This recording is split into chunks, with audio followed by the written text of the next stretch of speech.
Hello. Just give me 1 second as I try to make sure everything's going to look the way that I want it to look on stream. Hello, hello.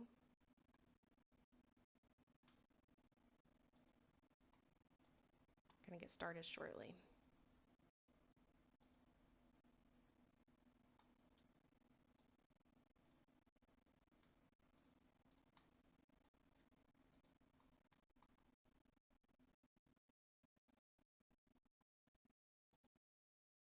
All right, how's everyone doing?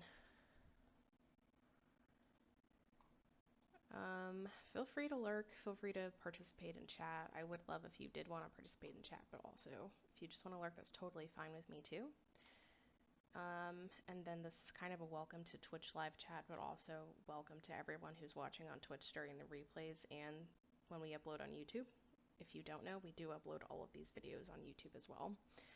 So welcome to everybody. If you are watching on a Twitch replay or a YouTube replay, uh, typically, so we're actually streaming on a Friday, which is not in my normal schedule, but there is like a special romance club event where you get like free diamonds and I want to say unlimited teas for Shadows of Saintfour in particular, which is why I am streaming. Because I've heard that the series is good and I guess I wanted to kind of get in during the free event. So thank you to the person on YouTube who let me know that this free event was existing. Hi Lexi, how are you? Happy Friday, everyone. Um, oh my God, what was I gonna say? I just like totally forgot. So normally we don't typically stream on Fridays, but we're doing it for the special event. Now, where we usually do stream is Tuesdays at 7 p.m. Hey, that's totally fine. Feel free to kind of come and go as needed, but happy you're able to join. I know I've seen your YouTube comments and stuff, so I'm happy you were able to join us this go round. And so yeah, I thought, for some reason I want to say that we stream at 7:30 p.m., but I think I start at 7. I should know my own schedule, shouldn't I? Okay, I'm gonna say 7 o'clock on Tuesdays. Is when we normally stream Heaven Secret, but we're doing a special stream for Shadows of Saintfour. Um, So I would say let's just go ahead and get started. Let me make sure that the volume is actually set correctly because I don't want to blast my own ears off whenever I turn on this book. No, it was definitely going to be way too loud. Okay.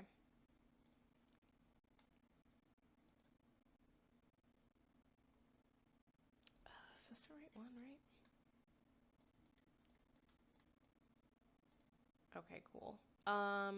So I've never played Shadows of Saintfour, so again, I do ask that there's no spoilers kind of in the chat or in like whatever replay commentary you're able to give me, because I like to play without knowing what's going to happen, but I am very, very excited that we're able to participate during the free event because there were quite a few options. I didn't realize that Heaven's Secret when I first played it was during a free diamond event, and I still regret not purchasing some options during that time, so I'm excited about this. Okay, so it says ghosts, fawns, and mysterious puppeteers. You'll face them all in Shadows of Saint Four. Can you solve your hometown's mystery and save your friends? Okay, cool. Let's get started. Okay, so there's 12 episodes. I don't know how many I'm trying to try to get through as many as I can. But it says 10 years after graduating, a group of former best friends returns to a small town where they grew up, revisiting the haunting events of their high school years. Okay, this is fun. I'm a big, big fan of the horror genre in general, so I have expectations for this that I hope are met. Oh God, these damn sponsors. Okay, let's go back. Hi, Eric. It's just every single time that I have to think about one of these like free diamond events, I just remember about the one that I just, missed out on and it makes me sad. But we're gonna get started on Shadows of Saint Four. I just kind of have to sit through this ad first. Has anyone played Tappy Tune? I'm just gonna flash the ad really quickly because I just want people to see what I'm talking about. But has anyone actually played this game? Because I keep seeing it in the ads for Romance Club, and like They look very dramatic, and I don't know if anyone's actually like. I don't think they're visual novel app. I think they're It feels like a kind of like an anime almost, but on your phone. So maybe the correct term is a manga. But I see them advertise all the time, and I'm after seeing so many of their advertisements, I'm kind of like, maybe I should download it and see what it's like.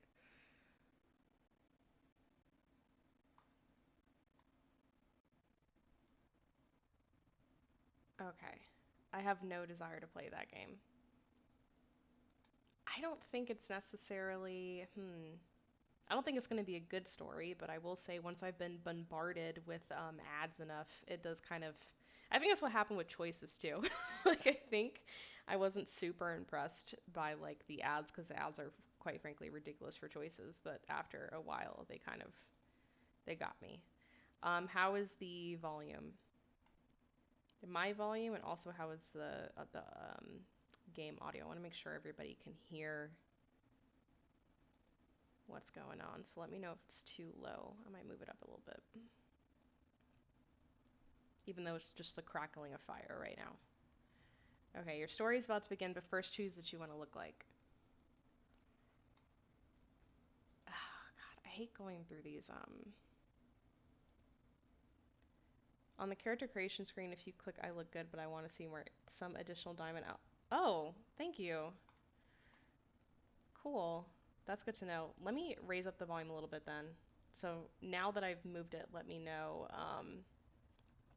how the volume is. Thanks for letting me know, Lexi. And then, yeah, I will take advantage of. She's cute. We'll do her. And then they have so many options in the beginning. Like, I think choices, like, gives you, like, maybe, like, I think the most that I've seen is, like, 6. This is a lot. They're all very cute, too. A ponytail. I'll do that. Okay. I'm fine with Sarah. Totally fine with that. Okay, so they said if I look good, but I want to see more. Okay. Let's see more. Let's see more clothes. All right. Oh boy, I never understood the dress with the t-shirt trend. I never understood that. But this is much cuter than I would assume a horror book would be. So yeah, let's take advantage of that. Thank you for confirming that the volume is good. And then let's just see other hairstyles. I don't know if we, oh wow, Madonna-like. Oh, these are nice. I am not upset at some of these options. Let's go with the big, bold, blonde ones. Choices as are a joke that so I didn't see the one for Big Sky Country. I am not familiar with that one, but occasionally I'll see people on like Reddit or like Twitter or Tumblr will upload like a video of an ad and it's quite horrific. All right, chapter 1, the mysterious letter. Oh. All right, I am gonna have this is a little loud in my ears, so I'm gonna lower it down a tiny bit. Okay. Hopefully that's not too much for everybody. Um, just for context, I wear like a headset, so this volume's like right in my eardrum. All right, talking to our mom. Sunshine, you brought me to church again. What for? What are you talking about? The faces. It's about to begin. Don't stand in the aisle. Someone touched your shoulder. The man was waiting for you to sit down so he could do the same. Sorry. The mass began and voices subsided slowly. Not wanting to interfere, you also sat down. The Lord works in mysterious ways. We hear this all the time, right? Does anyone know what it means? That we have no power over our fate. That means, my children, that we cannot predict our fate. And we cannot possibly understand all the casual relationships. Or is that causal? It has the character on a horse clearly aroused. Ew. Ew. Oh God. No, I'll opt out of that ad. But the time will come when you understand everything. I just don't understand choices ads because like the ads have nothing to do with the plot. And like I think I've seen one of the choices like employees or something commented on their Twitter saying like the ads do get people's attention. I don't know if I don't I just I need to understand a little bit more about how people get to the point where they're thinking to themselves, yeah, I'll put somebody getting stimulated by riding a horse. I don't understand that thought process. But the time will come when you will understand everything. You turned around at the sound of bells. This is very creepy. When you turned back again, the priest had disappeared along with all the other people at the mass. Mom? Oh, are we in Dead by Daylight? What is happening? The bells rang louder. Standing up from the bench, she went still, confused, listening to how the ring intensified as if approaching. The choice you make now will change the course of the story. Oh god, some choices change the plot slightly, others lead to larger changes. Okay, what should I do? Um, I'll do door. Why not? Not daring to leave, you carefully opened the door. Its creak echoed throughout the church. There was no one outside. It's so warm outside, but it's cold in here, like a crypt. It's probably because there's ghosts. The bells stopped ringing. Gathering your courage, you flung open the doors of the church. The one that shows two male characters from My First Two Loves hooking up is misleading. I hate that. I hate that. It's just like, just blatant like queer baiting. Which like, listen, I would have loved to see Mason and Noah hook up. That would be like a dream of mine. Actually, I would have loved it. But the blatant queer baiting, that pisses me off. Like, don't write it into. Ugh. I could go on a rant. Um, I'm gonna decide not to because I just don't think it's a useful way to use my breath right now. But just blatant queer baiting like that pisses me off in ads, especially because like so often the fandom asks for more like queer options to be shown in books. Yeah, I'd assume that wasn't a very major choice. Save it for the pod. Yeah. I do think I'm probably gonna do an episode where there is we do like a review of like choices ads. I don't know quite how I want to do that because I feel like from an episode perspective, like trying to talk about ads that people are going to have to watch to understand. Maybe it's not a podcast thing. Maybe it's a streaming thing. I don't know. I want to do like an ad critique. Where am I? You headed off into the unknown, hoping to get to the city. The church was left behind, tucked away among the trees. The art style of this book is just like incredible. It's like really creepy. Mom? Mom, can you hear me? Where did everything go? You tripped over something and hit the ground. The taste of blood spread over your tongue. Ouch! You got up, cleaned yourself off, and only then you saw what was in your path. I don't want to scream in everybody's ear. Ah! It's like I could do a scream. Oh, there's a dead body. Is that, is this a corpse? Oh, her facial expression is, there's a policeman. What does it look like? You flinched, not expecting to see anyone else here. Oh, thank God you're here. Something strange is happening. Where did everyone go? Who who is this? Is that a child? I'm hearing a child cry in the background. Did I mishear that? Who? This guy.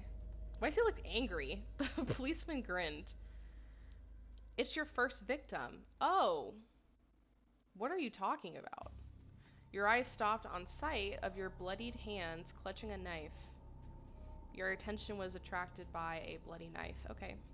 The shock made your fingers go soft, and the knife fell, sticking into the blood-soaked ground. What do you think? That no one would know about this? You thought maybe it wasn't you who killed him, and you're not a murderer, or what? That's right. You're a murderer. A stone cold killer. This is creepy. Stop. A soulless, violent murderer. Oh my god. Yeah, I think streaming is going to be the much better platform to do a video idea like that, because it's just like, I don't know. Maybe I'll get someone to join me on Discord and we can kind of like get someone to make fun of it together, you know, on the stream. In this story, events unfold in different time periods of present and past. Whenever the timeline changes, a tip will notify you about this. Okay, cool. They definitely made him look like Hopper from Stranger Things. I agree. That was kind of the first thing that I thought about. Definitely. You woke up sweating, the crumpled blanket tangled somewhere at your legs, and your neck numb from sleeping on the couch. You touched your chest, trying to calm your beating heart. Is that like a piece of cake on the table? Looks good as hell. The policeman's gloating laughter still rang in your ears. Suddenly, someone knocked at the door. The clock showed 6:06 p.m. I wonder who that could be. I wasn't expecting anyone this evening. Psh, I'm sorry, our character looks completely different. But there was no one behind the door. A crisp yellow envelope lay on the floor. Oh, that would creep me out. Your attention was attracted by... Okay, this is different kind of play style a little bit from Heaven's Secret. It was marked from Mrs. Hill, an invitation to my funeral. Oh. Yeah, that's weird. That's an understatement.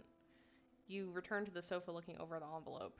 You had a strange feeling inside as if you were, again, in the Twilight World dreams. View the envelope under the light or touch the envelope. This is interesting. I guess I'll view it under the light. The letter is written by hand. Okay, so this is the adult version of my character. I didn't realize that the last one was like a teenage version. You opened it up. Dear Sarah, the letter began in sweeping handwriting. I understand this is all very surprising. Perhaps you have completely forgotten the old owner of the antique shop telling you unreasonable stories. That is why I decided to remind you of me in this particular way. Life has scattered you to other parts of the world. I will not hear your joyous litting, is that what that is? Nor will I see you running by. But I understand you, the youth, are in search of a better life. It is true. We are the creators of our fate, but after a time the only place for us is in the museum, and so my time has come. We will meet in our memories. Below there is a time and place of the funeral service. What a weird letter, pretty much like Mrs. Hill herself. Yeah, how does she know she was gonna die? Unless she she off herself? How did she know she was gonna die? You remembered her wrinkled but kind face. She always had the sly look as if she knew something that others would love to hear about. You imagined how she wrote this letter, sitting in her shop amidst all that old rubbish, and for some reason your heart began to beat even harder and a chill raced down your spine. I can't believe it. You looked down the letter again. I haven't been back to Saintfour. I left there 10 years ago, hoping to never return. So many times I meant to go visit my parents, and at the last moment I stayed back, not finding the strength to return there. And now this letter. Maybe it would be good to go back now. There was a silence in the apartment for a long while.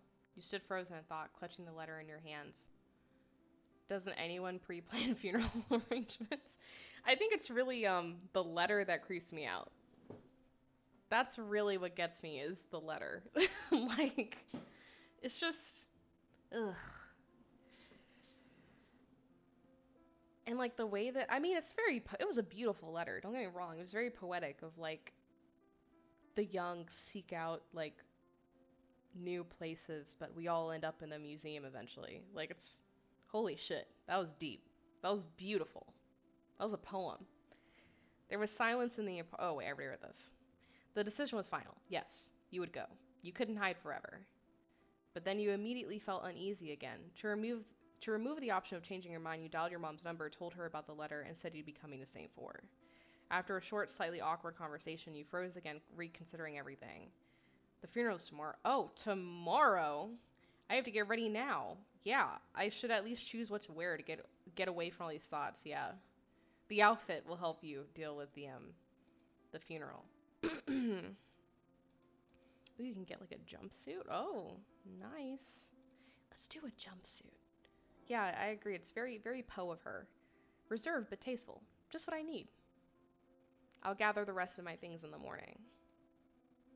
My eyes are shutting down. What an interesting way to say that you're tired. Maybe I should go to bed. Can we finish the cake on our coffee table? As soon as your head touched the pillow, you fell asleep and you had restless dreams all night long. Okay. No cake for us. The flight passed by in a blink. You didn't have time to look back before you found yourself in Saintfour, in this small town on the outskirts. I haven't been here in so many years and everything's just the same. Yeah, as someone who's also from a small town, this is very triggering. As if I never left. You watched the houses pass by outside the taxi window, and you thought about who lived here before and who still might. Then there was the school. There was a time when you hated it. And here was your favorite cafe. Interestingly, that dear old man still worked there. What was his name? And here, Mrs. Hill's antique shop. The letter that you kept in your pocket began to burn, and a wave of chills washed over you again. Am I really back in Saintfour? After all, after everything that happened? Yeah, my hometown is like a time capsule. I agree with you. There's very little things that have changed in like my hometown, specifically my neighborhood. There's like buildings that are just like ruined. Um, and they just never got repaired or rebuilt for whatever reason. My first impression of this book is that it feels a lot like it. Hmm. I'm trying to think because I saw the first. I never read the book, but I did see the original movie. I saw the most recent version of the children movie, and then I saw it part or chapter 2, I think is what it's called. Yeah. I will say like during the scene where she was like I don't know if I should go back into town reminded me a lot of like Stanley's character in part it chapter 2. But that was a really really dark turn for his character. The taxi drove up to your old house. Asking the driver to wait, you rolled the suitcase to the entrance and took the keys from under the rug, usually where they were usually hidden. Okay. There was nobody at home, so you left the suitcase and headed back to the taxi. My parents were probably already at the funeral. The closer you got to your destination, the more excited you got. What? You could not explain the feeling. Soon the towers of the church appeared. Lexi, have you played? I think Eric has played. Oh my god, this music in my ear. Yeah. I was going to ask you the same question, Lexi. Have you played this book before? This is so loud. Holy crap. The entire town seemed to be attending Mrs. Hill's funeral. Well, she's probably there for a long time, probably knew a lot of people. Somewhere in the corner, they played the piano, which was as old as anything in her antique shop for sure. Church songs were played and they sent goosebumps down your back. You remembered yesterday's dream. That same priest was here, as if to remind you. You're not done yet. Okay. He was standing near Mrs. Hill's casket, having a few words with everyone who approached it. How far have you gotten into, like, have you made it past season 1 of the book? I understand, but now she's in a better place. This church is just so, like, there's, like, water damage coming from the ceilings. Like, we need to invest in this thing. Someone needs to, like, remodel and renovate. Flowers were laid out everywhere. From their coiling scent, there was not much air to breathe, and the noise of the crowd gave you a headache. You wanted to escape. You were suddenly surprised by the fact that you had just left everything to say goodbye to a woman you hardly knew. What am I even doing here? I don't want to leave. She wrote this beautiful letter. Let's stay. I hope this wraps up quickly, but I can't leave. I can't do that to Mrs. Hill. Yeah, let's just take the time to like sit in the funeral, mourn a little bit. Your parents are there. It'd be weird if you left. And my parents should be somewhere around here somewhere. You started looking for relatives in the crowd. You're finishing the season. Okay. Hi, honey. Okay. Mom, I was just looking for you. Hi. Oh, look at the little smile. You embraced, but it felt awkward like all your conversations in recent years, as if strangers were trying to pretend that they were still close. Oh. And yet it was close. It's a pity that in order for us to see you here poor Mrs. Hill needed to retire to another world. Whew, the guilt trip. Sarah? I don't care for any of the allies in this one, but the plot is good. Hey, that's fine. That's totally fine. I didn't expect to see you here. I'm pleasantly surprised. I oftentimes feel that way with like horror genre kind of, well, really anything, is that I don't really care about the love interest, and it's usually the plot that I'm more into. I'm sure Mrs. Hill is glad as well. Oh, she's dead. Yeah, I guess. It's great that you all remember her and came to say goodbye. It says a lot about your group. What group? Yeah, group. What do you mean by group? Yes, Candy and Bobby are here too. Derek hasn't left the city, so I was not too surprised by his appearance. I can call them if you like. I'm sorry you didn't know. No, no, don't. Okay. Are you sure? You were all so close. Yes, it's fine. I'll catch up with them later. As you wish. You can sit down. The prayer will begin shortly. You and your mother sat down on the bench. In church, you've always felt out of place. You tried to focus on the words of the priest, but your thoughts were all over the place. Among the guests, you noticed Candy, your childhood best friend. This is sad. Your eyes meet briefly. So they're just staring at each other. Okay. Once you were inseparable. Now you both averted your eyes, pretending to be strangers. You looked at her again. Candy seemed to be listening intently to the priest, clearly trying to avoid looking your direction. It's awkward.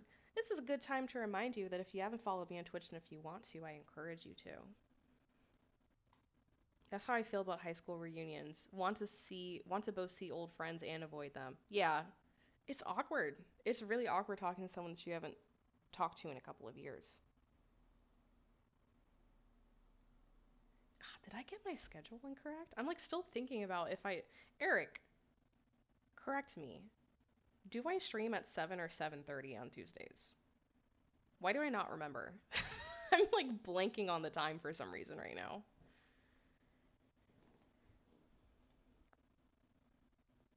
Apparently remembering the past is hard for her too. Soon the prayers were sung and the final words were said.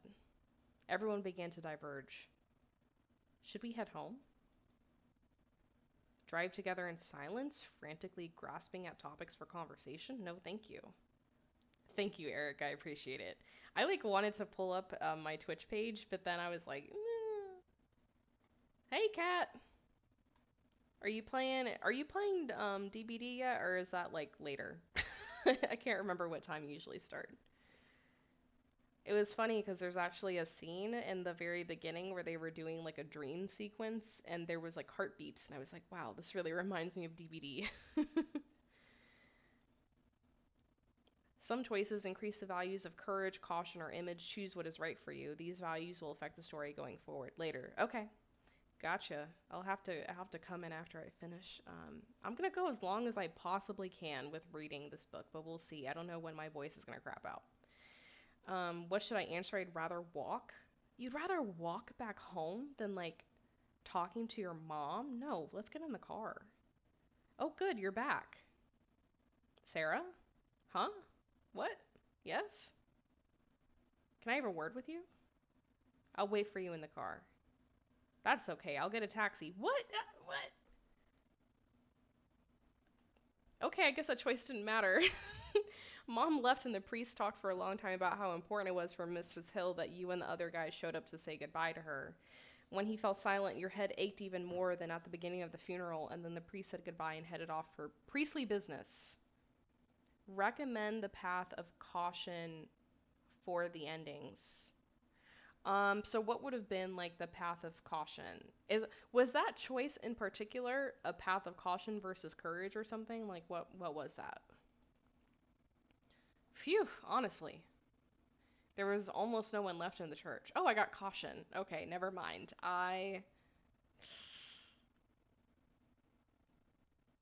Okay, I didn't know. There was nothing more to do there.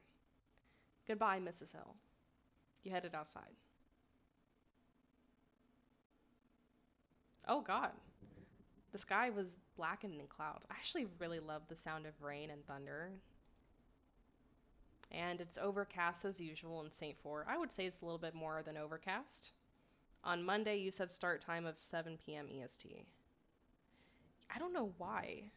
Um, for some reason I had 7:30 stuck in my head. So it is 7 p.m. Okay, good. So I didn't fuck up the intro. That was mostly what I was concerned about. You didn't want to go home. Gnomes! Look at the gnomes! The sky crackled with lightning and the wind picked up. Lanterns illuminated the wide road along which you walked. It wasn't so late, but there was no one on the street. It seemed the town was dying down with the setting of the sun. How often did I return home along this street under the light of these lanterns? Your legs just carried you forward. You didn't know where you were going. You just walked, looking at the houses on either side of the road. It began to drizzle a bit, and chills ran all over your body. You thought that you might catch a cold. Maybe I can still get a cab? I mean, yeah, it's raining. Let's call. Yeah, let's call a cab.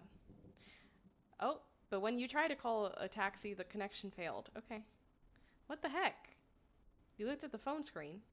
No connection. Fantastic. What a lovely little city. You shrugged your shoulders, but soon calmed down and stopped trembling entirely. I felt that. As someone who's also from a small town, I felt that. Okay, the walk won't hurt me. I haven't walked like this in a long time, just by myself. Here, even the rain smells special. Sometimes I dream about it at night, that smell.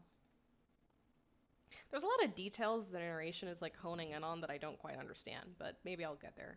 Your thoughts drifted off far into the past, and when you looked up, you saw a lake house in front of you. Okay. Oh no, it lives beneath! It lives beneath. How did I get here? You remembered how in bad weather you used to sit with friends at the lake house. On the one hand, the memory resonated unpleasantly in your chest. But on the other hand, at night the house seemed uninhibited, as if it had been abandoned a dozen years or more. The humidity near the lake made you feel even colder. Isn't humidity like usually like hot? You pulled in the smell of the stagnant water. Your first impulse was to return, but now your legs seemed to have a mind of their own. Something pulled you in towards it, something inexplicable. You were already heading up. This damn heartbeat. You were already heading up to the house when you heard a crackling sound from behind. I played too much Dead by Daylight to like. I felt like my blood pressure shoot up when I heard that. Crackle. Oh, the branches gave way under obvious feet. Oh god. Oh god. Crackle, crackle. Okay. Who's there? Crackle. A figure emerged from behind the trees moving towards you. Oh no, I'm not good with quick time event. Oh, what should I do? Run away! Fear paralyzed your body. For a moment you froze, but after a second's pause you ran to the side of the house, not sure where you were going. Your legs moved by themselves and you had no idea you could run that fast. That's the power of adrenaline. Oh my god, Bobby, you look so scary. Stop it. Holy crap.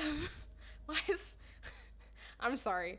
This is like what, 10 years after they left, so I'm assuming she left probably when she was like 18, right? So they're probably like, what, in their late 20s at this point, maybe?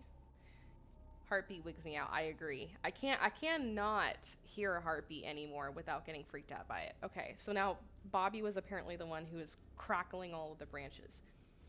I'm gonna try to give him a voice. Hey, wait! His familiar voice stopped you in your tracks. As the man came closer, you asked uncertainly, but Bobby? It's me. Who else would it be? I don't even know. You scared the crap out of me. So you came here too. I thought I was alone. I thought I was too. There was silence. Yeah, this is not awkward at all. You looked off in different directions as if you had met in a store, like you were pretending that you don't know each other. Well, I have to go. I accidentally wandered here. Nice to see you. Bobby grabbed your arm. Come on. We both understand why we came. I do not like this guy's facial hair. We do? Well, of course. Since we're here, let's have a look in there. What do we have to lose? 26. Okay, that makes sense. I'm kind of curious. Let's agree. Yes, perhaps we should. But only for a couple of minutes, just a quick look. I don't want to be here for long. It's creepy here. Yeah, I know the feeling. This whole city is just. Yeah, I know. Let's go. It's cold. Oh, this is not that bad. It's as if I've returned to the past. This is it's a little worn down. You just take a little feather duster and clean everything off, it'd be fine. Everything was as it was long ago. It seemed that the things you had abandoned the last time you were here lay resting in the same place, including the lit candles. Same sofa, same pillows, same light scattered mess. Why are there lit candles here? I'm glad they called that out. Yeah, that's weird. Out of the corner of your eye, you notice something moving. Oh, fuck no. Who's there? Someone's hand took hold of oh god, oh my god, the candelabrum and brought it to their face, revealing who stood before you. What is this horror movie? Oh. Should I give her a different voice? Should I give her like a more, I'll give her like a higher pitch voice. What a gathering. It was worth the wait. Was it? I didn't expect to see you. Since we all came to the funeral of Mrs. Hill, how could we not end up here, right? Candy grinned. Yeah, it's a sweet little house. You know what's weird though? When was the last time we all came to Saintfour? Everyone was silent. Then you quietly added, a long time ago. And what made you come this time? Was it the news of poor Mrs. Hill? Tell the truth, did you get a letter from her too? Yes. Everyone was silent again, not finding the words or reasons to leave. The rain intensified, the wind howled harder and harder, gusting through the windows. It felt like cold air was bleeding through the window frames. Soon a real downpour began. There was no cell connection, and it became clear to everyone that you could not leave the house until the rain subsided. I found a couple of blankets here. They seem warm and comfy. It's cold. Take one. Thank you. Bobby sat at the table pondering, and you and Candy settled on the couch. Well, so how are you? I I mean, let's admit to the awkwardness of the situation. We've been better. This is awkward. From the moment I got here, I don't think I'm doing all that well. I think we all feel it. Everyone was silent again. You wanted to leave, but you stayed put. It was evident that the others felt the same way. If we're all stuck here, can we talk? The silence is killing me. Oh, what about? I don't know. It's just that we all seem to have changed so much since. Okay, let's not talk about the past, especially in this atmosphere. Well, besides the past, we have nothing in common. Oh, that's kind of rude to say, Sarah. Sarah, you're not from Saintfour, right? You and your parents moved here when we were in high school. Yeah, that's right. You're from Connecticut. I lived in Baltimore, actually. Where do you live now? I'm back in Baltimore. After Saintfour, any city seems livable. What was your first impression of Saintfour? I can only imagine the horror. This is awkward. Yeah, this is so awkward. I remember my parents fussing around with the move, unpacking things, and I didn't even want to help them. I just sat on the porch and thought about what kind of a hole this was. Thank you so much, Eric. I'd like to think that I'm improving. I'm probably not, but I'd like to think it, right? Oh god. Ooh, this like drum. Okay, that was 10 years ago. It seemed like an eternity has passed, and not the same. And let me just also ask, because we're kind of switching between these scenes where there's like heavy music and then just like ambiance. So if at any point you can't hear me or if it's too loud or too low, let me know. That was 10 years ago. It seemed like an eternity has passed, and at the same time, as if it all happened yesterday.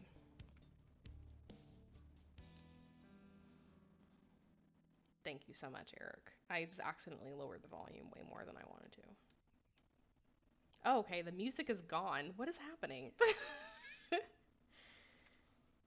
Autumn of 86? Okay, it's 1986. Okay. Sarah, let's go into the house. You can help. I don't. Just, I'm sorry, just the appearance change between like Sarah as a teenager and Sarah as an adult is hilarious. I don't want to be here. Mom sat down beside you on the steps. Oh, come on now. Towns like Saintfour are great places to spend the last of your school years to make some lasting memories. After that, you can go wherever you want. We're not going to keep you here. No need to be grumpy about it. Tomorrow is the first day of school. Go and meet all the boys. Ugh. That's what you're going to encourage her to do? You won't even notice it happening as the city becomes your family. But what are we supposed to do around here? Well, there may not be so many things to do like in Baltimore, but still. Back in the city, you just sat around in bed and didn't do anything. Damn. Way to call me out, Mom. And here, just look how beautiful it is here and that air. The air. I wasn't alive in the 80s, so this is every single time I watch something from the 80s, I'm just like, yeah, I guess I'll just accept it was like that. I mean, it is beautiful. There's a lot of nature. There's a beautiful tree. I'll say it's not so bad here. I don't know. We just moved in. We can't really discount it yet, can we? I think I'll get used to it quickly. Don't worry. Really? Do you like it here? Yeah, it's all right, I guess. Don't feel old. I'm just, yeah, don't feel old. I don't like calling people old until they're like in their like 70s. I think 70s is old. I don't think if you're in your 40s you're old. I don't think 40s is old at all. Oh, honey. Mom hugged you and kissed the top of your head. Thank you for saying that 40s isn't old. I don't think it is. I genuinely do. I think like you have to get into your 70s or 80s for me to be like, yeah, that person's old. Dad got in trouble in Baltimore. Oh my God, is our dad like fleeing from Baltimore? But here he will not have those problems. Out here, okay. If you don't want to unpack things, you can go for a walk. You love nature. Have you seen the forest here? It's just fabulous. Going walking in a forest you don't know. Okay, I'll go for a long walk. Just stop trying to sell me the city. You have a few months of your 30s left. Well, enjoy them. Take them for the time that they are, and then we'll help you celebrate your 40s. I'll have to do something special for your 40th birthday. I'll have to figure out something. I'll say I'm old as a joke, but I don't think I am really. Yeah, I don't think 40 is old at all. All right, but don't stay out too late. Got it?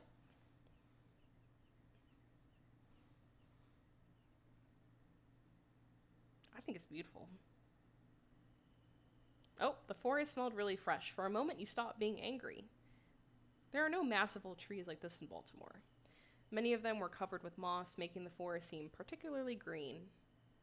It was quiet, but soon you heard steps approaching from behind. Ooh, I just had a little hiccup.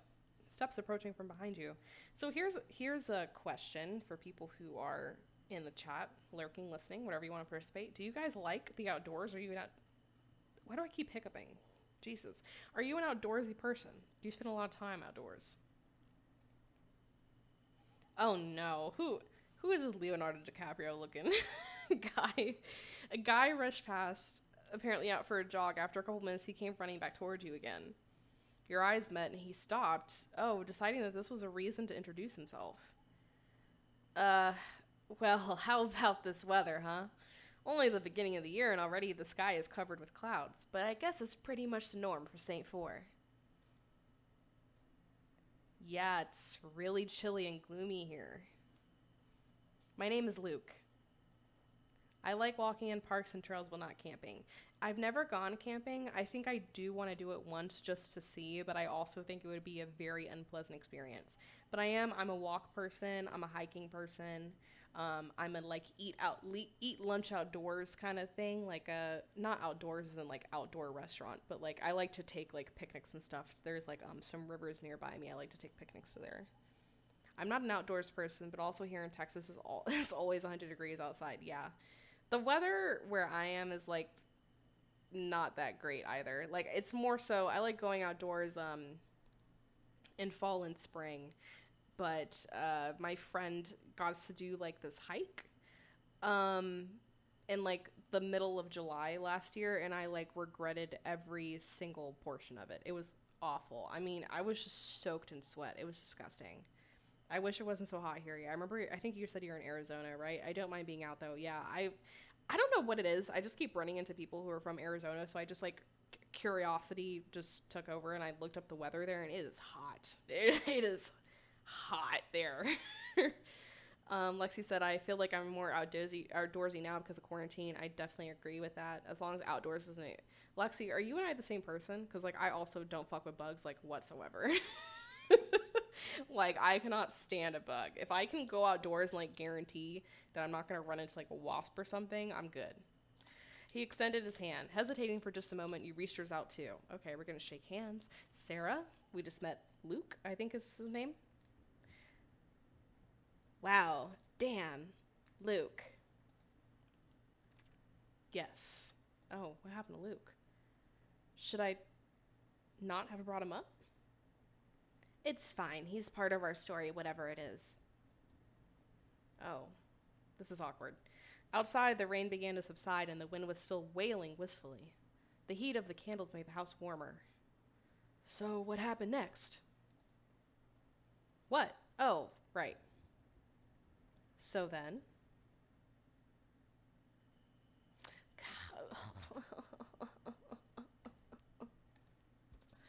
I'm telling you, man, Romance Club throws in these ads like no other. Oh, wait, can I skip it?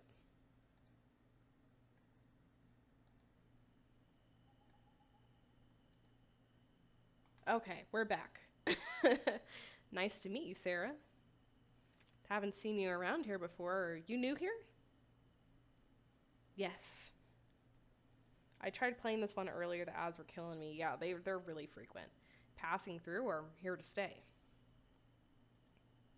The dialogue is so awkward in the beginning since so much can change based on your choices. Gotcha. You shrugged your shoulders. I agree. That's what I also said, Kat. He was reminding me of like Titanic Leo. That's his face give me that.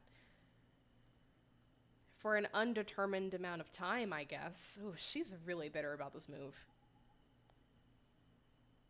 You can change. Oh, okay. Yes. I do want to change actually because I just feel like this hair, it's cute, but like, girl, us being in the middle of the forest with this like this hair, I just feel a little bit too done up. I want to go back to my I'll do like a blonde pony. That's cute. Oh shit, I don't want to change. Whatever, we're in the outfit. I bought tea during the Diamond Rush even, so I always forget everyone else gets ads. Yeah. I haven't spent any money on this game yet. Definitely Titanic Leo, I agree. Haha, I see. You are worrying about the place a little. I was a little nervous too when I first got here. You're not from around here either? No, I'm from Chicago. My family moved here a year ago. Okay, we can say, why did you move? Do you like it here? And how did you end up choosing here? Okay. Um, I'll ask him why he moved. Let's just say Saintfour seemed like an interesting town to my family. Well, that is a very creepy thing to say, Luke. Interesting? Yes, well, nature, the people. This city has an interesting story. Life kind of seemed to slip through your fingers back in Chicago, and here time stands nearly still and you can feel that you're alive. Okay, you can say, what nonsense are you talking about? That's kind of rude. You are romantic, I see, and I understand what you mean. I'll say I understand what you mean. As someone who was raised in a small town and now lives in a bigger city, I definitely understand what he means. I feel it, but I'm still not sure whether I like it or if I want to actually win the race against time. You know what I mean? Yeah, I think so. Glad we have something in common. Okay, I should. It's the most awkward way to leave the conversation. Okay, I should get going. So soon? Did I scare you off? No, no, it's just. Luke nodded knowingly, never ceasing to smile. Pleased to meet you. Same to you. Well, I don't have a reason to dislike him yet, even though Candy seems like she doesn't like him. See you at school, I imagine? Yes, of course. Luke waved and jogged on deep into the forest. That's not a jogging outfit. I'm very confused. He wasn't dressed like he was on a jog?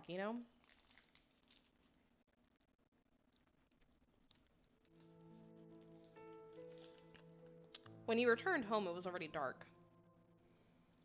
The moon was shining overhead, and the street lights helped it light the road.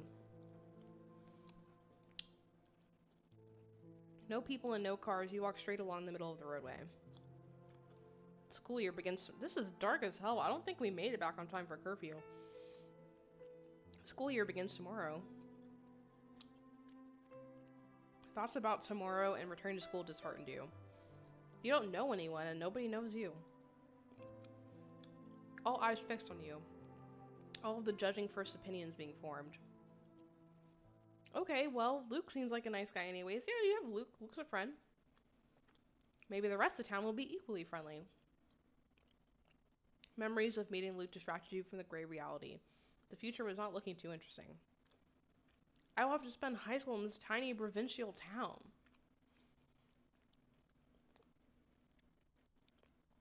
I don't know, I kind of think that, like, when you're in high school, I think that small towns are probably more interesting for high school students. I know that that seems like a weird thing to say, but, like, as someone who lives in a big town, I have no idea what I would be doing if I was, like, 16. I just have no idea what I'd be doing here. Thoughts swirled in your head, but your attention was suddenly caught by a blinking streetlight. Stopping to look, you waited until it lit up fully. Oh, God, this damn heartbeat. And then went on. After a few more steps, the next lamp began to blink. You turned around and saw the one behind you blink and then turn off. Oh, God. Oh, God, what's going on? Oh, no. Fear welled from somewhere deep within you. Yeah, this is a horror movie. Your heart raced.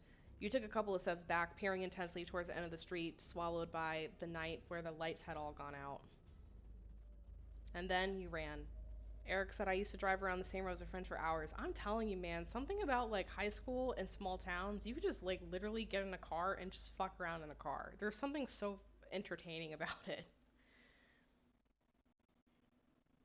Like right now, the city that I live in, like traffic is like too much to like enjoy like a car ride. I can't go for a joyride. There's way too much traffic. But in my hometown, where literally no one was, you could ride at night and not come into like really anything.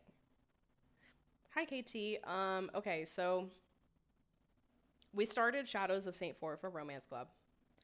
And to be honest, we haven't gotten too much into the plot. It's kind of a book where you switch in between present day and your kind of like teenage years in the 80s, in the late 80s.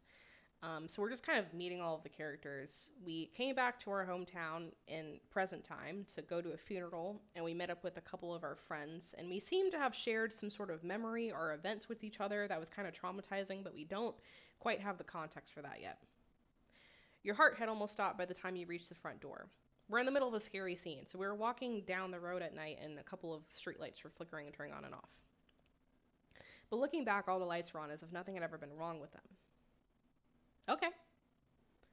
Cool, cool, cool. Let me just go ahead. I know there's going to be an ad, so let me just let me just go ahead and switch over because I don't want to show you guys. Yes, I keep seeing the comparisons of. Oh, actually, I do want to show you guys the screen. So I have 2 caution, 3 image. Oh, good. We have more diamonds and 0 courage, which is actually I think, quite accurate to me in real life. Like, if it were like a horror movie kind of thing, I would never be the courageous character. Like, that would just never be me at all. Okay, no diamonds. Or no ads so far. So let's just. I'm sure there's going to be an ad at some point. Immersed in the memories, you will have to relive everything again, even if you don't want to remember it all. Okay, let's go. Oh, shoot. I want to get my diamond ad. I'm really being very greedy with diamonds. Yep, there goes the ad. Cool. Yeah, I keep seeing the comparison to it. So out of curiosity, I know it seems like Lexi and KT have seen it. Um, so when you say it, like what version are you talking about? The original one? Are you talking about the remake with the kids? Or are you talking about chapter 2? How far have you guys gotten into the remakes, if any?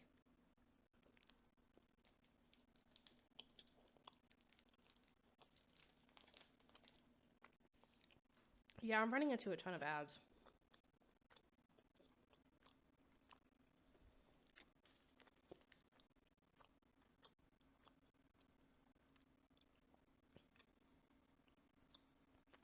Okay, you've watched both versions. Have you seen chapter 2?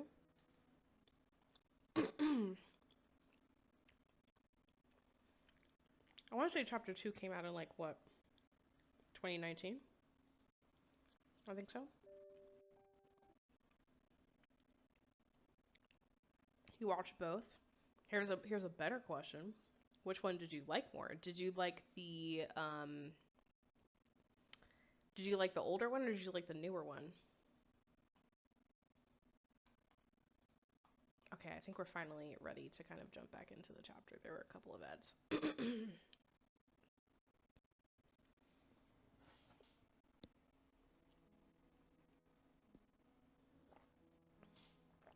Yes, the comparisons are definitely there, Lexi.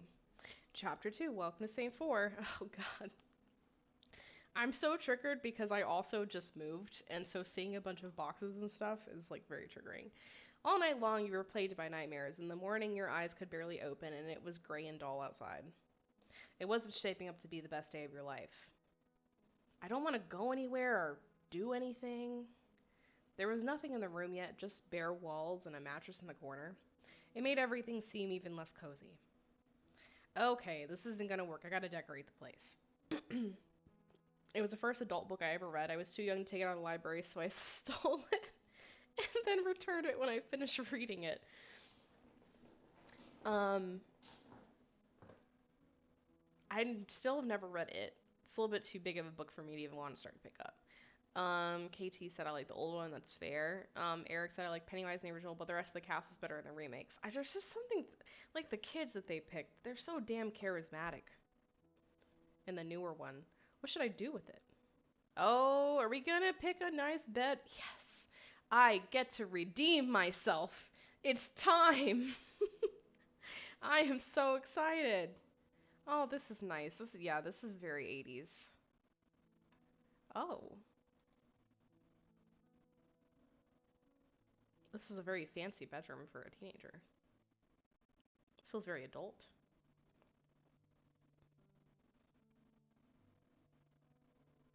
I like how our remake got rid of the window right here. Make sure to take the diamond option V. To be honest, the free one's cutest to me. Some diamonds have a okay, yeah. There's diamond options. I understand that. I agree with Lexi. I think the free one is the cutest. Like they just look a little bit too like adult for me, to be honest. Like we're playing a teenager who's trying to decorate her room. Like this feels like a lot. I am gonna pick the free one. Damn it, I'm so sad. I thought I was gonna pick a diamond option. But this one looks to me like a place where a teenager would hang out. Now at least I won't stumble over boxes and even have my own little nook in the corner. Cool. Mom came into the room. Oh, you finally unpacked your things. Where'd you find time? Just now. Turned out pretty good. Yeah, I hung the curtain rods and everything, Mom. Should we go? You gotta be on time for your first day. She unpacked her whole room before school? But how early does she get up? Yep, let's go. Even the rocking chair in the last one looked like for an elder. Yeah, I have a hard time imagining a teenager with a rocking chair in their room. I took the stylish room so I would get the most out of my money. Okay, that's fair. You glaze silently out the window the entire ride, thinking about how you have to spend at least a couple years here. Mom was also silent, thinking it's better not to disturb you now. Arriving at the school, she turned in your direction, waiting for you to say something. When you didn't, she asked, "Are you worried?" Let's be honest, a little. That's normal. I'm sure that by the end of the day, you will have already made friends with someone. I'm sure too. Good luck, honey. Thanks, Mom. The schoolyard was covered in the morning. All the voices and noises from the approaching cars merged into a single, oh god, cacophony? Is that what that is? Who's the new girl? You slowly walked towards the main entrance, taking everything in, but suddenly you ran into some kind of gorilla who appeared abruptly in front of you. Almost losing your balance, you dropped your bag and all your notebooks scattered right in front of the school entrance. Hey, watch where you're going. Uh, Fuck this guy, replied sharply. Pay attention. Oh, pay attention yourself, you freak. That is sharp. The guy turned around abruptly, looked at you for a couple of seconds in silence. Stunned, he's gasping, and quit staring at me! You nervously started collecting the scattered notebooks back into the backpack. All right, drive safe. Don't let me get you into a car crash. If you gotta go, you gotta go. I'll still be here when you get home. I can probably guarantee it. This is the first LI. Ugh! No, thank you. First day at school and you're already making enemies. Yeah, you do fine. But seriously, that kind of behavior. I'm sorry, I just totally did the voice and abandoned it. But seriously, that kind of behavior won't do you any favors here. You need to know who's worth talking to and who's really not. I'll manage without your advice, thanks. Yeah, fuck this guy. My name's Michael. Oh, Luke is. Yes, Luke is an ally. I'll be honest. Like, uh, I don't know. To be honest, like there was this whole like young Leo craze where like people just hyped up Leo when he was young, and I didn't get it, but I actually do find Luke's character design to be fairly. He's cute. He's cute. People say Michael is a good ally, but I can't get over the way he looks. I agree. He's not that attractive, and I'm glad Luke is an ally. You tried to pick up the last fallen notebook, but he beat you to it. Remember my name, baby. You'll be saying it more than once. Ill. I doubt that. Leo owns my life. I actually think Leo is way more attractive as he's gotten older. We'll see. The bell rang. Michael held out your notebook and disappeared into the crowd, rushing into the school. Gathering your thoughts, you followed him. Where are we going? Where's our first class? You really see how better the LI are if you spend diamonds. Well, thank God it's free diamond event for the next couple of days. I went with Stephanie and her story is amazing. Well, guess we'll get to see Stephanie. Princess Ari said someone, hi Princess Ari, someone convinced me to romance Luke for the free play event, but my love interest doesn't get introduced for a while. I think there's 3 seasons in this book, right? The teacher had not yet arrived, so the class was very chaotic. Someone was laughing loudly, the other sitting on a desk. You froze in the aisle, looking intently for a place where you could sit. That is the most awkward part of first day in class, is trying to figure out where you sit. That's awkward. Oh ho, another victim. There were some chuckles, but you didn't really understand how it was funny. On the taken desk, you noticed a free place. You didn't even have time to take the seat before the mocking began again. What's up, newbie? Such a grumpy face. Are you afraid of us? This guy's a dick. The whole class began to laugh. Their nasty giggles made you feel sick, but you could not show your weakness. Laugh with everyone? No, fuck this guy. Answer with a verbal jab. This is just how my face gets around people that look like you. In response to your comment, someone laughed. Oh, it's pissed off. The tension disappeared. You still felt people glancing. Oh, dispersed. You still felt people glancing at you, but the pressure was off for the moment. As soon as you sat down at your desk neighbor stretched out her hand. I'm Candy. Nice to meet you. Well done pulling that off on him. He likes to tease, so he deserved it. She's so cute as a teenager. Miss Baker's coming. They all sat down and the noise subsided. Yeah, if you say no to any of the original 3, they get kind of mean and rude. Yeah, I definitely see that. The teacher came into the classroom. She stopped at her desk, looked at Candy, giving her a long inspecting. I don't know why I'm hiccuping so much. A long inspecting look, and then slowly turned her eyes to you. What's this whole thing with Candy and the teacher? Oh my god. I'm sorry. I'm sorry. Miss Baker looks at us in silence. Her face flinched. She shook her head, looking around the room as if afraid, and then sat down. What's the matter with her? Yeah, Katie, I agree. Don't pay attention to her. She's strange. Maybe she has a nervous tic or something. Miss Baker just arrived in town a week before you did, by the way. Oh. Actually, she arrived long before that, so we switched over to present day. Well, you told me so. I couldn't say that. What Oh my god, what voice did I do for Bobby, you guys? I'm trying to remember. What difference does it make? She lived for a long time in Saintfour, but she started to work as a teacher at her school only a couple weeks before that day. I hope that was right. Yes, exactly. Did we clear that up? Can I continue? Sarah, right?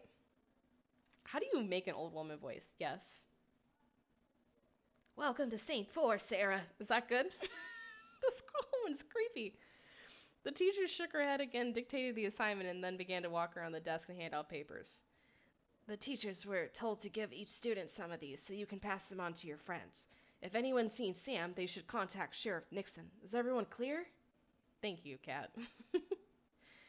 The whole school is already plastered with them, but we're given a couple more copies to take back home as if that's going to help find them. Psst, Derek. What's the news, by the way? Oh my god, there's so many characters. With what? Nobody washed ashore. Did your dad say anything? God, you're such a jerk. He didn't say anything, and that's none of your business. Is Derek Sam's brother or something? How is it not? We all live here. How did this guy disappear? You turned to talk to Candy, but from the next row up, Derek interjected. Don't pay it any mind. It's just an isolated case, first of its kind in Saintfour. Derek looks like he smokes. Derek looked like he could do quite a few things. First of its kind, what? Yeah, it's not the most comforting thing to say. Derek fell silent. Candy squirmed a bit in her chair. You looked around and noticed everyone whispering. You felt an odd feeling that something was being omitted for your benefit. Something was obviously bothering everyone, and that made you uneasy. I started replaying and Stolen Stephanie because I'm weak for her story. Well, you know what, Eric? You're hyping her up so much, I hope we run into her soon. He disappeared a couple of days ago when... She wanted to add something further, but she was stopped by the teacher's voice. Sarah? Candy? Did you finish the assignment? I don't even know if I'm doing the right. No, I did not do the assignment. So perhaps, instead of talking, you should focus on that. Mrs. Baker's face twitched again.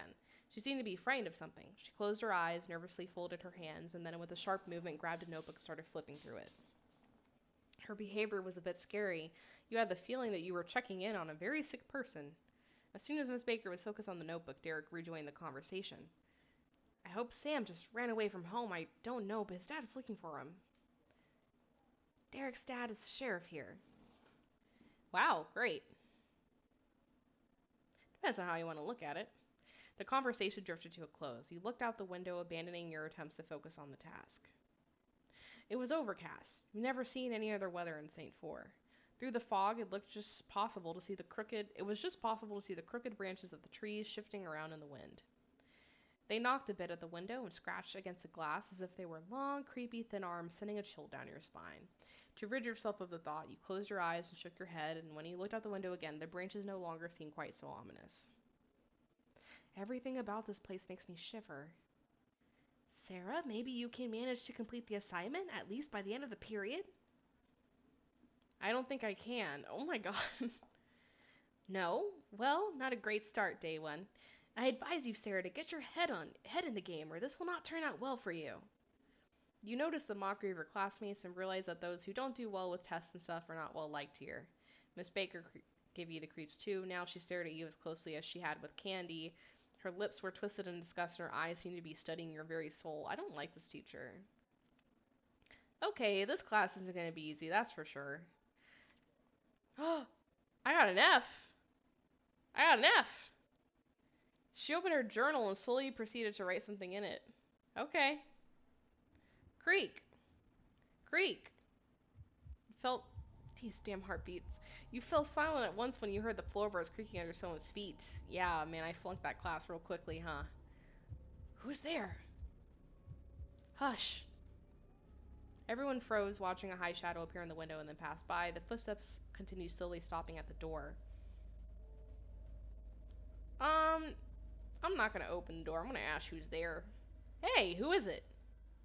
The figure behind the door took a couple steps back. Derek does smoke. Okay, good.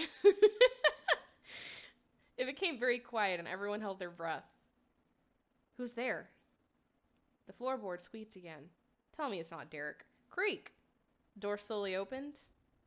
Derek? Of course it is. Derek? Oh, he looks less creepy as an adult. Okay. What are you guys doing here? Isn't it obvious? No, it's really not. Do you understand that you're breaking the law? Sheriff's son, guys. Roll my eyes. What are you talking about? This house is my property and I didn't invite you. This house belongs to all of us. Okay, well, not legally. Yeah, he looks a little hotter. He's giving me like a sleep deprived Jensen. What's the name? What's the guy from Supernatural? His name's Jensen. Jensen something. He's giving me like a sleep deprived Jensen. That's what I'm getting from him. Does it? You all left and you haven't been here in how long? 11 years? 12? This house is mine now. You talk as if you're accusing us of something. I am. Oh, I understand why you left, but whatever happened, you shouldn't have given up everything.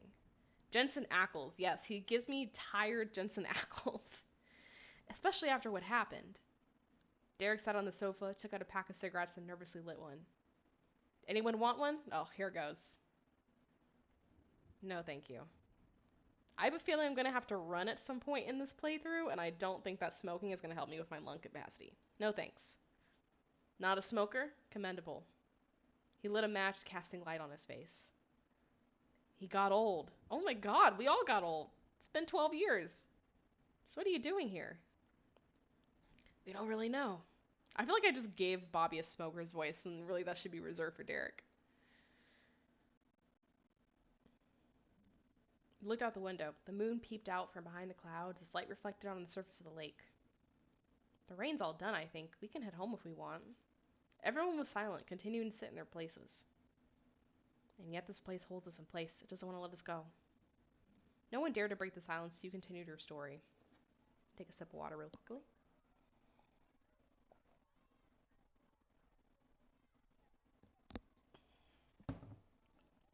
Okay. You agreed with Candy to meet after school and go home together. While you were waiting for her at the entrance of the school, someone called out to you. Hey, new girl. Ah, Luke. Okay, I think he's my ally of choice for now. He's like the only kind of attractive one so far. Hi. How was your first day of school? Uh, should I tell him it was pretty good or was it awful? I it felt awful to me, but I'm gonna say it was awful. Why? What happened? I got an F on the first day. Yeah. Everyone was whispering about it. Don't worry, it'll take a couple of days and everyone will forget about you. Leonardo DiCaprio is what we all said, Katie. Well, that sounds grand. I'm sorry, I mean, they'll forget that you're new. But I will definitely. Oh, don't flirt with me. But I will definitely not forget about you. I wanted to ask. Let's go somewhere, say a picnic in the forest. I would like to get to know you better. It's rare to meet someone interesting here in Saintfour. No offense to the rest, of course. I need some friends and I feel calm around him. It'd be foolish to refuse. Yes, of course. I thought that was going to be a diamond option, to be honest with you guys. That would be great. Really? Awesome. Then I'll pick you up at 5 o'clock? Okay. That was cute. As soon as you finished talking, Candy approached. Their eyes met. Oh, God. And for some time, they did not look away as if to each of them did not dare to say hello first. A date on the first day? Yes, we already scored. Except I think our new friend may have an awkward past with this man. Hi, Luke. Yes, hello. Okay, I gotta go. See you later. Luke left in a hurry, and Candy kept looking behind him. As soon as she was out of sight, she turned to you. What were you talking about? I'll tell the truth. He asked me on a date. What? And you agreed to it? Yes, what is it? Yeah, we don't know about your history, girl. It was very awkward. She looks at us in disappointed silence, I assume. I don't really mind if you guys have something going on. It's just that me and Luke were a thing. Yeah, girl, who gives a fuck? I just got here. I literally just got here. Yes. Not for very long, and it was stupid, so don't pay any attention to me. Shall we? Candy strongly pulled at your arm. Oh god, you have no choice but to obey and follow. Well, we gotta go, Candy, at 5, so. On the way home, an antique shop caught your attention. Oh, this is creepy. Once in Baltimore, you were in a similar place to this one. You remember the feeling of time frozen in air, and Candy noticed your look. This is Mrs. Hill's antique shop. Some consider her crazy, but to me, she's just an ordinary woman frozen in time. Do you want to go in? Oh, I forgot to use her voice. Yes, let's. The bell chimed announcing your arrival. An old woman, apparently Mrs. Hill, stood on a ladder trying to reach a book from the shelf. Mrs. Hill, you'll fall. Get down from there. She turned around, almost losing her balance. Oh my god. Candy, baby, it's been such a long time since you last visited. Mrs. Hill climbed down the ladder and out of breath wrapped Candy in a warm hug. I'm telling you, I am so bad at keeping track of what voices I use. It's okay, I get it. The important thing is that you came. As a child, antiques awakened your imagination. You liked to imagine the hidden story there within each of them. But the things here were different. They made you feel nervous. Every item gave you chills. I haven't seen you here before. My parents and I just moved to Saintfour a couple of days ago. Is that so? That's so nice. We very rarely have new people coming here. Baby, oh, who's Baby? Baby will be glad to meet you too. Baby, come, come. Is it a dog? Yes, it's a dog. Wait, why is there a heartbeat? A dog ran out of the hallway. Look at Baby. Oh my god, it's Baby. He's so cute. At first she wagged her tail, glad to see her master calling her, but then she turned to you? Oh my god, okay. What is it with you? Am I supposed to do the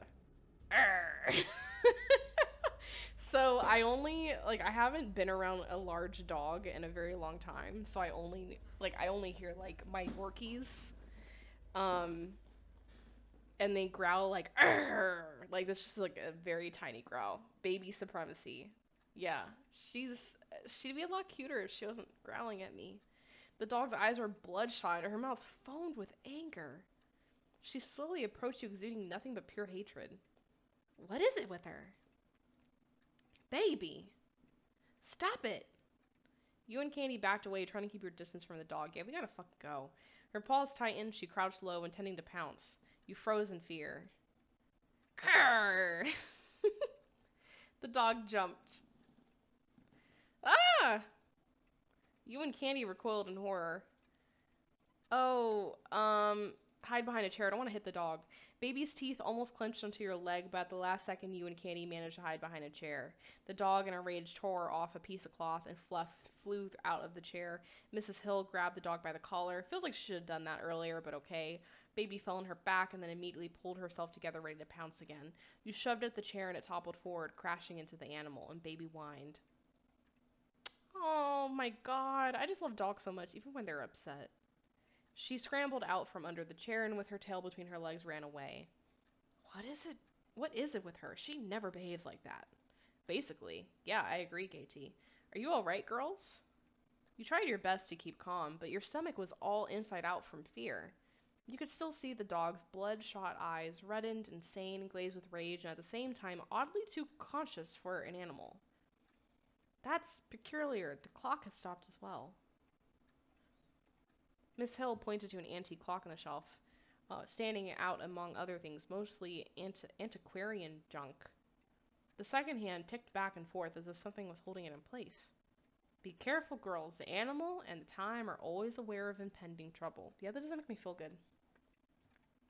You just have to train your dog. Where'd you get it from? She wasn't here before. She appeared out of nowhere yesterday. You know how cold the nights can get here in Saintfour. Wait. Where did you get that from, Candy? Something in her voice alarmed you. You looked towards your friend with concern. Candy was holding a doll. Ooh, scary doll. Good. It fell on me when your dog almost ate us alive. Would you like to buy it from me? Fuck no. What do I need it for? It's not a coincidence that the doll landed in your arms. It chose you. Candy rolled her eyes and smirked. What do you say? Oh, what do you say, Sarah? I don't like the idea of a doll that like chooses you. But also I don't know if it's really like it's not my place. It's kind of her purchase, you know? I'll ask her if she likes the doll. Do you like it yourself? I don't even know. I had one just like this when I was a kid. But now I don't really need such things. Maybe if it were a gift. You can take it. Oh, God. You can take it for free. I don't mind. No thanks. Yeah, thank you, Candy. Well, as you wish. Sarah, maybe you'd like to take a dream catcher. I don't know if I need one, really. There are different kinds, and I keep only the strongest in my shop. These are the charms of shamans that lived here hundreds of years ago. The shamans made them attract visions, be they pleasant dreams or nightmares. With the help of a dream catcher, you can see images of trapped spirits in your dream. Oh, that's not really a good way to advertise that, I think. Fighting in a dream will make your spirit stronger and allow you to concentrate into the depths of your own consciousness. I see a sense of nature in you. This charm will open your third eye. It is not necessary to always carry it with you. All you need is to have one in your possession. Pick one, darling. Okay. Getting a dream. Oh. Oh, you. Okay. I like this pink one. That's cute. I can get the stylish dream catcher. Annabelle or Chucky. Yeah, whenever I see dolls in antique shops, this is the first thing I think of. You have good taste. Stop by any time. I'm always happy to have company. What a day. Yeah. Did you really believe what Mrs. Hill said back there? Not really, but I thought, why not take it if it'll make her happy? Yeah. And her dog. God, it seemed like it was looking right into my eyes. My legs are still trembling. Sorry about that. Usually seeing Mrs. Hill is much more peaceful and pleasant. It's okay. Not your fault, clearly. See you tomorrow then? It was nice to meet you. Yeah, absolutely. Same here. Is it date time? Are we going on a date? Why is this mailbox swinging? That was the first thing I noticed. It's swinging so aggressively. It started to seem like a normal evening. The sun set behind the horizon, and twilight draped itself over Saintfour. The street was empty, as usual after the sunset, but the coming of night for some reason depressed you. Anxiety began to swell up, and you started walking faster. Ta-dam, ta-dam, is that ta-dam, ta-dam? The chiming of the bell clock ran out across the night. At first the sound was tolerable, but soon it became more and more loud. The vibrations made the roadside gravel beneath your feet tremble. Once in a while, the storyline reaches a fork in the road. The path along which the heroine will go depends on what you have accumulated more so far. Courage, caution, or image. I want to say path of caution. Going the way is the last thing I would do. Welcome to Until Dawn. Yeah. If you guys haven't played Until Dawn, it's a great game. It's another one that's very heavily defined by like what choices you make, so it's great.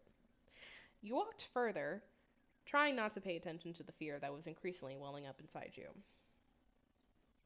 You realized that you had been running when you reached the school. You were completely out of breath, and your legs trembled so violently that your knees were knocking against each other. Oh, the light was on in one of the windows. It's strange that there's someone at the school at this hour. You didn't want to go back. The chiming of the clock could still be heard in the distance, and the deserted street was more terrifying than ever. You decided to head into the school, at least until the sound stopped. No, I don't want to be in here. You forget something, Sarah? I forgot her voice. I was doing an old woman voice, but I forgot how to do it. Me? I see that you're afraid, and you should be. What are you talking about? Miss Baker's face twisted either in fright or in anger, and she drew herself in close to you. Her. What is this? Miss Baker? What the fuck? What is baby doing here? I'm just gonna keep growling, I guess. The dog rushed at you. You felt her teeth sinking into your neck and woke up. Okay, good, it was a dream. Good, good, good. Okay, your heart pounded somewhere up near your throat. Your body trembled feverishly. Apparently, today's events have given me nightmares. You touched the amulet on your neck. The dream catcher's feathers were soft, and you liked the pleasant caress on your skin. Or did it have something to do with this thing? Is this what Mrs. Hill was talking about? Will I just always have dreams like this? Well, maybe let's take it off when we go to sleep next time. Yeah, thank God she's not dead. I was expecting like a quick time event or something. It was still light outside the window. You looked at the unusually clear sky and lots of various thoughts passed through your head. Your eyelids became heavy, and in another moment you'd have fallen asleep again, but the doorbell awakened you completely. She's surprised. You heard voices downstairs and then hasty steps up the stairs. The door opened. Oh, not this man busting into my room. Did you fall asleep? Sorry, I didn't mean to wake you up. This is a bad time, probably. No, it's all right. I was just taking a nap. Will you wait a bit for me to get ready? Yes, of course. I'll just be outside. What should I wear? Let's wear something cute for our date with Luke. That's actually quite cute. Jeans and a comfy cardigan.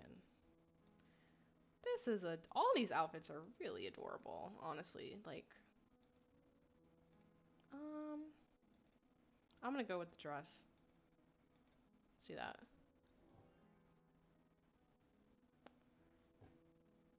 There's too much going on right now for me to worry on an elaborate outfit. I'll be comfortable in a sundress. You were about to leave, but Mom suddenly entered the room. Where are you going? I'm sorry. Does she just not let, like, a boy she's never met before come up to my bedroom? Like, what? Does she not ask him what he's doing here? I'll tell the truth. Like, I don't. Luke invited me on a date. We're going on a picnic in the woods. Oh, you're not going anywhere. Why? Oh.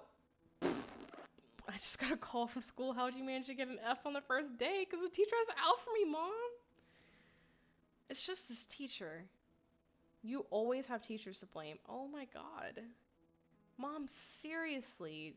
Cardigan gives image points. Nice. Yeah, dude. I want to go on a date. Um, yeah, please don't keep me. Let's play the guilt card. Don't keep me from making friends. So I'm holding you back now, a little bit. Okay, go. You left your house with a heavy heart, regretting that your conversation with your mother ended on such a sour note. Well, I don't know if we really could have turned that around to be a better conversation. Is everything all right? Luke stood at the door holding a basket in his hands. The weather was surprisingly good, at least for Saintfour, and her mood gradually improved. Yes, everything's fine. When did you have time to dress up like that? Now I'll feel like a redneck next to you. Well, thanks. So shall we head up to the glade? Ooh, the glade. Yeah, let's go.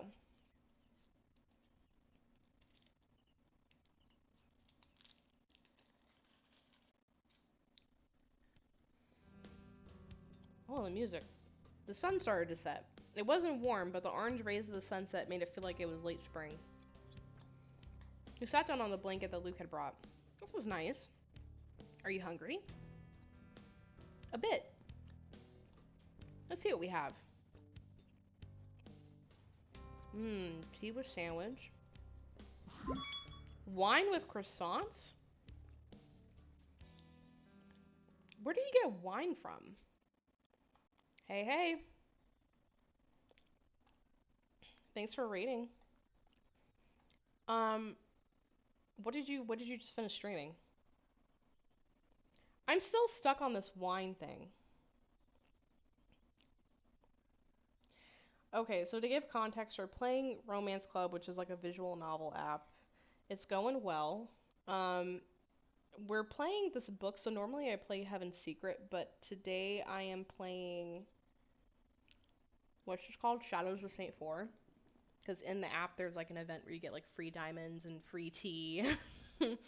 And so I'm playing this game. So to summarize, it's kind of like a horror game where we're switching between our character as an adult and our character as a teenager. And we're on a date right now in the teenager realm.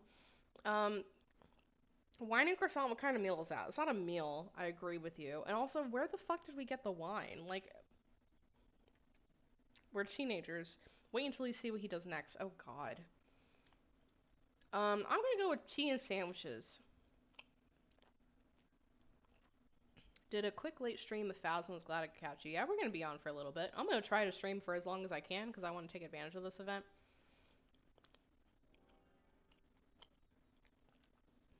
I would like something to warm up with and something a bit nutritious to eat. Yeah, let's have some actual dinner. So, hot tea and sandwiches. I got you. I've never played Phasmo. What kind of game is that? Thank you. I used to spend time here often. I would come here to think. What about? Am I following? Oh my god. Okay. Am I following my path or have my parents decided everything for me? They are chasing after unnecessary things, and should my sister and I give up everything so they can find what they don't really need? What are they chasing? Antiques. Serious ones. They are real connoisseurs of these things. It seems to you that Luke, why did I say Deke? Luke said this with deep-seated resentment. As the forest floor cooled down, you unconsciously trembled, and Luke noticed this move closer. Ooh, I'm gonna snuggle up. Oh! Wait, that's the co-op game, right? Where, like, after each round, you can, like, buy equipment and stuff to help you find out the ghost. Yeah, that shit looks... I want to play that game so bad, actually. Looks so fun. You felt his breath on your neck and the warmth of his body. The shiver subsided. I'm just moving my chair up, so if you hear noises, that's what it is. Your heart felt at ease for the first time since you moved here with your parents. What are you thinking about? About how good I feel now. I feel good with you too. Hey man, let's do it. We should all play together. If we can find a time where you're available and Kat's available. Do you need 4 people to play? Can you play it with less than 4? I don't know if there's a 4th person you have in mind. I don't know anyone else who plays the game. The sun hid entirely behind the horizon. In an instant, clouds covered the sky. Thunder rumbled and a strong wind started to blow out of nowhere. We have to go. It's about to get very wet. Oh, okay, good. Yeah, let's find a time to play. I'll definitely play.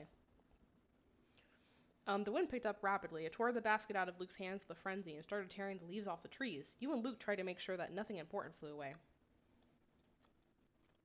Definitely, let's arrange that. As you headed back, it was completely dark. Do you know the way back? I'm a little confused about where we are. Why is she screaming? Oh, okay. You gotta shout louder than the raging storm that was taking over the forest and the city. I think so. You came to a crossroad. Left or right? Oh no, don't ask me. Don't ask me, dude. Don't ask me. Oh, right? The rain wasn't strong, and you had already felt it once more than once in Saintfour, but the darkness of the forest and the thought that you were lost made you cringe with fear. You walked, clutching a deadly grip on Luke's hand and with your eyes closed. Why are you walking with our eyes closed? Suddenly, oh, you stumbled over something. That's what you get for walking with your eyes closed. What is it? In the dark, you didn't understand right away that it was a man. Step away. You didn't even manage to scream as Luke lifted you and pushed you aside. He touched the body. Ew, why such a body? But even from afar, you could tell that the man was dead. He seemed made of wood. His mouth was open in a silent scream, and his wide open eyes stared at the sky. There was something wrong with them. Suppressing fear, you came closer. What? What's with him? His eyes were black, as if charred. Instead of dry, yellowed forest grass beneath them, rare flowers bloomed. You picked one of the buds. Why are we spending so much time near this dead man? Okay, it's a pretty flower, but like, there's still a dead man. Luke peered into the face of the dead man and then abruptly recoiled, swayed, barely able to stand on his feet. Welcome to it being a horror book. I know, right? I was like we were like having hot tea and sandwiches on a nice date. Oh my god. Oh my god. Ill, ill, ill, ill, ill. I know him. Is this Sam? Is this Sam? This is Sam. Yep, it's Sam. Oh god. Oh god. Okay. Well, let me I'm ooh. Oh god. Oh my my god. Okay, well let me flash you the nice one. Okay, so let me let me flash you the summary. I am shook, y'all. Okay, so we have one courage, two caution, well four caution. We got two this round. We got two image points from this round, giving us five. And I am going to go ahead and watch the ad, and I'll switch so no one else has to watch it for me. But I do want to get as many diamonds as possible. Princess Ari said, "Welcome to it being a horror book." It starts picking up right here with the body. Well, you know what? I would say that I'm ready, but I think by my reaction that I'm not ready. But I am definitely very, very excited. It's male V. That's what you think I look like as a man. I can't tell if you mean Luke or the dead body. He's a zombie. He does look very zombie-like. I was kind of afraid that he was gonna like reach up and touch us or something. Eric said nice reaction. Yeah, no, that was startling. That was definitely very, very, very frightening. I did not expect them to draw it in that much detail. Okay, I think I'll probably do one more chapter and then I'm gonna take a break and then we'll pick up. But let's do one more chapter before I take a break. You and Luke are brought in for an interrogation. Relationships are heating up at school. Oh my god. Every single time I flash the screen to you guys, there's another ad. Oh.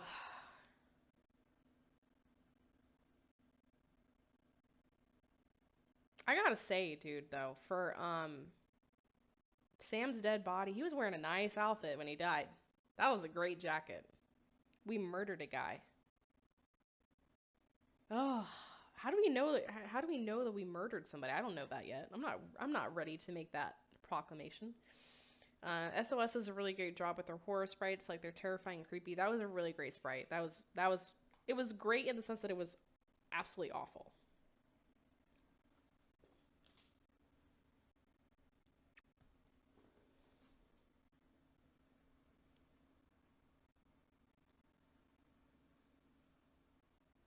I'm excited for this next chapter. Chapter 3, Sam. The siren sounds of a police car echoed around the block. People looked out of their windows, gawking at your house with interest. Why are they at our home? You didn't do anything, but somehow you felt guilty. Derek's father, Mr. Nixon, looked serious and hospitable, making you feel even more uneasy. The flowers are important? Okay. Thank you for bringing my daughter, Mr. Nixon. It's my job. I advise you all to be careful. At least don't go walking around the woods at night. Yes, of course. Thanks again. How does not walking around the woods at night prevent you from running into a body? It seems like the body was going to be there no matter what time of day it was. Have a nice evening and good night. He was suddenly for he was already for the car, but suddenly turned around briefly to add, "Don't worry. Do not worry about your daughter's safety. I will look after her." Oh. Mom looked at him silently and then nodded slowly. "Thank you." Oh, God. Where's our dad? I don't know what that smile was. The car drove off, and the flashers faded into the distance until they had disappeared completely, leaving behind the silence of the night street. I think the show was like Hopper from Stranger Things. Eric and I were discussing that at the very beginning of the stream, that he definitely was like Hopper. Mom hugged you, and you could feel her trembling. Mom?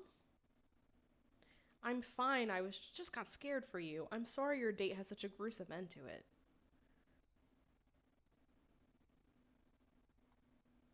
Um, let's say I'm sorry too. Oh, baby. It's okay. You will have more opportunities, I'm sure. The main thing is that you're safe and sound. Let's go inside. You're soaking wet. Oh, God. Oh, the room was dark, but you didn't want to turn on the light. You walked to the window and looked out the street as if searching for something. We're not going to talk about what's this. Yeah, at least Mom's not pissed at us. I will say that's one. Oh, God, I just noticed this too. That's one thing that's good about almost being in danger is that all of a sudden everyone forgets why they're mad at you, right?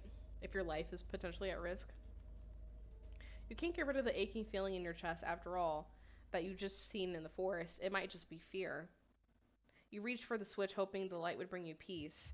But someone's icy wet hand touched your hand. What the? Oh get this man out of my house. Oh no. Okay.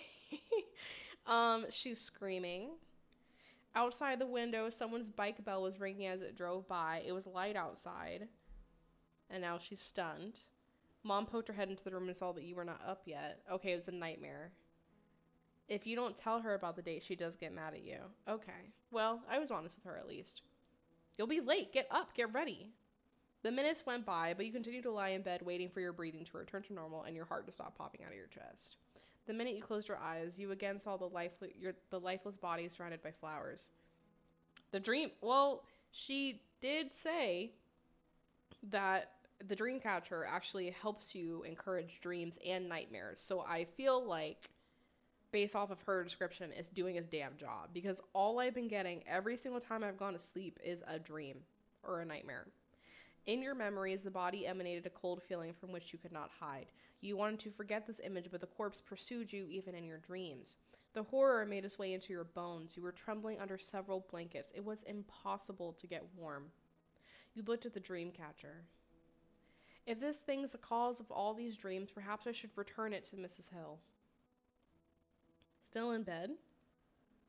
Get up, come on. We just saw a dead body last night, Mom. Like, there was no choice. You had to get ready for school.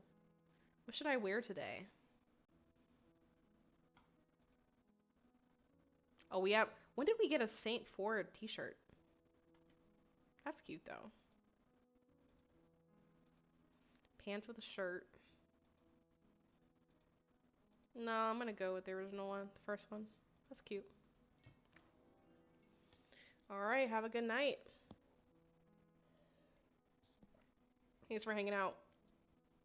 That's one of the reasons I take it off as soon as I get it. Yeah, I don't know why she keeps going to sleep with that damn thing around her neck.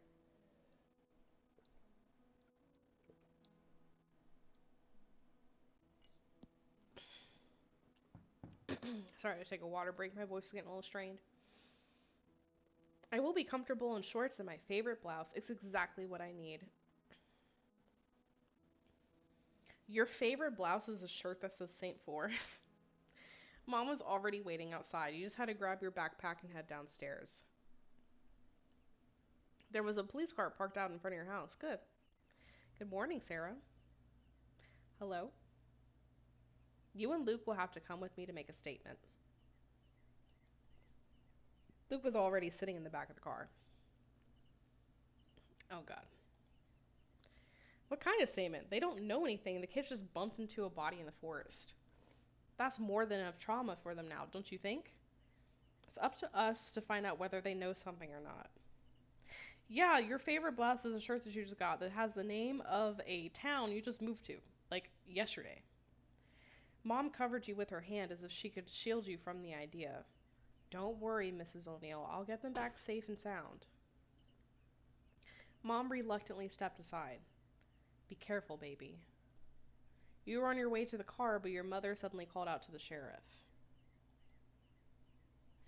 But I've always known the dream catcher to keep bad dreams away, but in the dialogue, the Mrs. Hill explicitly said it helps you see more dreams and helps you become like more connected to that kind of stuff. So it's very confusing. Mr. Nixon, can I have a moment? Wait here. Luke got out of the car. He looked worried, nervous. He wouldn't take his eyes off the sheriff as if he wanted to hear what he was talking about with your mother.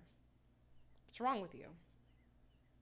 Do you really have to ask? We found my friend dead in the forest. I didn't know that you were friends. We were friends. Luke was silent for some time, but from his face it was clear that he was thinking about what had happened. There was something wrong with Sam's death. His eyes. Do you remember his eyes? I try not to think about it. I honestly don't remember his eyes at all, but I'll say I remember. Is the mom gonna seduce the sheriff? That's what I keep thinking. They're having like a lot of like weird conversations with each other. I cannot forget them. Who could have done this to him? Sheriff Nixon is being silent on the matter, but he obviously knows something. I couldn't sleep until morning. I was just rolling around thinking about Sam and how we found him. I remember the day he disappeared. I still feel guilty. Guilt? Yeah, what's guilty for? Let's not talk about it. All right, Luke. All right, Luke. Come on, Luke. We're going in to get questioned by the sheriff, and I feel like you know something. Yeah, you can trust me. Come on, man. Just saying you can trust me, it is like, yeah, I can trust her. That's like the one thing you say, and then all of a sudden everyone trusts you with all their secrets. Luke says Sam was not in the mood that day. He was threatened with expulsion and then had a fight with his stepfather, and he threw him out of the house. Sam always had problems with his nerves, but that day he was running hot.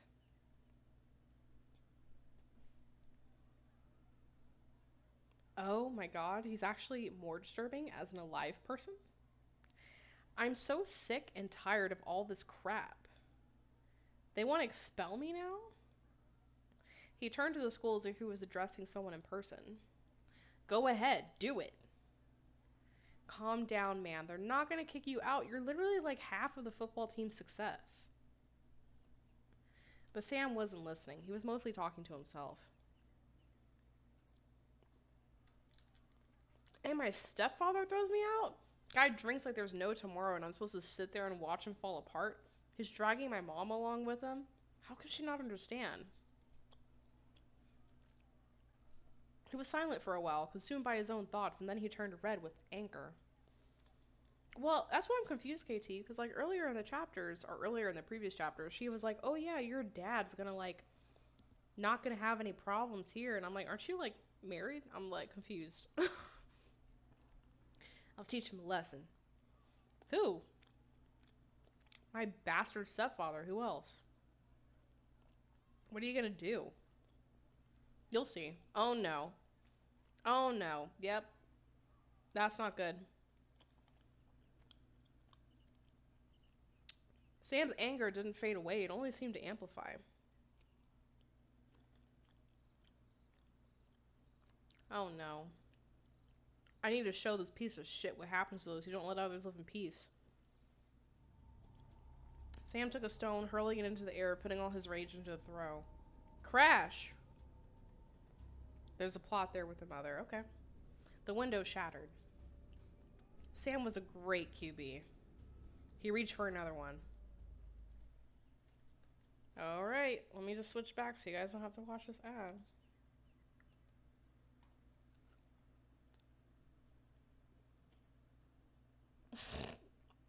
I'm sorry, this ad is like really bad.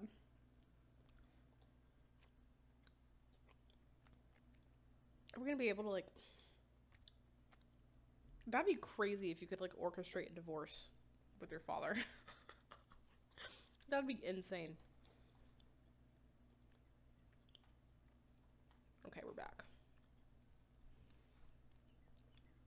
Despite the fact that it was his own house, Sam threw stones with such a frenzy that it was clear he no longer intended to live there. I guess he was right about that. While you live with us, you damn ghoul, I will not set foot in that house, you hear me? Yeah, I mean, he's not acting like a good guy right now, for sure. Come on out, let's have a talk. The second stone almost crashed into another window with a whistle. Bam! It left a sizable dent in the aluminum siding. Don't you come out, you coward! You can come out and slap me around one last time, or are you afraid that I'll break your head open? Sam was from a poor family. Getting into college was the only way to get out of the city. The only way to become something other than a gas station cashier, really. I understood the reason for his despair turning into uncontrollable aggression. I understand why he was angry with his stepfather, who was beating his mother drunk and beating him. This is dark. I need like a trigger warning for this. Well, where are you, bastard? His stepfather came out of the house. What are you doing? I'm sorry, just the word. What are you doing, you whelp? You need a beating to remind you where your place is? He's carrying a beer. It's you who's gonna get one. Sam took another stone, and before his stepfather had time to take a step, he threw it at his head. And Sam rarely misses. Oh no. Blood flowed down his face and chin. Oh god, he got him real good. The stepfather touched his head, staggered a bit, but stayed on his feet. Yeah, this whole series is a trigger warning. Yeah, this is pretty dark. Now he's realizing what he did. That night he came running to me. His whole body was shaking. Sam asked me to hide him at my house, but I refused. I could hear the sirens. The police were coming. Yeah, dude, he fucked up. My parents won't hide him, and I didn't see any other way for him but to surrender. Sam rushed out into the forest, and I never saw him again. If I had just allowed him to hide in my place, he would not have gone out there. What happened to his stepfather? Oh, he got off lightly compared to Sam. Oh, I thought he died. The sheriff finished talking with your mom. She waved her hand at you, watching with concern as you got into the police car. The sheriff had told her something before leaving. You didn't hear what exactly, but she seemed to calm down a bit and smiled. Then you got into the car and the sheriff pulled away.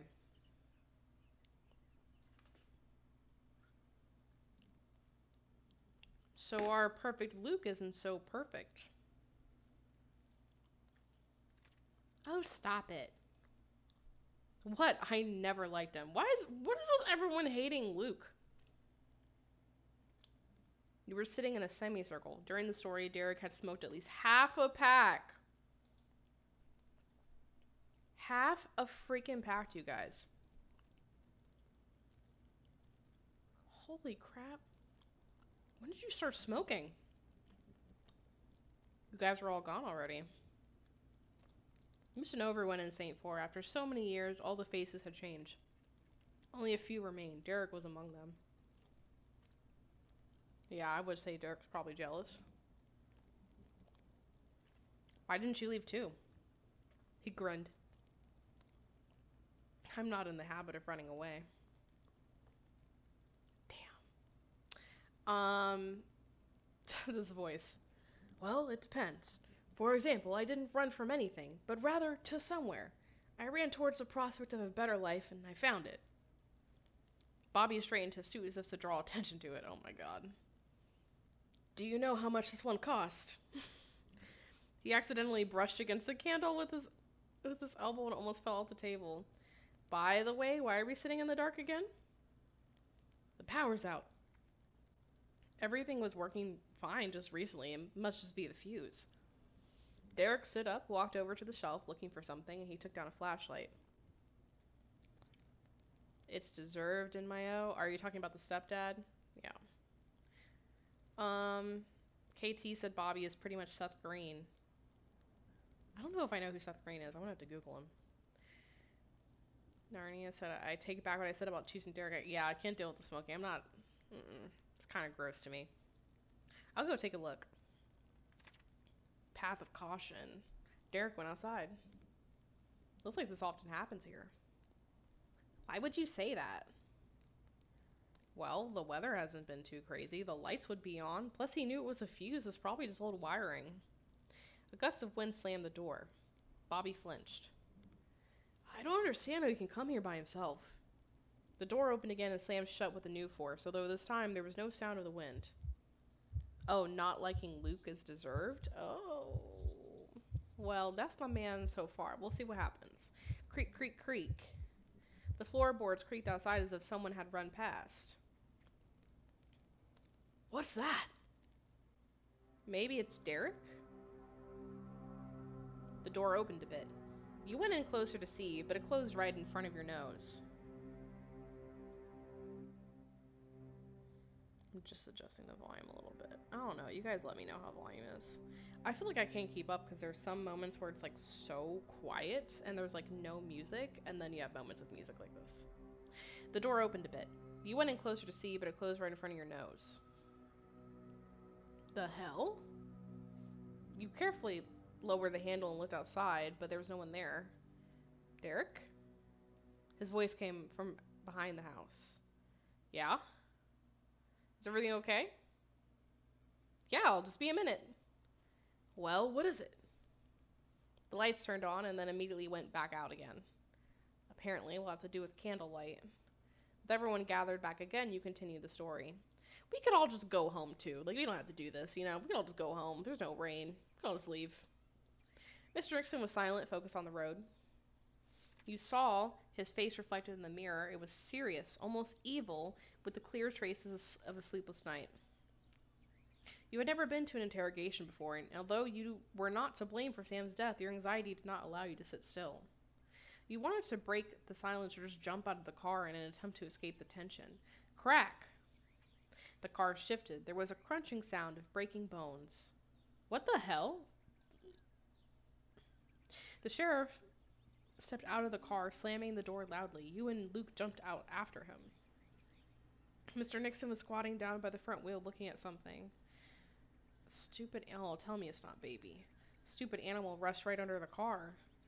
He pulled a hair out from under their wheel. The skull of the animal was crushed. Its gray hair was soaked with blood. If not for the long ears, one could have barely said it was a hair in the first place.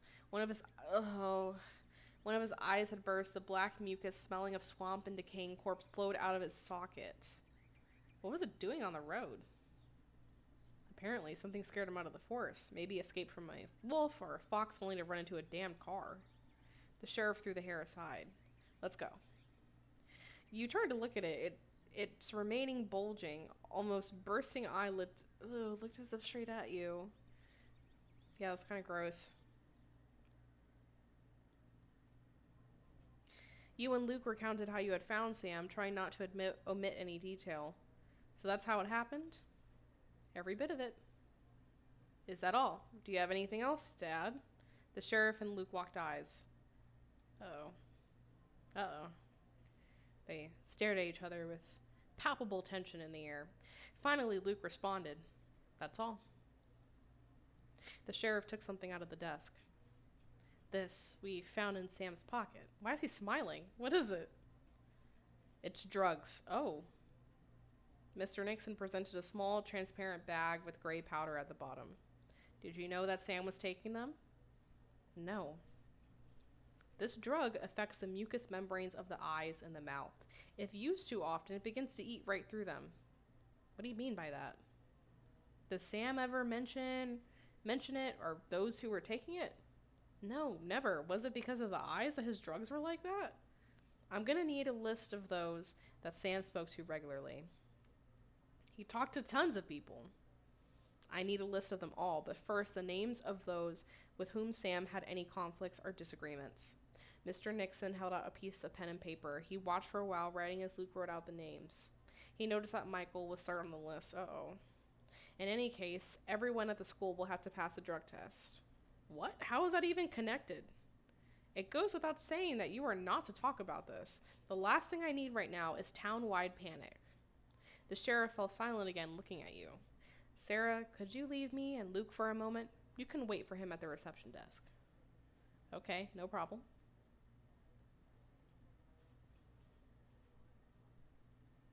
In the waiting room, you found some pamphlets promoting road safety, and you looked through a magazine someone had left behind. It was impossible to hear what the sheriff was talking about with Luke, but you saw that the conversation was pretty intense. Two officers came into the waiting room. They passed by you, not paying any attention to you. And what does the sheriff think about all of this? The kid was way too jacked up on drugs. Addict overdose case closed. Yeah, but I mean, 10 years ago, this same thing happened. Shh. The police officers glanced at you suspiciously. Yeah, maybe don't talk about this in the middle of the waiting room. I don't really know what business I have intervening. I'm just gonna read a magazine. As soon as they looked in your direction, you lowered your eyes, pretending to be fascinated by the magazine. The officers watched you for a while, then continued to speak in a whisper. You heard a couple of phrases. So what? Back then, there was a whole series of murders. Only got one corpse now. So maybe this is just the first body that we find? Don't give me this nonsense. Keep getting caution points. And why are you guys hanging out around here? The officer straightened up, hastily headed off to do some kind of work. That's it for now. If you have any more questions, I will contact your parents. The sheriff wanted to leave quickly, but he stopped, remembering something. Wait, I promised your mom I'd take you guys to school. Yeah. Come on then.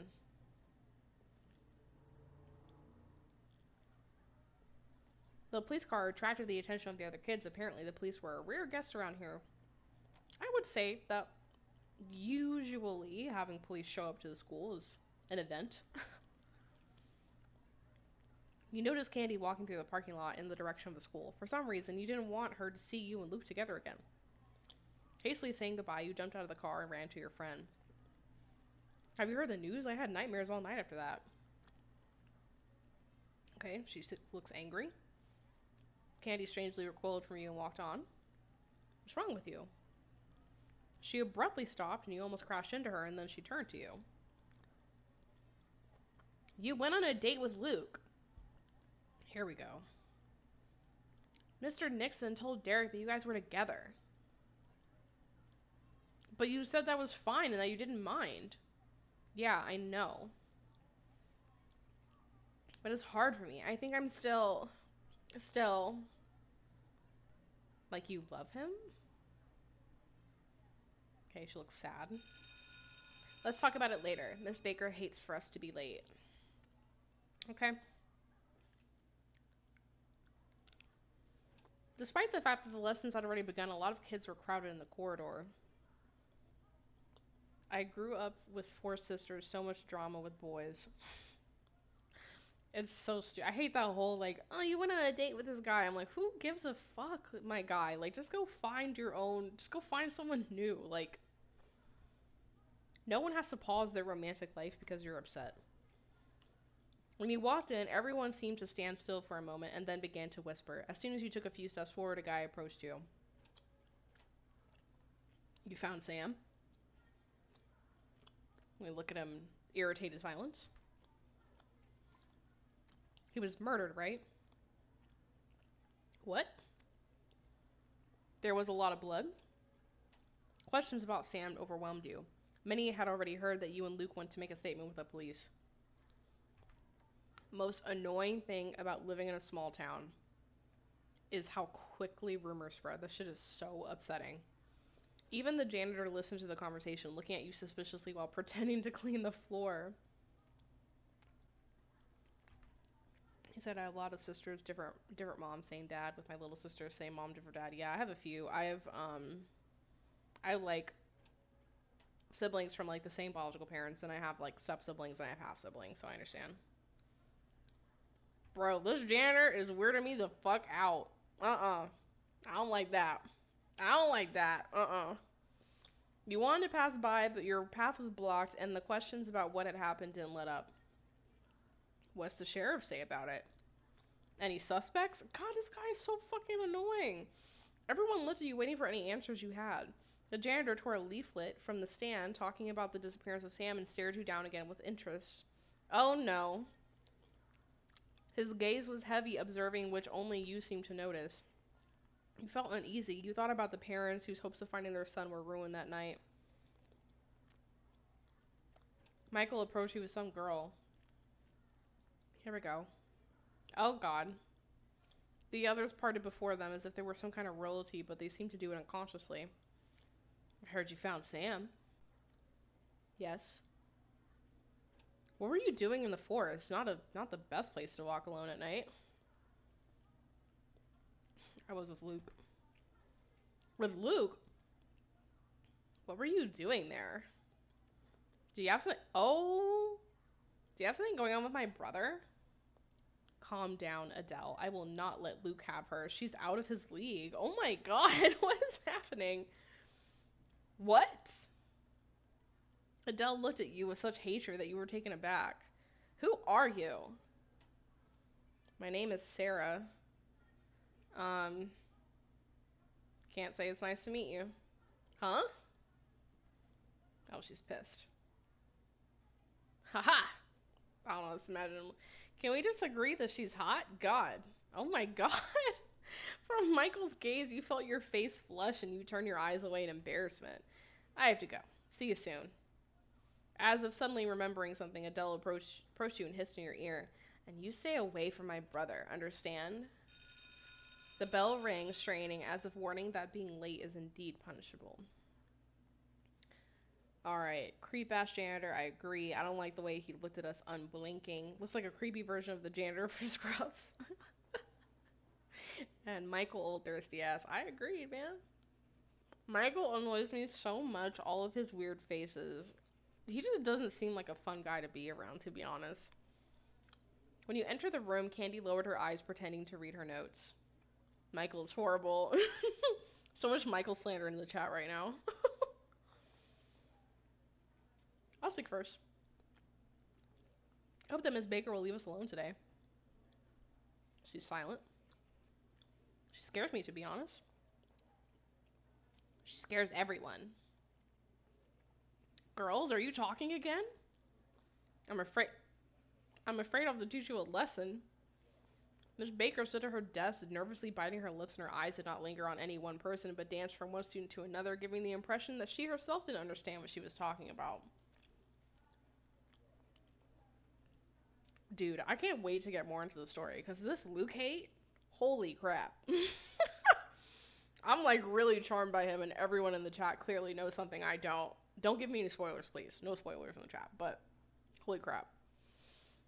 Sarah received a kind of punishment last time. Today I want to hear from you first, Candy. Candy stiffened, but didn't even try to take a peep at the textbook. Miss Baker wrote on the board a task for Candy to solve. This teacher's a bitch. For 10 minutes, Candy tried to cope with the task, but Miss Baker wiped everything irritably and told her to start over. It's all wrong! Who exactly are you learning from, Candy? You knew the topic of problem, but could answer it yourself, but is it worth the risk? I'll take Candy's place. I'm trying to be careful with what I say. I appreciate it. Miss Baker, can I answer it? You? She looked at you in disbelief, paused, and finally nodded. Okay, let's see if you have become smarter over the last day. The class laughed, but you didn't much care. Thank you. Candy sat down and you stood at the blackboard again. It was the same as yesterday, only this time you knew the answer. After a few minutes, the problem was solved. Miss Baker rechecked it several times, obviously hoping to find some kind of mistake. Her face twisted again, her lips quivered, and her nostrils widened as she sighed nervously. I like Luke. He was my ally the first time. I'm glad. Listen, thank you for understanding me. So nice and choices are free. Yes. Love it. So through her teeth, she finally said, not bad. You may sit back down. I hope you understand that today I'll be seeing you after school. For what? What? Does that surprise you? The fact that Sarah stood up for you doesn't change anything. Now I will take care of you thoroughly. Oh god, this one's weird. Miss Baker's interest in you and Candy immediately disappeared and she carried on with the lecture. By the end of the lesson, Candy was slower than usual, clutching her books and supplies. You saw that she wanted to say something, but she didn't dare. I wanted to say thank you for sticking up for me. I was very close to bursting into tears. This old lady is becoming a problem. She's awful. You have nothing to thank me for. Candy stood still for a couple of seconds as if she wanted to add something, but in the end she just smiled and left.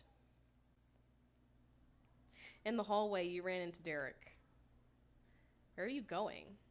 God, he looks so weird. To class, you have biology now. That's right. Oh yeah, you haven't been here in the mornings yet. Today we have a lesson off school grounds. We'll be studying the flowers of... Oh no, the flowers of Saintfour. Derek spoke without much enthusiasm.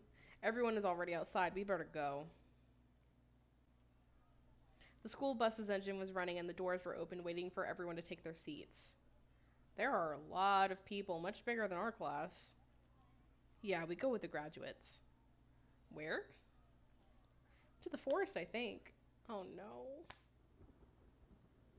Oh, you stumbled over something.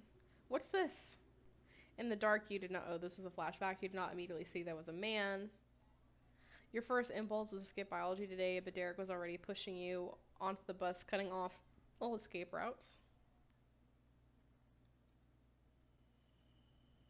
The teacher, straightening an ever-falling strand of hair, spoke about all of the different types of flowers. The kids all trudged behind without even looking around. From time to time, the teacher raised her voice to a trembling squeak in an attempt to silence the children from talking amongst themselves. You, Derek, and Candy walked almost at the very back of the pack. Does anyone even listen to the teachers here? Well, there's one guy that's always listening. Derek pointed to a guy with his glasses trying to squeeze his way forward. The guy was pushed away, and then he stood up on his haunches and jumped up to at least see something ahead. We haven't introduced you to. Bobby. Bobby, come here, man. Oh no. Oh, it's Bobby!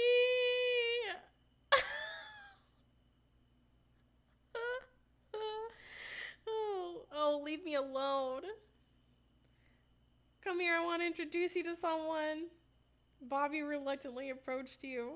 Well, oh my god, he's such an ass. This is Sarah, she's new. Bobby shook your hand excessively in the air. It was careless, as if he was doing you a favor. Yes, yes, very nice to meet you. Don't pay it attention. Bobby always like that with strangers. I'm gonna respond calmly. That's okay. Nice to meet you too, Bobby. Haven't seen you in class before. I've been sick. I decided that a walk outside couldn't hurt. The teacher went further, dragging the others along. Oh, look, it's Highland Hudsana. It's considered endangered in North America. There's such a delight on Bobby's face that you, too, couldn't help but smile. Oh, no, never mind. These are all common yellow flowers. Candy and Derek were talking about something, and Bobby, having decided that you were interested, pulled you along with him, telling you about each plant that you met along the path. You wanted to change the topic. I'm gonna pause. KT said, "Ill, he's so ugly." Yeah, they give him a really nerdy character design. We could say, "Tell me about yourself. How long you've been friends, or how long you've been fond of flowers." I'll just tell me about yourself. Only fools talk about themselves. Those who could fit their whole personality into a few simple sentences. All right. Well, how else are we supposed to learn about each other? Bobby stumbled. Are you so sure that you will fit into our company and I will have to be friends with you? Oh my god, this guy is a jerk. So mean. Bobby paused for a while. I just don't like talking about myself. Why? Is that so interesting to anyone? Bobby stopped abruptly and looked at you suspiciously, even with hostility. Are you sneaking up on me because of my brother? What? No, of course not. What does your brother have to do with it? Do you think that you were the first to try to get to him through me? Is he Michael's brother?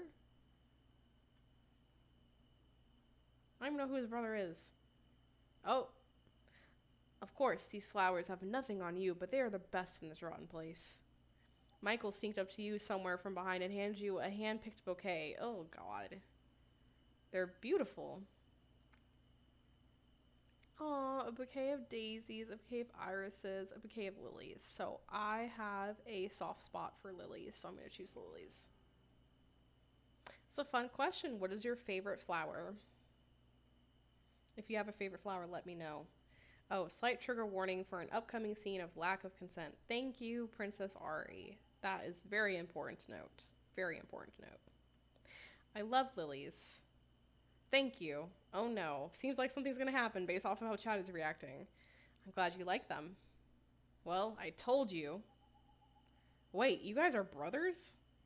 Michael hugged Bobby by the neck, pulling him towards him. Yep.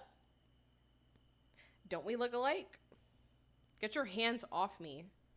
Bobby tried to break free, but Michael held him tight. After several intensified attempts, Bobby managed to free his head from his brother's gap. Get off! He adjusted his clothes and, throwing a hostile look at Michael, moved away back closer to the teacher. Sunflowers? Sunflowers are really nice. Bobby doesn't like me very much, but never mind that. Michael watched his brother disappear into the crowd of students. Why is that? He smiled oddly, looking at you, and the fleeting, slightly noticeable seriousness that glimpsed for a moment on his face immediately disappeared without a trace. He thinks everyone favors me, including our parents. He scanned the crowd in front of him, looking for his brother. He considers me an upstart. What's an upstart? I don't even know what that is. Michael smiled and spoke dismissively. Oh my god, I'm like hiccuping so much tonight. As if he was not concerned, but you realized he was worried about it. A conversation started and you didn't notice how you had fallen behind the group. Michael looks like a friend from high, got the same place as him. Got the same face as him. Are you talking about your friend or are we talking about High School Story? I'm like lost. You wandered into some kind of clearing. At first you couldn't understand what was bugging you, but soon you realized this was the place that Luke had taken you. Oh no. The music scared me. Emotions immediately washed over you. You felt both the pleasant excitement of your date and the horror of the night when you were face to face with death.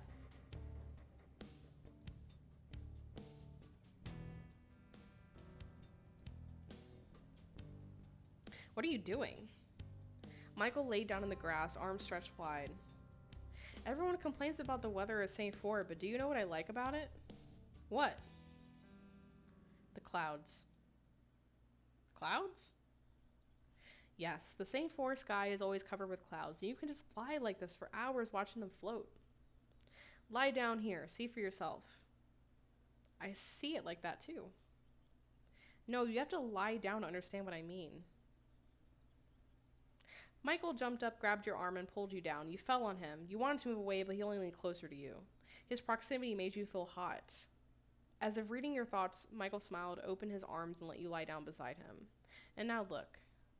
He pointed to the sky. The clouds sailed slowly, making no impressive shapes. They simply moved along, drifting idly in the wind. As you lay there, it seemed that the earth was moving too, only in the opposite direction. Your head started to spin, and you laughed. Got it now? You looked at each other. Yes, I understand.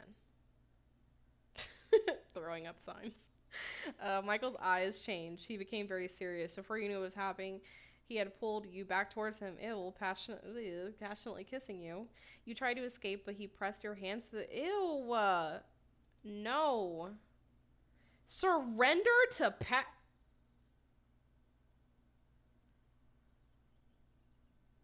That is disgusting. Why the fuck is that a diamond option? Oh, fuck no. Ew. You shook your head, avoiding his kisses. That is so fucking nasty. Don't shy away. Stop it. He pulled away, looking at you and laughing. What's so funny? Are you afraid of... I'm afraid that you're gonna force yourself on me. No. For a few more long seconds, he looked at you, trying to understand the reason for your rejection, because you, like, literally pinned me to the fucking ground, you fucking weirdo. Finally, he nodded and let go of your wrist. The clouds were still drifting along up there, minding their own business. Your head was not spinning anymore. Michael continued to focus on the sky. What are you doing here? Ah, Adele, there is enough room for everyone. You can join us.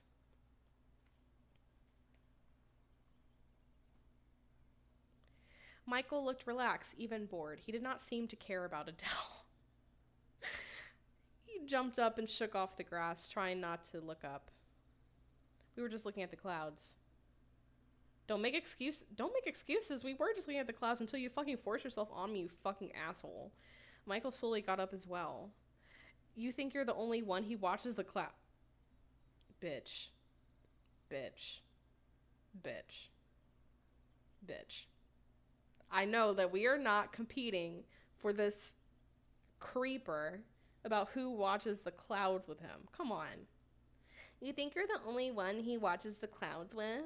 Oh my god, we like do that like every Friday morning. It's so romantic. Oh. Shut up. Adele didn't pay any attention to Michael, looking only at you. You were silent so as not to escalate the situation, but it seemed it only angered her further. Why are you silent, or is it just normal for you to lie with other girls' guys? I'm not your boyfriend anymore, Adele. We'll see. Oh my god, y'all are fucking weird. Adele grabbed you by the hair. Oh hell, I'm gonna grab that bitch back. You pulled her hair and then clung to it properly. Ah! Stop it. Michael pushed you apart. What are you even doing here, Adele? Everyone was on edge. Adele looked as if she was about to pounce on you. But then a scream was heard. Oh no. The hell? Yeah, we're all shocked. It's coming from there. Adele pointed towards the swamp. Michael immediately rushed towards the sound. You and Adele exchanged glances and then ran after him. Oh, what's that? What is that? Oh, Candy. Oh, help! Candy was in the quagmire. She tried to grab at the branches of trees, but she couldn't reach them, slipping, sinking deeper and deeper. Don't move.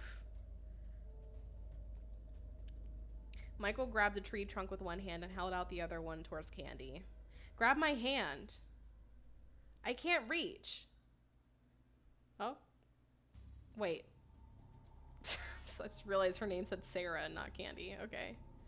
Using the last of her strength, Candy jerked forward closer to the shore. Mike stooped lower. Just a little more.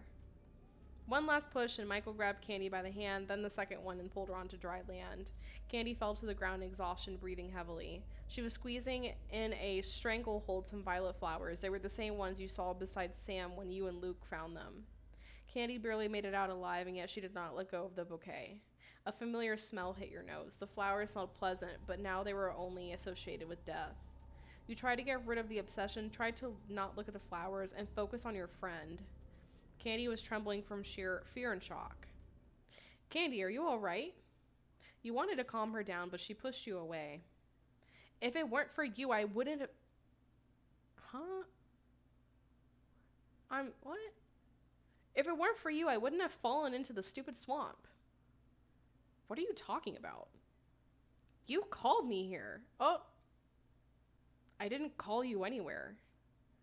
How so? Do you think I'm an idiot? She's been with us here for quite a while, Candy. Sarah didn't call it for anyone. Candy turned to Michael and then to Adele, looking for assurance in their faces. But I heard... Candy trembled and wrapped her arms around herself. You need to go home. Let's go. You helped Candy up.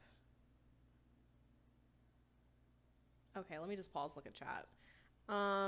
Eric said so gross someone wanted to romance him. That's so disgusting. I could not imagine going through that whole scene and like thinking like, oh yeah, man I barely know pinning me to the ground and like forcing himself on me. That's super hot. That's disgusting. It's like a complete lack of consent. I was waiting for your reaction when the diamond option popped up. Yeah. I was like, what the fuck? Lexi said, this isn't the only book on the app that does this. Good. Great. Glad we can look forward to that. Princess Ari said, I've been told that he apologized for and gets a lot better, but the whole scene just feels icky. Yeah. Eric said the confusion. People on Reddit love him for what? For what? You return your friend to her home late in the evening. At home, she kept repeating that it was you who called her towards the swamp. She is in shock, no wonder.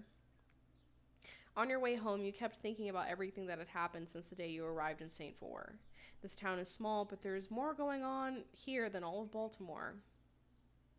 What is this swinging mailbox? Like, it's so distracting. It looks like I'm getting used to it. Is that the takeaway? That we're getting used to it after the weird couple of days we've had? That's the takeaway? You stopped in front of your house. For no apparent reason, you felt uneasy inside. But look how pretty the clouds are, guys. Purple and pink? It's so pretty. You listened. Bam! Bam! Something broke. There were screams. Mom! Where is our father?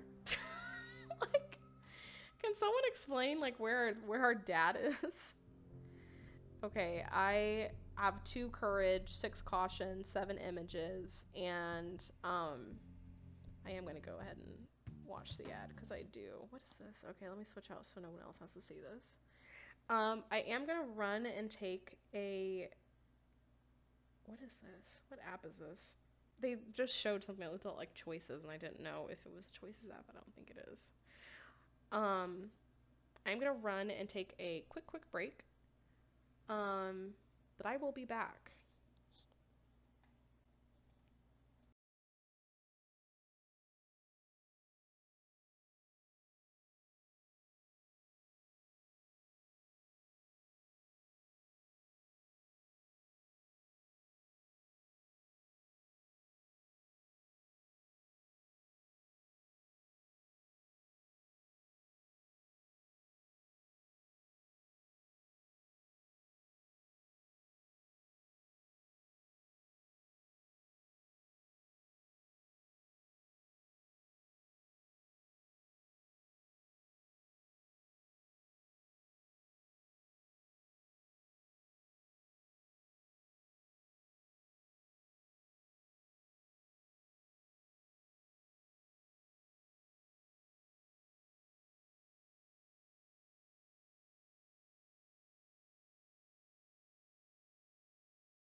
Alright, I'm back.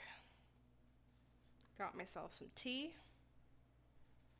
What are we talking about? Eric said you're so scared with all that caution V. And realistically, if it were a horror situation, I wouldn't be that courageous, to be honest with you. Current books are much better at it, but past romance club books struggle with consent a lot. It does get a lot better when you don't have to be forced into romantic relationships, but some past books aren't too great with it. I'll say that makes total sense to me. I feel like consent is kind of a more recent thing. I don't know when these books were published, but a lot of older mediums kind of struggle with consent and stuff. Like Mimi asking if you want to pursue something romantically and immediately stopping if you say no. Yep, I agree with that. They took the feedback and improved those scenes. Caution is the best pass. MHS is a nightmare for it. Chasing you is the ultimate MIO with it. Okay, so we're talking about some books that I haven't actually looked at yet. I almost want to beat it. What is MHS? I'm down to play books that are not good if we can make fun of it together.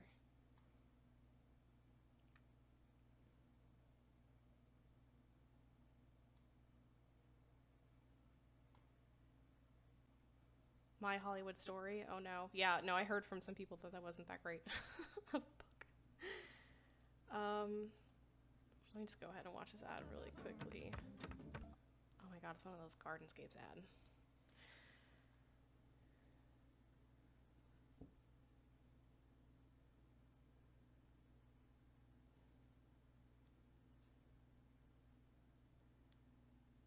Are you guys generally like horror fans? Are you big fan of like horror games and movies and whatnot? Because I'm actually a really big horror fan.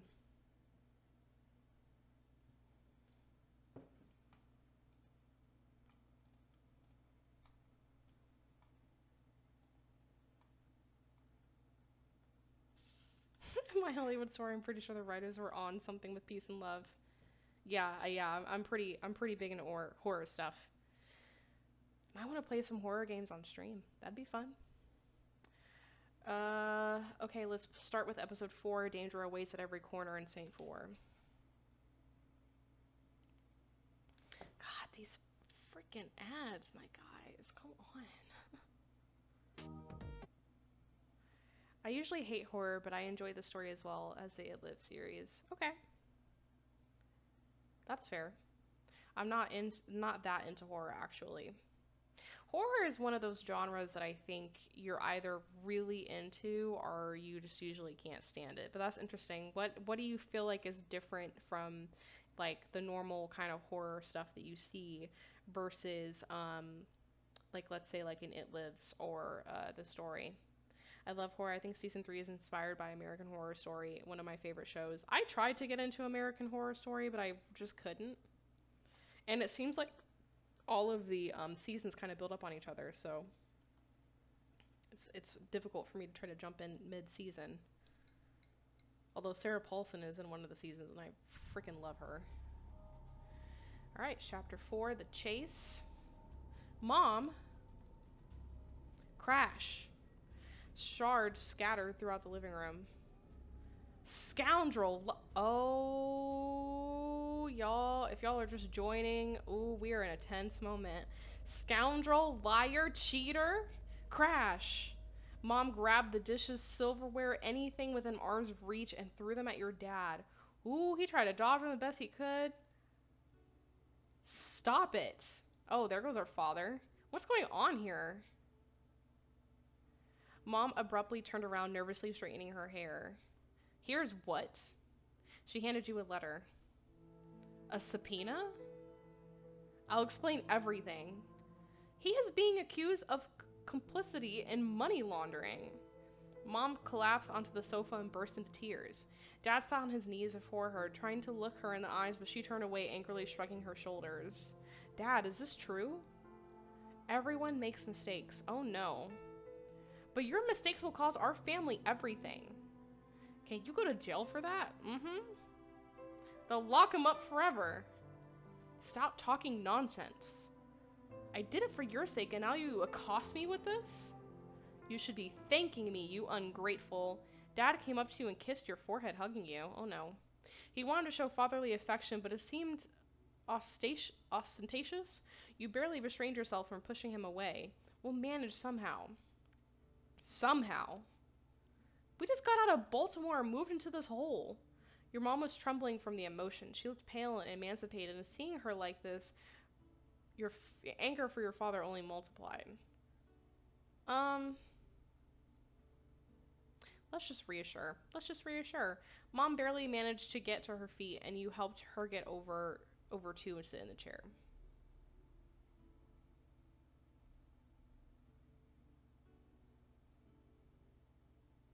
My understanding is that American Horror Story, it's like all of the seasons are kind of like intertwined a little bit with each other. Because I did watch like for some reason I decided to turn on like a recap of like each season, and it goes like in chronological order, and it seems like they kind of flash between seasons to kind of tell the story in chronological order. I also watch American Horror Story, like the Coven story.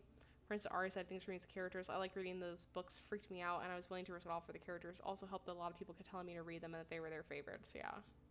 That's what I think is unique about the It Lives series from like most horror genres is that usually like in horror media, most of the stories are unlikable because like inevitably, or most of the characters, sorry, are unlikable because inevitably they're gonna die, right?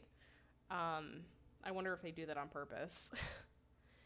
I think it is season 3 of SOS that was inspired by season 4 of American Horror Story. Okay. Don't worry, Mom. I'm sure everything will be fine. But she seemed to have not heard you. She just shook her head, casting hateful glances at Dad. He's always getting us in some sort of problem situation. Don't be mad at Dad. He didn't do it on purpose. You spoke these words, but inside you felt deep resentment and a sense of injustice. I have no anger left. Nothing left but sheer disappointment. Dad flinched at these words, straightening up as if gaining courage and approached your mother again. The It Lives is one of the only choices books I played with a wiki because I refuse to lose any of its characters. I'm kind of unique in that sense with It Lives, in the sense that like I didn't really care if any of the characters died, to be honest. Like I think Tom actually died in my playthrough, which was probably the most devastating one for me. Like I didn't really care for like Danny or Parker that much. Oh please, leave the self-righteous speeches for someone else. Let's not turn this into a circus. Mom snorted, defiantly turning away. I lost everyone in my first playthrough. I'm the same way. Silence fell in the living room. Everyone was thinking through their own place in the matter and what should happen next. For some reason, you got the feeling that it had reached a point of no return. Everything would be different from now on. A wall has suddenly risen between your parents, but will they be able to tear it down as quickly as they built it? Sarah, could you leave your father and me alone for a minute? Sure, Mom. Pieces of broken dishes crunched under your feet as you walked awkwardly through the living room. As you stepped into the next room, your mother began to talk restlessly and angrily about something. Your dad answered her with the same intonation bordering on hatred. Yeah, they can die, I think.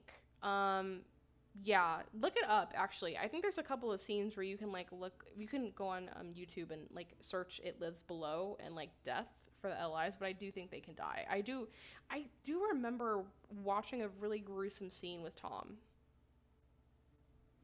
Your dad answered her with the same intonation bordering on hatred. Parker did ditch me too. Yeah. You refused to believe that they could throw him in prison, but not because he didn't deserve it. Mostly because long prison sentences seem like a weird graveyard that your relatives don't belong in. You went to your room, still listening to the conversation in the living room, but a small movement at the window distracted you from your family quarrels. Let's get into some horror, man. Let's do it. I'm tired. Let's get into some people dying and ghosts and stuff. Let's get into it. A shadow spun around, pacing back and forth as if waiting to be allowed in. You came closer, right up to the window to see what was out there. Round, frightened eyes stared back at you. The pupils almost completely absorbed the iris, leaving only a thin yellow rim of color. Oh, it's it's a cat. Your heart skipped a beat. Ah, it's the kitty. What are you doing here? It was probably cold outside, and you hurriedly opened the window, letting the animal in. I'm sorry, was the animal sitting on its own cat tower? Is that what those are called? Cat tree? What are those called? You walked across the room, turning on the light, and returned to the cat. She spun again, chasing her tail. like a little dog. She had a smooth, black fur, almost iridescent at a certain angle. It looked almost brown. You wanted to pet her, but she hissed and raised her paws in warning. Where does she, did the cat just bring this into the house? Alright, okay, I'm not gonna touch you. Wait a minute, I've seen you before. You're Mrs. Hill's cat. When did she have a cat? You couldn't exactly remember when you saw any other animals in the antique shop other than the dog. Nevertheless, you were confident that the cat belonged to Mrs. Hill. Meow.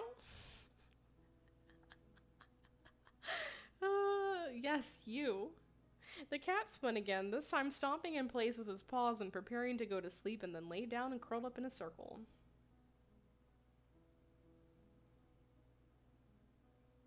Well, you can spend the night here, but tomorrow I will take you back to Mrs. Hill. You took a shower and set the alarm. Your little guest was already snuffling at the head of the bed. And although the cat clearly didn't have any real sympathy for you, feeling its warmth made it easier to fall asleep. Your parents began to quarrel again in the morning. Mom's face was pale and haggard, her eyes swollen from tears and sleeplessness. In order not to disturb her further, you decided to walk to school. At first, you walked at a leisurely pace, enjoying the fresh air which only happens in the morning. You thought, I'm gonna think. I don't know, I like Luke at all. It seems an eternity has passed since our date. Yeah, can we check in on him? Is he okay? So much has happened. Does he regret that whole evening? I looked and couldn't find. Okay, that's other than MC. We'll look again later. I could have sworn I could remember that Parker died, but maybe I'm making it up. Your attention was scattered. Your legs walked automatically, and your eyes didn't notice the road or the houses, only the rushing thoughts in your head. But suddenly, you startled and froze, peering intensely into the distance. The end of the street was covered in impenetrable fog, and there was something seriously abnormal and unnatural about it. I found what happens if they fail a nerve check. Okay. It was curling, moving, getting thicker. The mist swallowed houses and cars as if they were falling into an abyss, dissolved into white darkness. Unconsciously, you took a few steps back, feeling that you shouldn't enter it. Silhouettes appeared in the fog, clearer and more tangible than the approaching veil of gray. On the wiki, the person with the lowest nerve will die if the group nerve isn't high enough. Okay, that's probably what happened. What the? Something moved forward, and then a wolf's face, twisted with a grin, came out of the fog. What is? Oh my god! Oh. How do you like a roar? Roar? I don't know how to do a wolf's growl. Yellow teeth were colored pink from blood. Scarlet drops stood out brightly against the gray haze around. Blood ran down the gums of the animal and dripped onto the ground. She's horrified. The wolf took a couple of steps towards you. We're not having a lot of luck with, yeah, man. I'm not used to sprites looking this scary, though. I'm still getting used to it. She's not having a lot of luck with animals. His eyes were black, just like Sam's, with no pupils, and yet you knew that he was looking at you. It's a zombie dog, wolf. I would love for this to be a zombie thing. Furry tufts hung all over its body, pieces of naked, bleeding flesh were visible here and there. The wolf smelled of rot and decaying flesh. You felt nauseous. You backed away from it, trying not to scream. Vroom, vroom! The sound of the loud, wheezing motor. You turned around sharply. For a second, you were forgetting about the wolf next to you.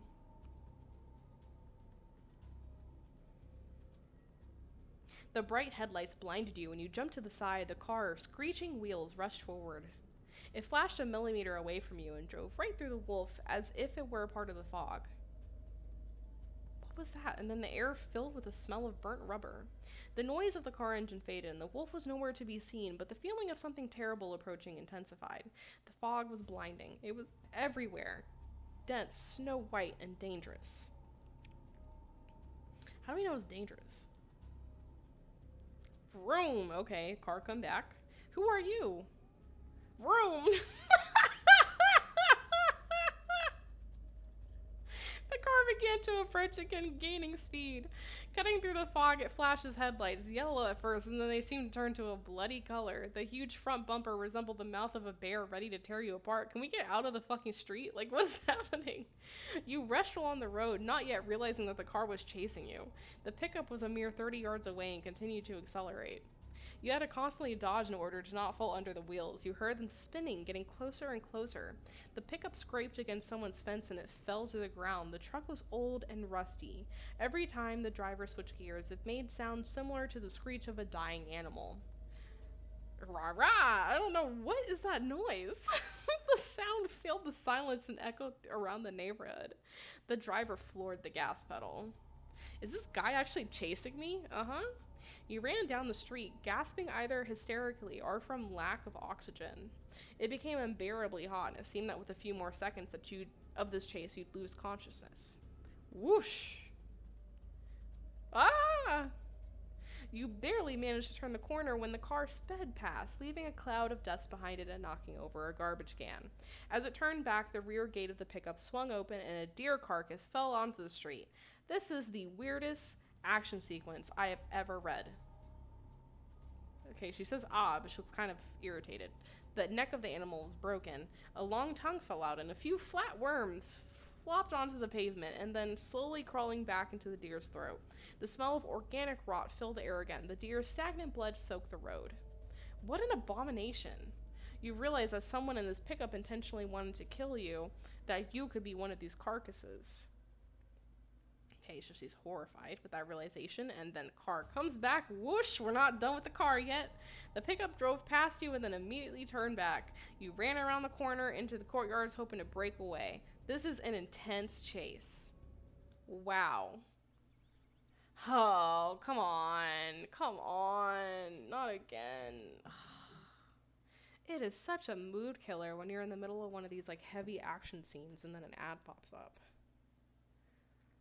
I'm gonna take a sip of my tea. Hopefully it's cooled down now.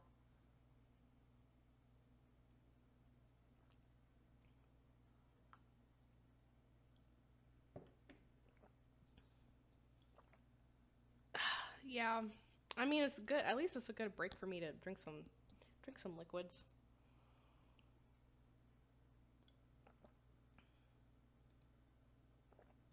Oh my god, it's doing the freaking thing that I didn't want it to do. Give me 1 second. Okay, now we're back. No, the ones that interrupt you in the middle of the thing, you don't get a diamond for, which is really annoying. Your heart pounded in your throat. You stumbled at every step, coming to an intersection, hoping to see someone who could help you, who would save you. But you saw that the fence was separated the street.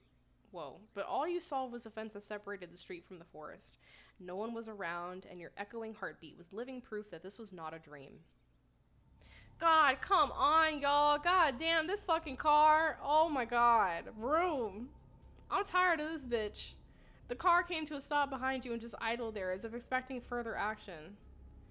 Maybe, I don't know, maybe the app knows that I'm like live streaming and it just, I have no idea why I'm getting so many freaking ads. You clung to the fence without taking your eyes off the car, whose growling grew stronger as if preparing to run you over. I'm telling you, this car, we can't get away from it. If he wanted to crush me, he would have done it already, right? I think so. Vroom, vroom. Ah! The car twitched, and for a second you thought it was over. There was no other way out. You jumped, trying to cling to the top of the fence, but failed. You jumped again. Bam! The car slammed behind you as the driver got out of the car. Without looking back, you kept on trying. For the third time, you clung, pulled yourself up, putting all your strength into it. When you had almost managed to get over, he grabbed you by the leg and dragged you down. No! You smashed your pursuer on the head with both fists. He loosened his hold and you were able to shake your foot free. With one more desperate leap, you were able to pull yourself up and climb over the fence, falling onto the ground on the other side. It says free play session brought to you by, so I'm assuming they're giving it to you because it's your first time playing through the book in this free play. That's fair. Yeah, I guess if they are going to give you diamonds, right? Free diamonds choices, then I guess it makes sense to kind of serve you more ads to make up for it. It's worth buying diamonds or tea just to get rid of the ads. Oh my god. Okay, so she fucked herself up getting over that fence. All I'm saying is that if you went courage, you get to hop over the car. That's fair. Ouch. You ran without stopping until you reached the school. I don't have a lot of courage points. I only have 2 right now. Candy and Derek stood at the entrance chatting casually about something. You ran up to them, grabbing Derek by the hand and hanging onto it, losing the last of your strength. What's wrong with you? A car was chasing me. Just breathe. Why is he smiling? They were chasing me. Yeah, this is serious. Who? The dogs? A car. Wanted. Well, I don't know what they wanted. To kill me, I guess. He chased me all over the neighborhood. Who? Derek's face became serious, insightful. He looked you over carefully, looking for something in the expression on your face. I don't know. I couldn't see he was driving. Derek gently helped you sit down on the bench. Now, tell me what happened. It all started... I'm gonna start the story with Fog. You described in vivid detail your encounter with the wolf, trying to convey all of the shock and horror. Candy listened with genuine interest while Derek was clearly skeptical. At some point, he interrupted. It's all clear. You're replacing memories because of the shock. Tell me about the car. You wanted to punch Derek for his mistrust, but you understood that it sounded crazy, and you continued to describe the chase. Do you remember the car? More or less. You're lucky that you got out of one piece. Yes. You look terrible. You looked at yourself and only now realized that your clothes were torn and your hands were all scratched up.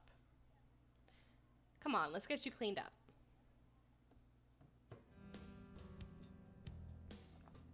You went into an empty classroom. Candy took out her makeup bag and helped wipe the dirt and grime off your face. If you'd like, I can put some makeup on for you. Yes, please. What makeup would you like? Oh, here we go. Oh wow, this is like extravagant. It's so bad, all these diamond options I don't really like, to be honest. I kind of like the more natural. I'll go with cat's eyes.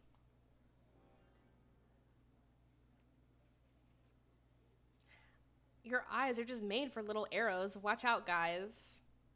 Don't make me blush. Now we need to get you into new clothes.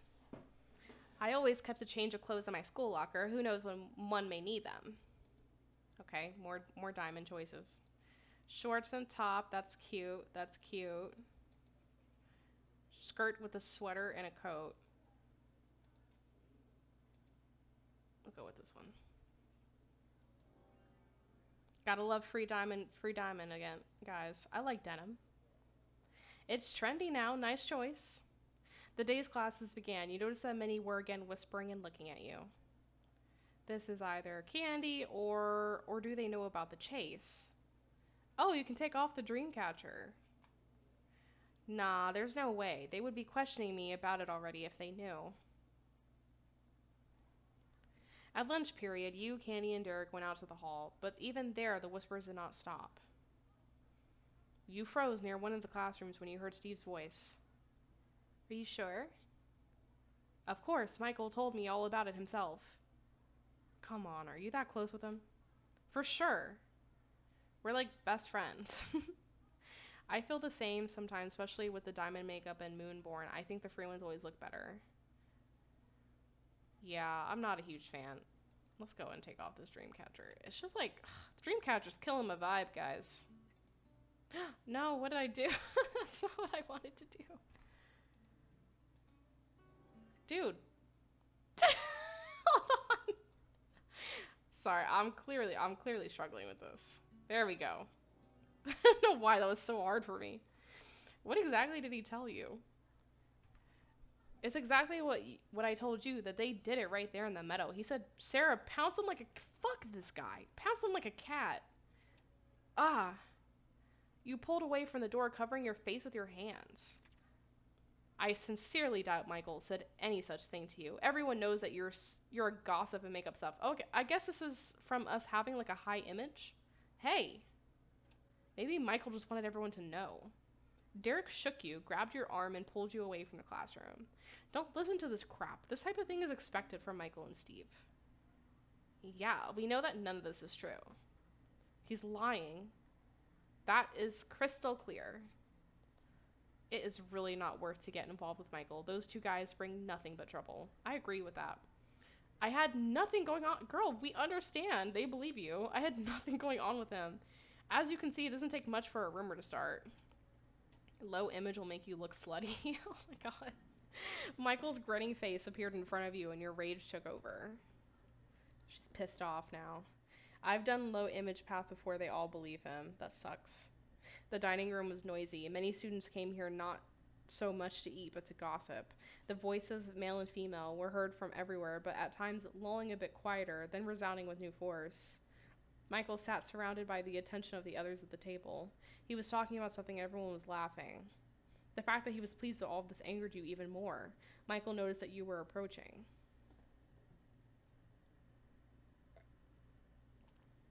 Your determined gait, your pursed lips, and probably your intense angry face made him tense up. Sarah? Can I talk to you for a sec? He immediately got up and followed you. You moved off to the side of the room so no one could hear.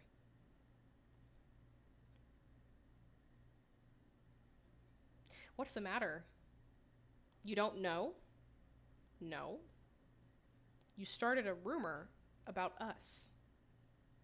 I'm glad it's free Diamond Week, Princess Ari.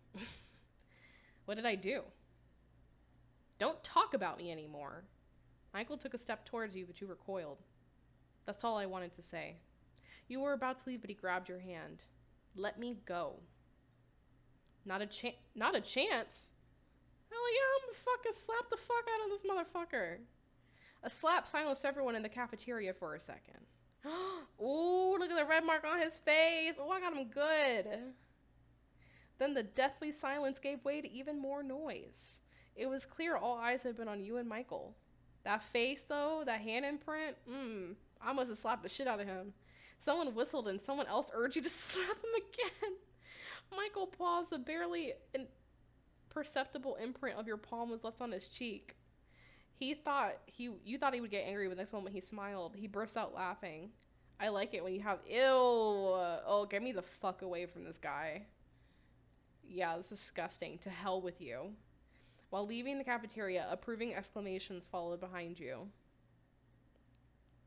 Yeah, there he goes again. This guy's always putting his hands on me without my permission. Rushing into the hallway, you want to get as far as possible from the school drama. You were disgusted and appalled, but you couldn't understand whether you were angrier with yourself or with Michael. Luke, my baby, where are you running to like that?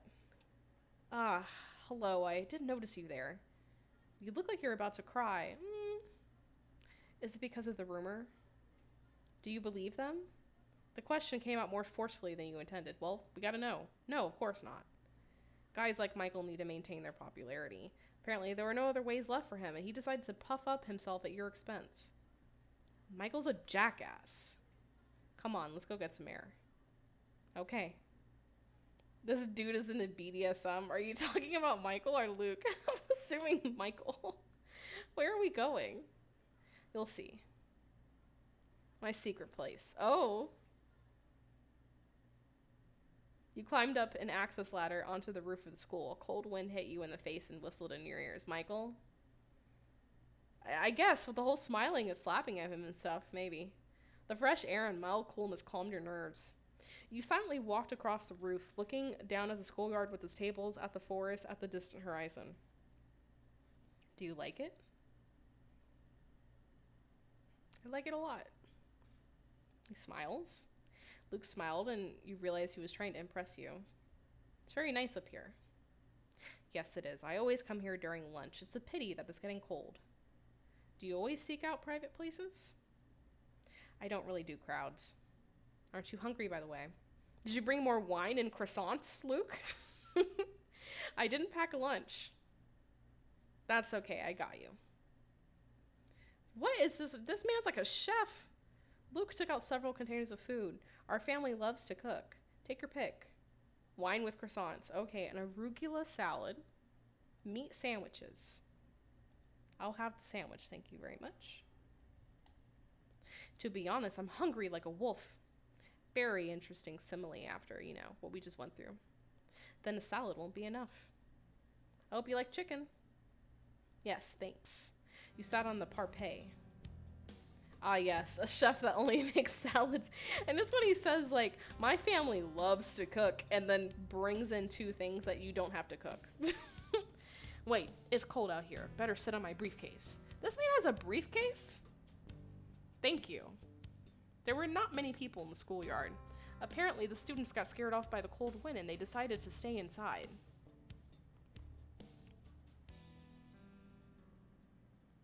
You wait silently, watching what was happening below, and then Luke broke the silence. For the first time in my life, I want to get close to someone in Saintfour. I I like this guy. I'm sorry. I know a lot of people don't, but I like him. Not just like making small talk, but really communicate, to share all my secrets and really listen. He looked at you for a long time. He had such a thoughtful expression on his face that you remained silent, fearful of interrupting the flow of his thoughts. But I'm afraid of it. Why? I'm afraid of becoming attached, of putting down roots. But despite this fear, I would like us to get closer.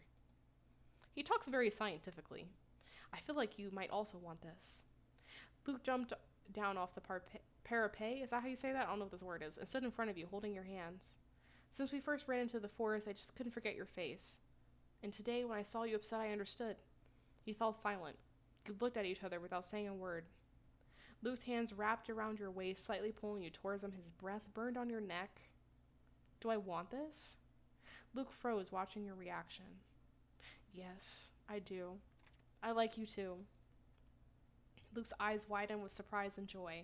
He pulled you towards himself and stroked your cheek. You have no idea how glad I am to hear that. His lips touched your hair. Is this like a sex scene? I want to play it, but I'm like, is this a sex scene? Tell me if it's explicit. If it's explicit, I won't do it because I don't want to stream that. But if it's just making out, I'm fine with it. Not sex. Perfect. Cool, cool, cool. Come to me, Luke. You moved closer to Luke, and his hands tightened around your waist, pulling you closer to him. Another moment, and your lips merged into a kiss. But first slowly, then more and more passionately, Luke kissed you as if he had longed for it. He's so gentle, so caring. I always feel calm around him. I don't worry about anything. Yeah, that's true, they have class. You forgot to breathe, and your consciousness got clouded. You barely found the strength to withdraw. Just this magnetic pull to his lips. He smirks. You smile. I don't know what that is. For a while, you sit in an embrace, not daring to disturb the silence, and after a minute, Luke gently and reluctantly opened his arms. I don't want to let you go anywhere. Then don't. But it seems that lunch period is over. We gotta go. We still have some time. You and Luke hugged and none dared to let go, but the bell rang eventually and you had no choice. Thank you for sharing your lunch. Anytime. Thanks for eating the salad and letting me eat your sandwiches. Luke suddenly tensed up. All of his attention was focused on something behind you. What's up? Horny ass kids. See that guy? Behind you stood a man with a box talking to Candy. He wanted to catch her attention, but she turned away, avoiding him altogether. That is Sam's stepfather. Uh-oh. Candy wanted to leave, but he grabbed her hand. A lustful smile froze on his face that made you shudder in disgust. Luke, look, what am I even saying? Luke wouldn't stand for it, approaching them and pulling at Candy's hand. Why does this man have a beer in school? Why is he here? What do you want from her, old man? Don't talk to me like that, kid. She knows why I'm here, all right? He looked meaningfully at Candy. She turned away and shrugged her shoulders, showing absolute disgust with her entire appearance. Is everything all right? She looked upset, doesn't say anything. Mr. Nixon arrived at the school. He walked past you, nodding his head as a sign of greeting. A lot of people are at school, apparently. I wonder what he's doing here. Luke glanced at the box in the hands of Sam's stepfather. That's all Sam's stuff from his locker. Where are you taking it? Do I report to you now? Why didn't his mother take it? She's not feeling well.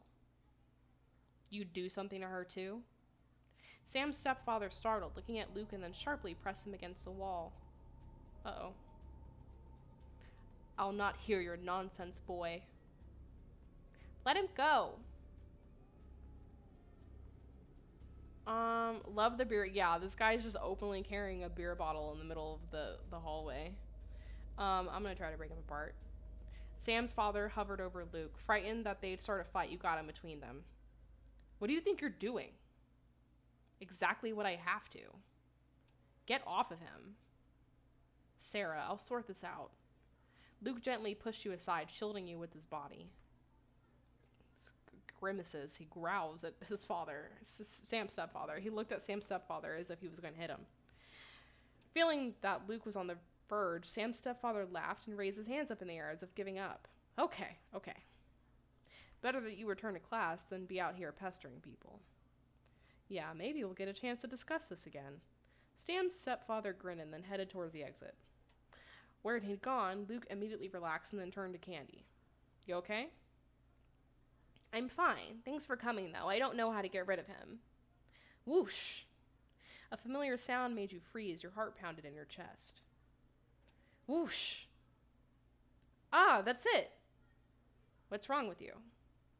Without answering, you ran out into the street. Candy and Luke followed behind.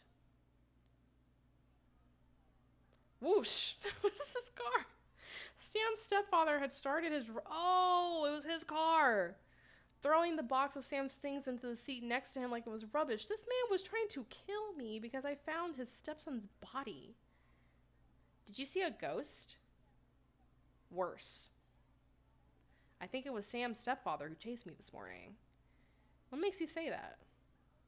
Candy followed your gaze and gasped, guessing at the answer. The sheriff is in the school. We gotta go grab him. We gotta run in and get him. Wait, was that the car that chased you earlier? Yes, I think it was. You watched as Sam's stepfather drove out into the road, and you didn't leave until the car had disappeared around the corner. You started to shake. We have to tell Mr. Nixon before he leaves. You have proof. What proof? Oh, she unfolded your hands, revealing the scratches. What happened? I'll tell you later, okay? You went back inside. There was a notebook lying on the spot where you had met Sam's stepfather. You noticed it from afar and went to pick it up. What's this? Apparently, it fell out of the box with all of Sam's things. You flipped through it. There were drawings on every page. I didn't know Sam knew how to draw. Oh my god. Oh my god. Oh, that's horrifying. Sam drew long, skinny, weird people, obviously not respecting the proportions of the human body.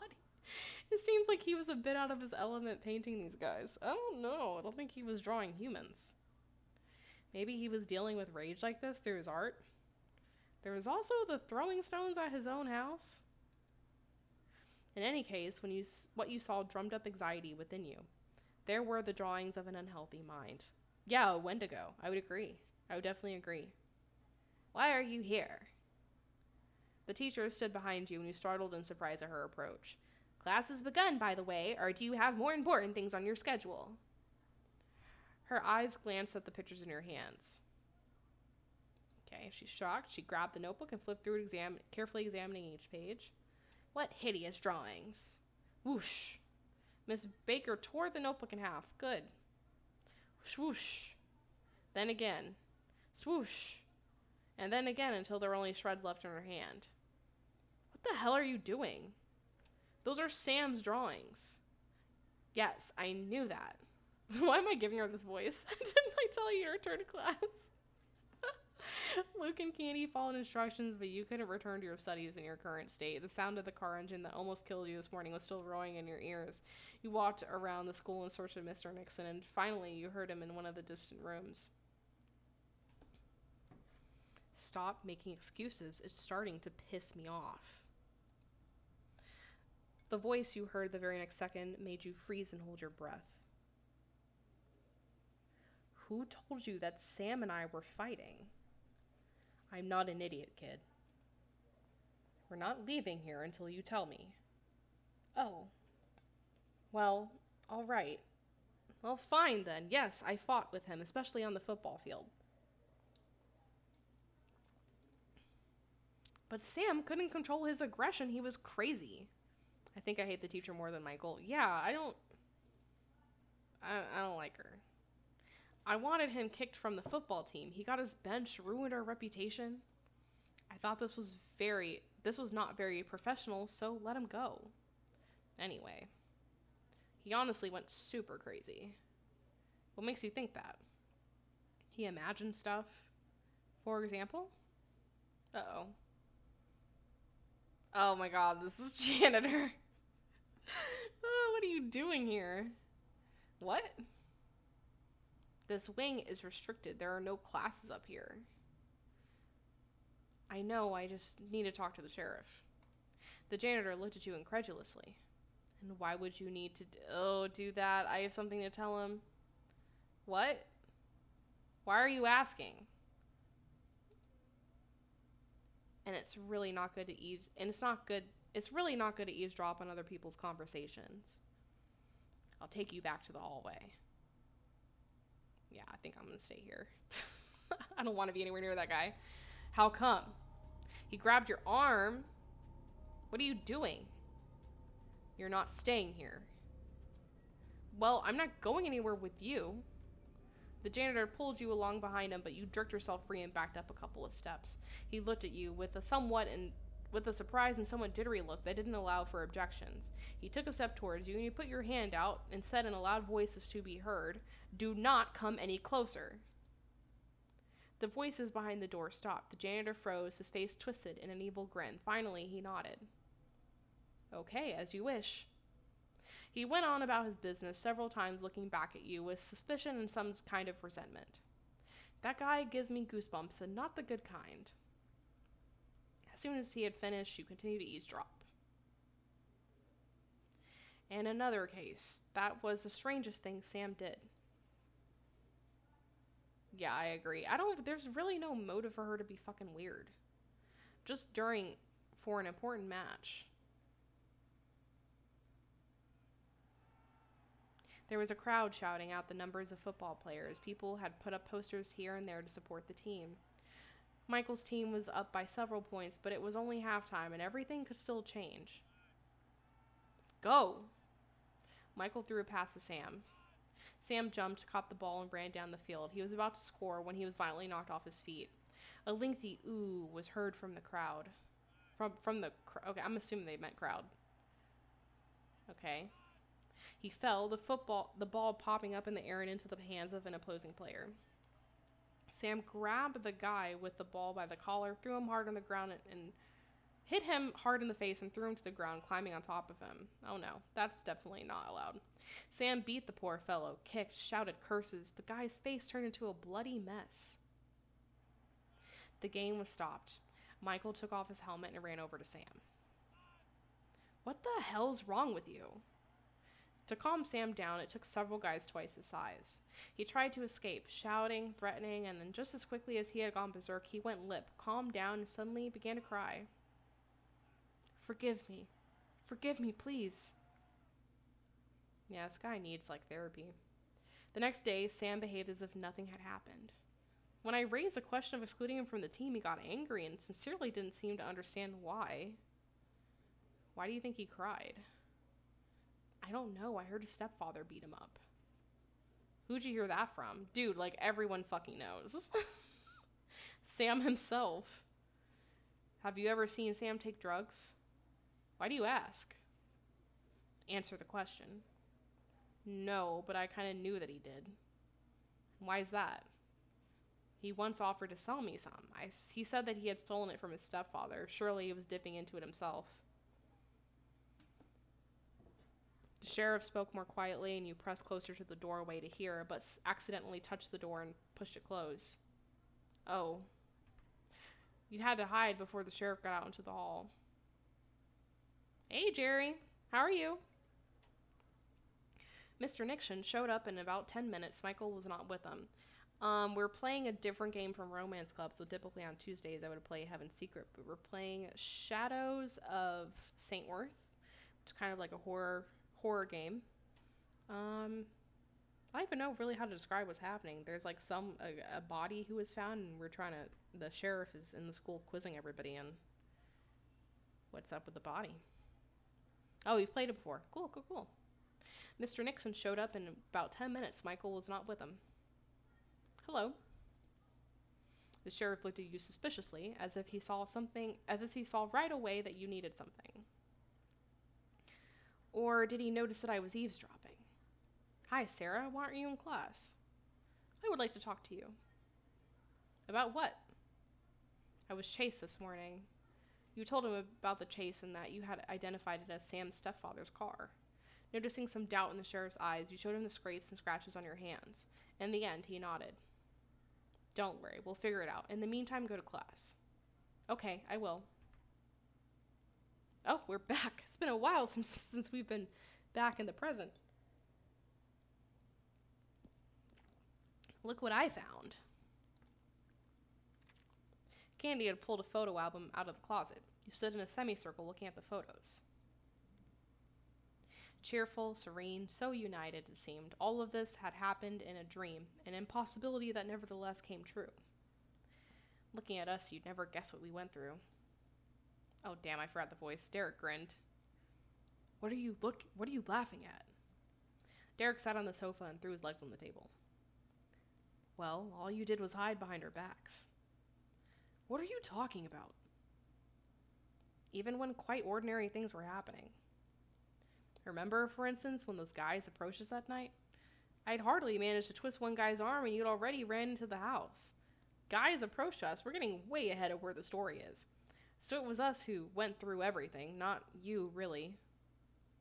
Are you listening to yourself? Fine, moving on. Derek waved his hand dismissively, and this gesture made Bobby even more angry. Yeah, older Derek is pretty handsome.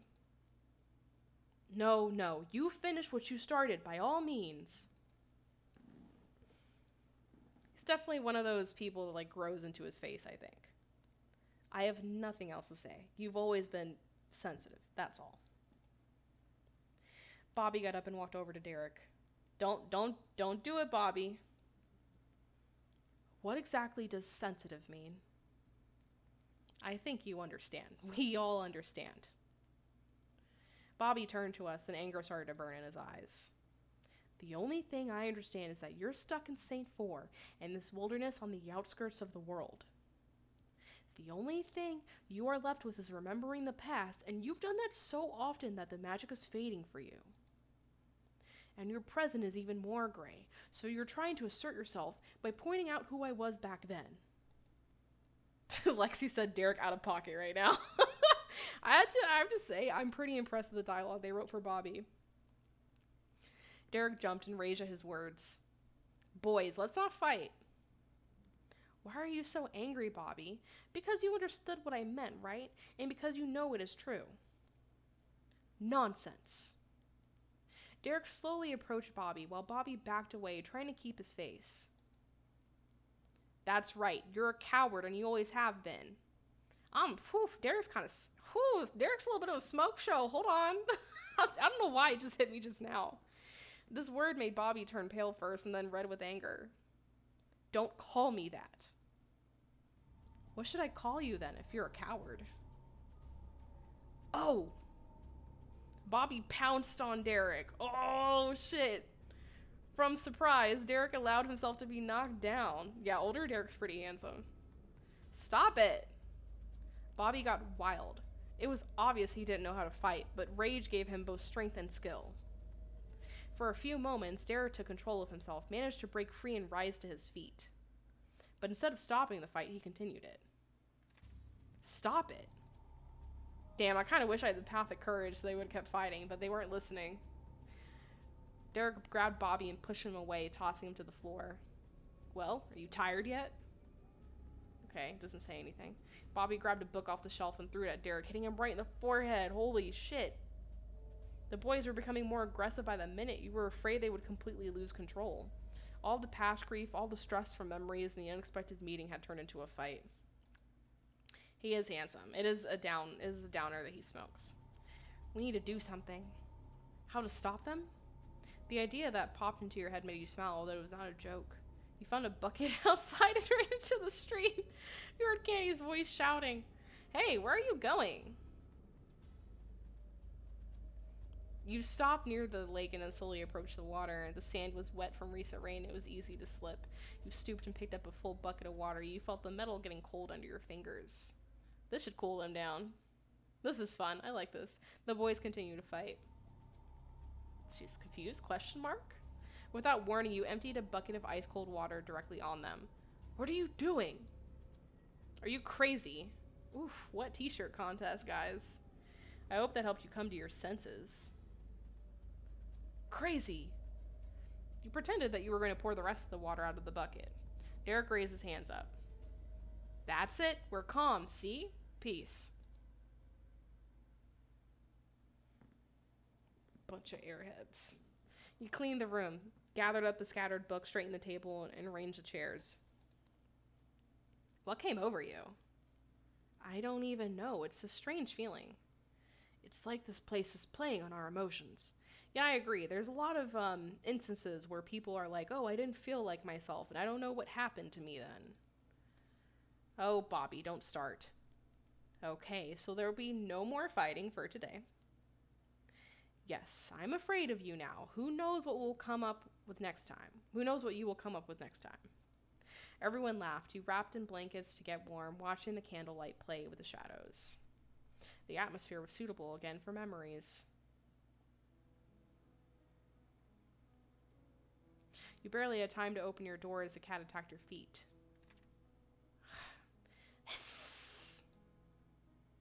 Ah, you again. I didn't do anything to you. Hiss. I actually don't. I really have not been around a cat in so long. I don't know what they sound like. I'm sorry. The cat continued to fight, but it didn't let her claws out. She seemed to want to put on a show of character while not doing any real damage. You want to go back to your owner? She immediately sat down, carefully looking at you. Meow? Let me take you back to Miss Hill, as promised. You bend down to take her in your arms, but she smacked you. Ouch. Come here. It took a long 20 minutes for you to catch the cat and stuff it into a bag. Good. The cat continued to kick and hiss, and you barely managed to carry her to the antique shop.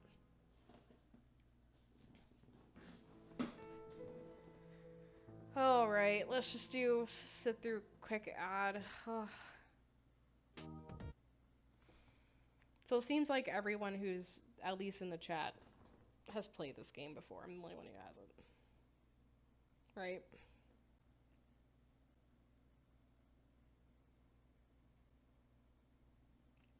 Yes, okay. Yeah, remember Jerry said that he had. Okay, KT says, playing it now. How far have you gotten, KT?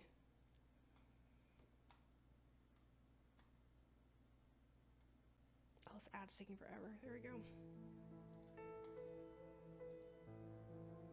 The bell rang. Mrs. Hill immediately came to meet you. On chapter 3. Am I in chapter 3? I think I'm ahead of chapter 3. I can't remember. Ah, Sarah, hello. What brings you here? What do you have there? The bag in your hand seemed to come to life. It struggled, jerked, roared, and hissed.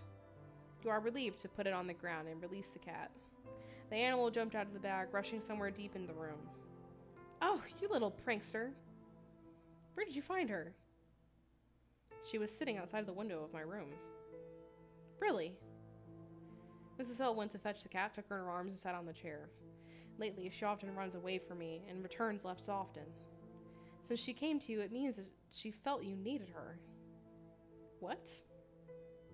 Oh, don't laugh at an old woman, it's true. It seems that, on the contrary, she didn't like me at all. Then the cat cast a haughty look at you. So what? Animal love and dedication has to be earned. Mrs. Hill paused, stroking the cat, then suddenly revived, jumped up without letting her out of her hands, and approached you. I think you should have a pet. No, thank you. I don't think my mom would agree with you. If she is against it, You know I will take it back, but you definitely need a pet. I've only played once, buying like 2 diamond options, but I'm gonna try to play at least twice during this event. Yeah. I definitely have liked the diamond option so far. Your energy is low and I can feel it, and that means that an evil spirits will feel it. A pet will guard you. Can I take baby? No, really I don't. Oh, no, no. It is very hard for me to take care of them all, and this way I will know that one of them found a good home. One of them? Yes, you've met the cat and the dog, and now you will get acquainted with the raven. Mrs. Hill disappeared in the doorway and returned with a raven on her shoulder. Caw! So choose. You looked at the animals, wanted to refuse, but didn't dare. Something connected you to them. The pets looked at you as if they were all really interested in your decision. Even the dog now didn't seem so hostile as the previous time. Maybe I can get along with them? Oh well. I choose... I mean, I'm definitely going with the dog. I'm a dog person, but I am curious. What would you guys pick? I'm not a big cat person. A raven is kind of an odd choice, isn't it? For a pet. Dog. You pick dog. I think I'm gonna pick the dog. Although our first meeting didn't work out, it seems to me that I could become friends with the dog. Oh, how wonderful. She is very kind. I don't know what came over her that day. Spirit. What will you call your new friend? No, I like a baby. Baby's good. Now you will be baby. How do you like your name? Woof! That's great. If you need any help with how to care for them, do not hesitate to contact me. You picked the cat. I couldn't have cats growing up. I had a few, and then my mom remarried to my stepdad, and he's allergic to cats, so couldn't have any more cats after that. Thank you. I wonder how my folks are going to react. Probably not going to be super excited. You came out of Mrs. Hill's store with a strange feeling of security that was not there before. So cool. We have a dog to protect us because the road ahead will be dangerous, you guys. Eric said dog. Lexi said previously you could have thrown books at Derek and Bobby if you had more courage. That is fucking hilarious. Candy was drawing when you called. Candy, it's Sarah. Coming. Never had a cat, had a rabbit and dogs. I love rabbits too. I had a rabbit when I was younger too. And I had a pet bird. I had multiple pet birds. She threw the pencils down, went downstairs, and took the phone up to her room. The wire stretched like a string. It seemed another centimeter and would have snapped. I also had a pet guinea pig. If any of y'all had like guinea pigs, I love guinea pigs. Candy didn't want her mother to eavesdrop on your conversation. Hey, hello, is everything okay? Why do I look like this?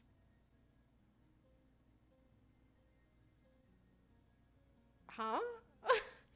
I'm just calling to brag a little. I put an end to Michael. What does that mean? Luke confesses feelings to me. Oh, let's not tell her that. Let's say I got a pet. I got a dog. A pet? Wow. Don't tell me that it's that insane dog. It is. But why? She is really not that angry. She lies next to me now, but the truth is when I try to pet her, she growls. I'll have to work on our relationship, but I like her. We chatted for a long time before you hung up. After finishing the conversation, Candy wanted to continue drawing. What the? The pencil fell out of her hand. With trembling hands, she took the drawings, madly flipping through them, not believing her eyes. Candy didn't remember drawing any of it, and yet there they were in front of her. I think it's like It Lives, you're playing someone else. Yeah, definitely. These long little men with ugly arms and legs and elongated faces distorted in fear. Just like Sam's. But how could she draw them and not notice? Who's there? Candy jumped when she heard a rustle in the corner. Oh God, I'm losing my mind. She grabbed the papers and wanted to tear them apart and throw them away, but something in the corner began to stir, making her freeze in horror. Okay. The light flickered. Candy recoiled from the table where the lamp was, but the light immediately returned to normal, lighting the wallpaper behind. The shadow is what RC does when you're supposed to be on the phone. Okay. It was a little bit unsettling, to be honest.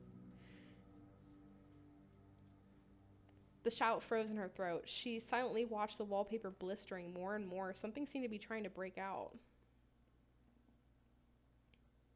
The wallpaper burst and a black liquid resembling resin oozed out. It smelled of wet earth and rot. The liquid kept on flowing out, covering the table, dripping onto the carpet, and then a pair of hands came out of the wall, long, thin, and seemingly broken. When the hole became wide enough, a head emerged, with a giant gaping mouth making terrible sounds that resembled laughter. Ah! Candy screamed, but the scream could not be heard. Black eyes looked straight through her own. With a sharp movement, the creature stretched out its arms and dragged her towards itself. Candy, did you take the phone up again? How many times have I told you not to do that? Candy's mom came into the room, but the room was empty and silent. Holy shit, she's gone? On the floor, she found crumpled papers with drawings of strange figures. Wow. Okay. Candy seems to have been kidnapped by a creature of the dark. Okay, we got 4 courage points, 7 caution points, 8 image points. Let's switch over. Definitely think I want to do at least one more chapter, because it's starting to finally get good. For sure. So everyone seems to dislike Michael and Luke. At least the last time we talked about them. We haven't met Stephanie yet, which I know Eric brought her up, but I don't know. I don't know if does she come in season 1 or is that like a season 2 and on character?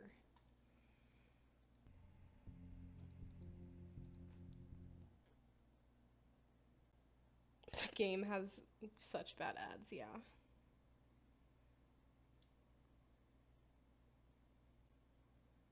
Alright, let's start off episode 5. One more person is missing. What will happen next? I'm gonna wait because I think it's gonna give me another ad. Freddy Krueger is in the wrong place. Okay, so she is a season 1 character. Gotcha.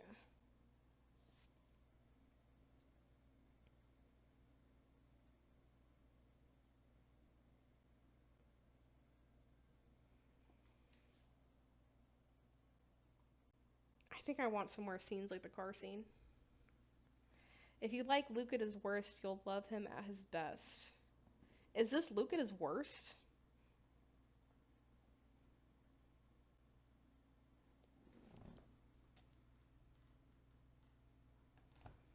Alright, chapter 5, titled Candy.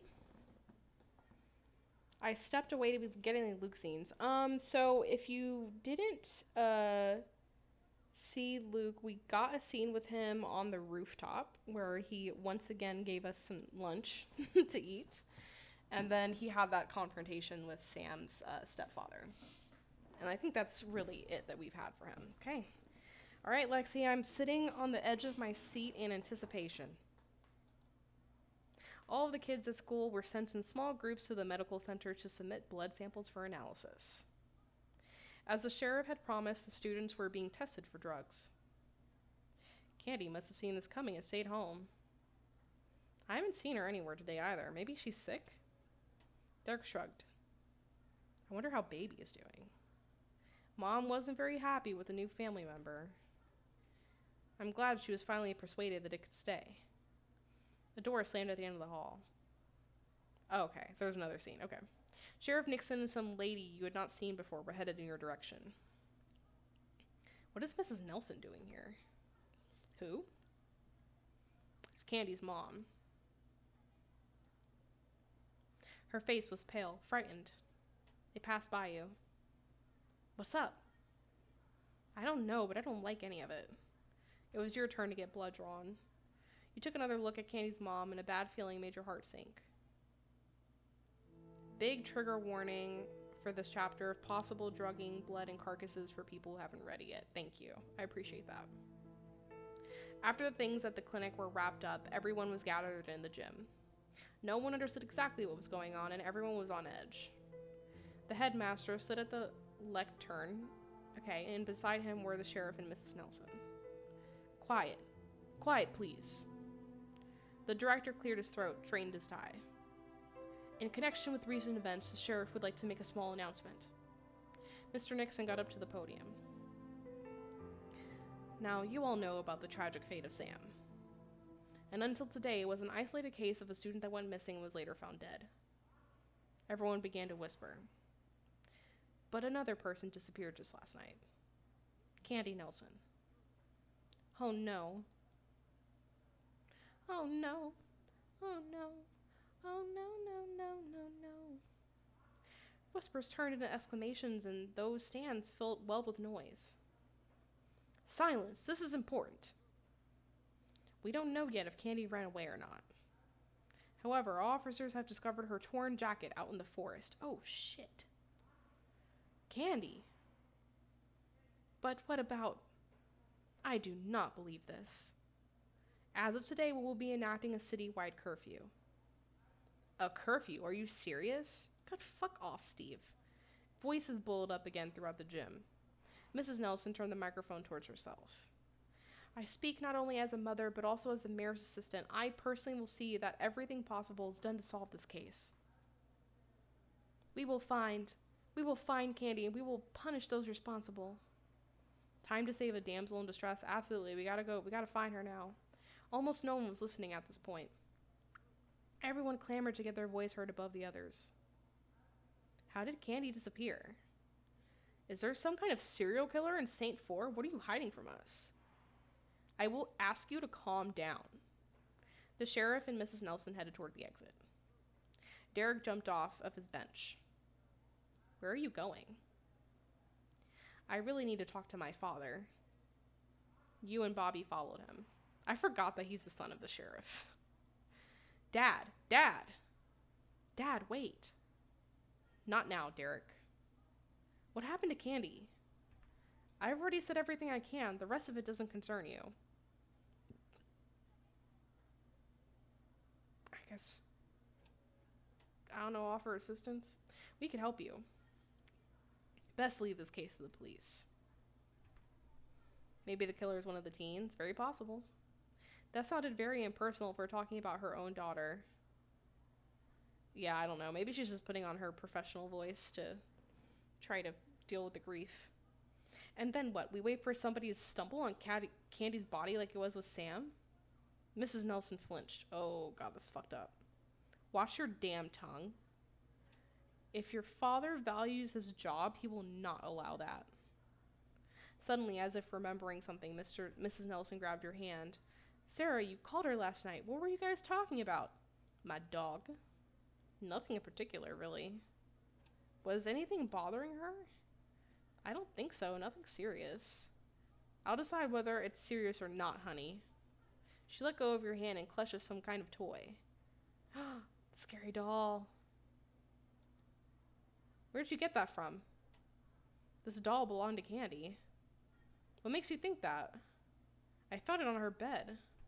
What's the matter? No, nothing.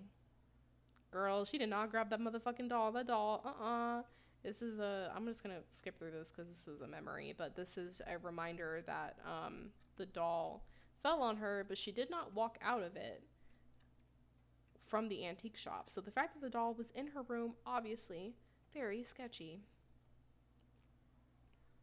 It's the doll from the antique shop. Candy didn't want to take it. Where did Mrs. Nelson get it from them? You looked into the dog's thoughtless eyes. It looked back at you. The thing is creepy. The sheriff's voice brought you back to reality. If you want to help, you can put up some flyers about Candy's disappearance. Yeah, why not? Anything that helps in finding her. That's wonderful. We'll have some flyers printed up and ready in a few hours. You can pick up some and get started after class. Thank you, Sarah. I'm glad Candy has such good friends. Mrs. Nelson clutched her head, swaying slightly.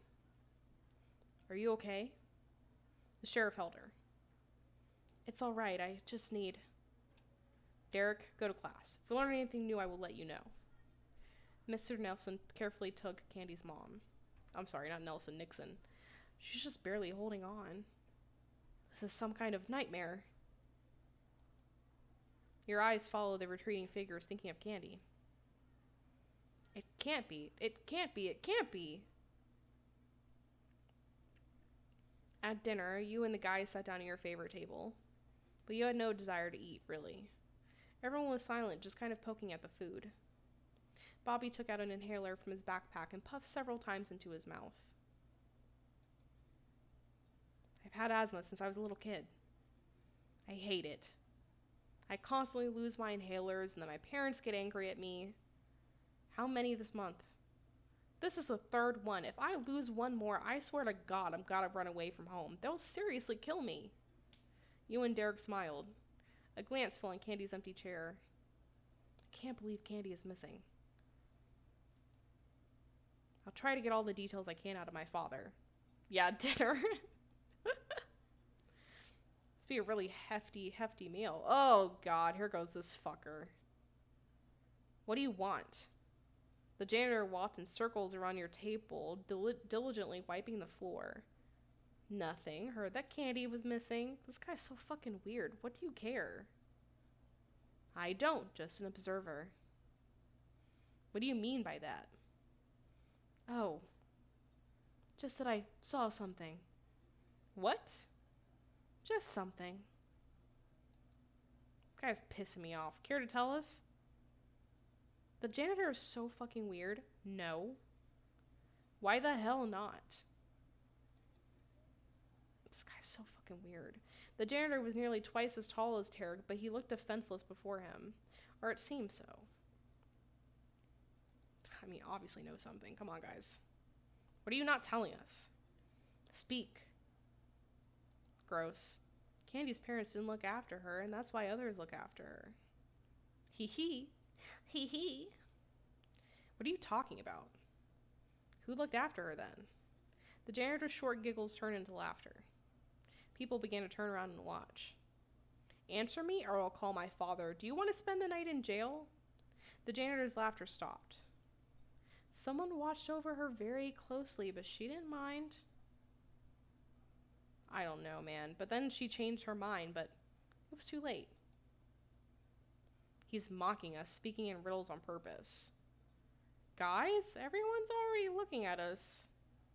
Yeah, I mean, this guy is like creep factor. Like, I mean, he's broken the scale for creep factor. Derek ignored Bobby's words. What exactly do you mean? I saw something. Yeah, we got that part. Go on. I saw Candy get into a car and she fought with the driver. Horribly. She jumped out of the car and he followed her. Candy's parents didn't look after her, so others did. Ew, what the fuck? Get this guy off my screen. What are you even talking about? Is he by any chance talking about Sam's stepfather's car? I don't know. The janitor left, turning from time to time to look back at you. It seemed he was amused by all that was happening. Some random nonsense. Where do you think Candy could be? You and Derek were silent. Candy's empty chair said it all. Not here. After classes ended, you started putting up the flyers about Candy's disappearance. Seeing her face over and over again, it was not easy. Looking into her eyes, you saw Sam's eyes. And remembering your friend alive, full of strength, your memory followed with an image of motionless, eyeless corpse in the forest. You picked up another leaflet to attach it to the corkboard in the school hallway. That's sad. A squirrel girl came up to you, noticing that you were putting up something. I can't believe it. That's what happens when you mess around with older guys. Whoa. What do you mean? Didn't you know? I thought you guys were friends. I mean, we just met each other, like, 3 days ago. She had an affair with this older drunk, Sam's stepfather. That is so fucking disgusting.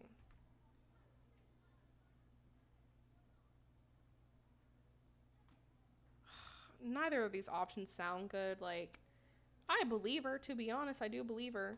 But I also don't want to say why would Candy do that, because I feel like the question we should be asking whenever a young girl is taken advantage of by an older person, the question we should be asking is why would the guy do that? Because I don't want to victim blame, but I also don't want to say I don't believe a word of it. I don't know. The squirrel girl shrugged. Apparently, she just got desperate for companionship. Come on. She had just broken up with Luke. How do you know about it? Rumors spread real quick around here. Also, I myself once saw her leave with him. The schoolgirl once again glanced at the leaflet. This is all so scary. I hope they find her. You were left alone in the corridor. Candy was watching you from the stand. What happened to you? Look, it's no longer swinging. No swinging mailbox. On the way home, all your thoughts were about Candy. Yeah, super gross, KT. This was all just some kind of misunderstanding. It's quite possible that they didn't find her jacket in the forest. You couldn't imagine that something horrible could happen to Candy. Sarah! You tried to follow the voice, but there was no one there. Sarah! The voice sounded from afar, but you clearly heard your name. Oh, fuck. Sarah! Candy? You took a step towards her, but she ran into the forest. Candy, wait! Oh, shit. Oh, fuck. Her silhouette disappeared among the trees. You froze, not daring to go further into that forest. Candy? I just... I don't believe it just because the stepdad is such an utter creep. It's very weird to, like, say that it's true, too, because, like, when you saw them at school together, like, she was very... I don't know, like, very disgusted by him. What's going on?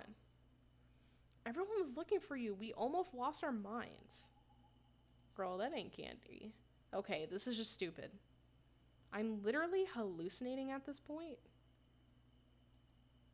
A heartrending cry from the depths of the forest made all of the birds fly from the trees. Candy! Oh, maybe. Somewhere in the distance, you noticed the receding figure of your friends and you ran after her. She made a sudden turn and you followed. But there was a sharp slope and you rolled headlong down. She screams. Oh my god, what the fuck? Candy had disappeared. There was something ahead lying on the ground, but you couldn't see it clearly. Come closer. Bunch of like dead wolves, like skinned wolves. Eviscerated animals were placed into a careful circle. There's some weird shit happening here.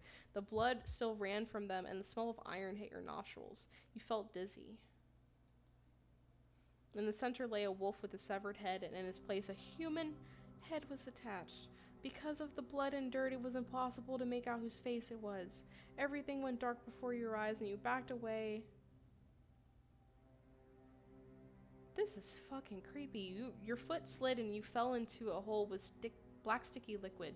It resembled tar, but it smelled of rot. Ah, you fell into it just like a fly into a spider's web. It's time to move. The heads of the animals all turn in your direction. Ew, no matter how much you tried, you could not get out. What is this place? Bam, bam, bam. Drumming was heard, quick at first, then more paced. Bam, bam, bam. The sound was getting closer. Oh fuck, you guys. There was something, you were looking for something to cling to, but there was nothing nearby. The swollen eyes of animals looked at you as if waiting for you to die. Something crawled up your legs. Oh my god. And then again and again, you suddenly felt that there was something moving in the black sludge.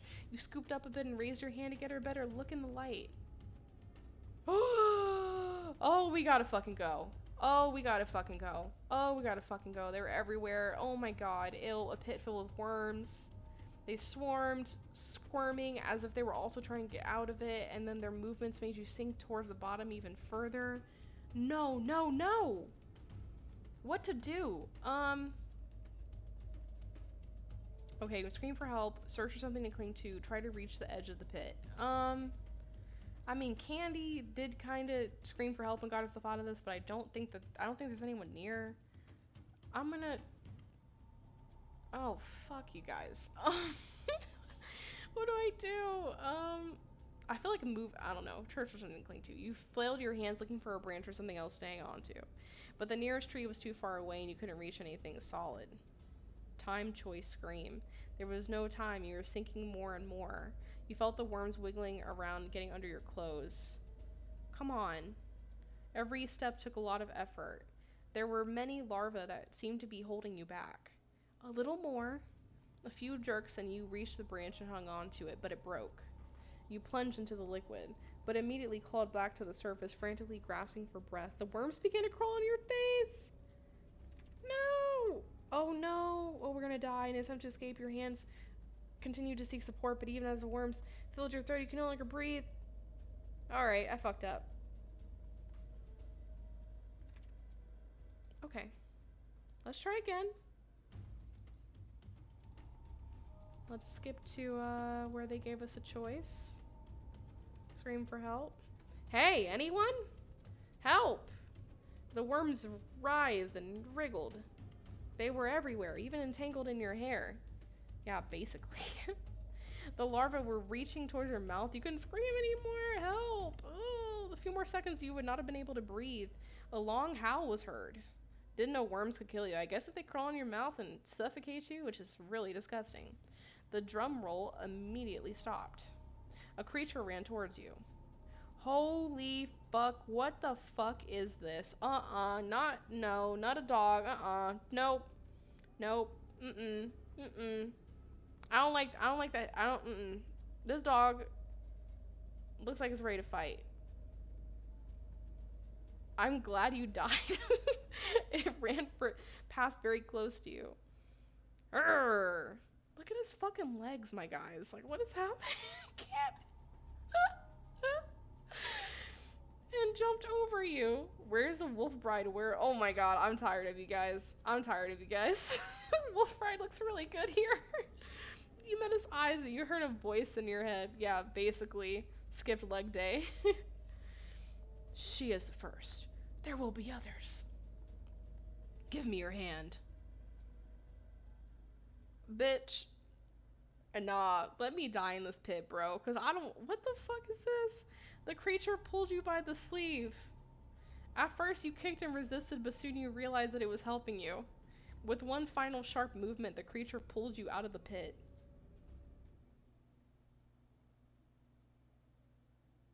Getting out of the black mass, you collapsed into the dry ground without any strength left. God. You felt nauseous. It took you some time before you could pull yourself together. Bruh, what if it was baby? There were no animal corpses. Nor a strange creature, nor the pit of worms. You sat down by the tree, clutching your arms around your knees. Consumed by horror, you could not find the strength to get up and leave. Everything is over now. Everything is over. Is this how people usually go crazy? You somehow got up, wobbled on trembling legs, and headed back towards the house. After walking for 15 minutes, you realized you had wandered away. There was nothing else to do but keep walking. Ah, is are we doing vocal warm-ups?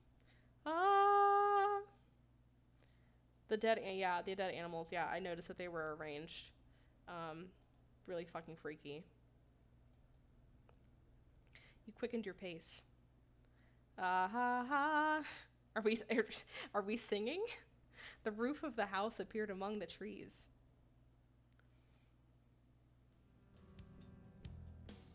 Stop sprinkling me, I won't get tanned. Oh, on the contrary. Sarah? What are you doing here? What happened to your clothes? You could barely stand on your feet. Hey, are you okay? Better sit down. Do you want me to bring you something? Yes. Treat me, take care of me. A glass of water, please. Just a second. Hold on. The cool water brought you to life. Thank you. Poor thing, what happened to you? His face doesn't match the body. I mean, I would say that with like a lot of these games. They just put a six-pack on everybody. You started to tremble again. With difficulty, you restrained yourself from crying and telling everything that happened. They won't believe any of it. Nothing. Just forget about it. Did you hurt yourself? Everything is fine. This is some kind of nightmare.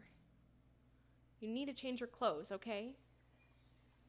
What is it with her? Why is she pretending that we're friends? I'll just say thanks for the help. You're welcome. Anything you need, let me know. I'm glad you two are getting along. Yes, me too. She's so mean to MC on the low image path. But really, let me get you something to change into. I agree, Sarah. She is very rarely this kind. Oh, shut up. Luke patted Adele on the head like a little girl. It's not necessary, really. No objections. You heard Luke. You shouldn't refuse, believe me. Adele pulled you into the house. Holy shit. Oh my god, this bedroom. Put your dirty clothes in the laundry. Holy shit. That bedroom caught me so off guard I forgot to do her voice. Put your dirty clothes in the laundry. Today is a pool day for us, so I'll give you a swimsuit. How about these? Yeah, there's so much fucking pink. Oh my god. That's a bit much for me, to be honest. Actually, I think the free one is the cutest, right? Actually, wait, hold on. I have a bikini that looks just like this, actually. Like, exactly the same. I live in a world in which everyone has clothes that are exactly your size. And to live in a world where everyone is the same size, basically, like everyone in these books are always like the same body type. I'm gonna pick the free one though. Perhaps this one. Your call. Do you like simpler things? Oh my god. Yeah, I think the free one looks good. This choice has become available due to hybridization. Use some glasses for this outfit. Okay. Interesting glasses. Glasses not for everyone. Listen. Let's go with hard eyes. Let's do something crazy.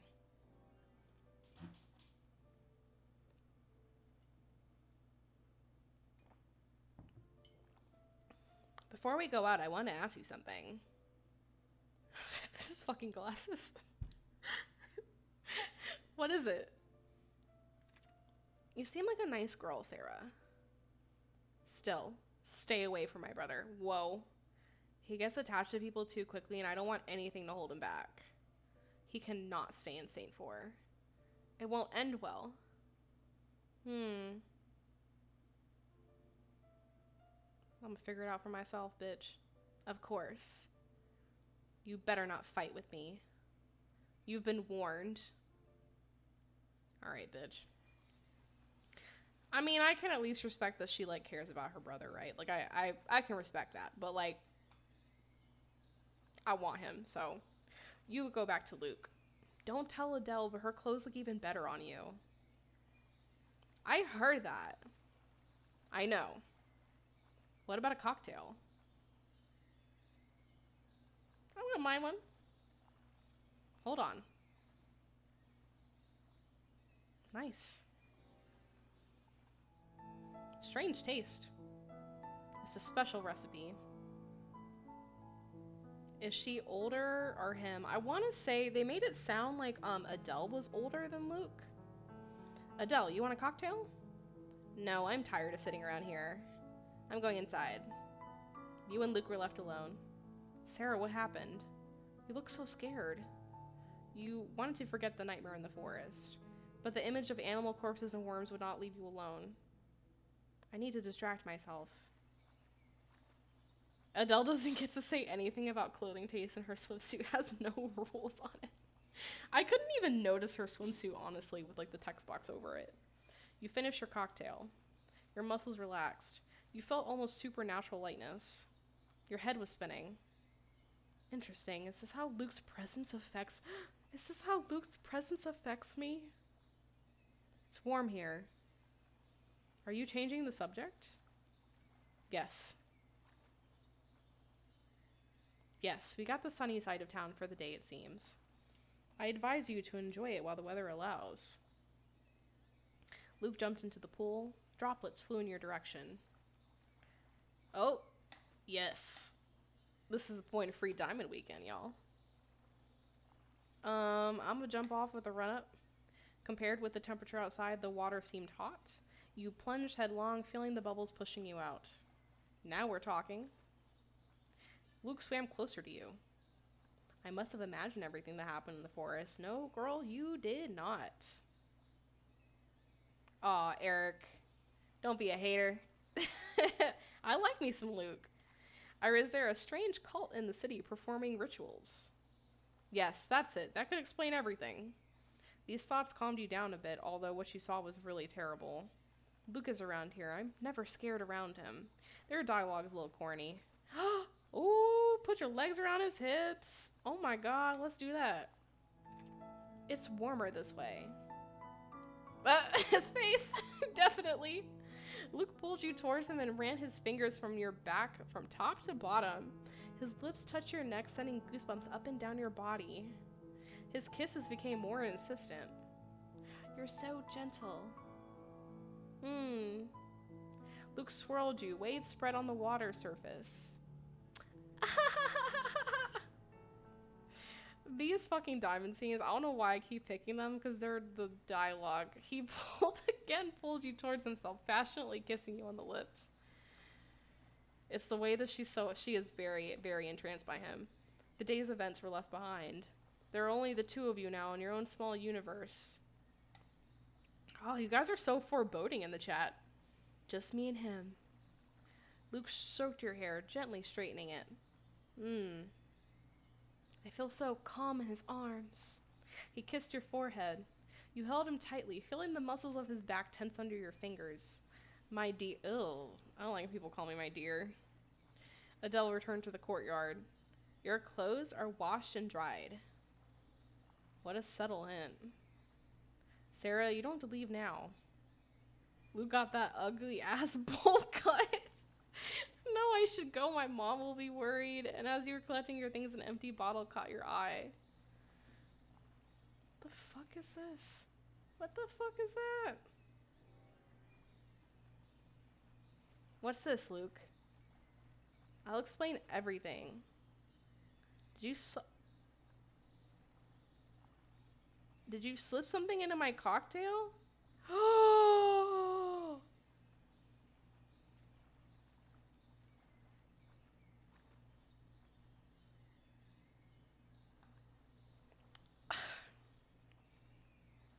Well, I just feel like, oh my god. I just don't even know how to respond to this. You didn't look so good.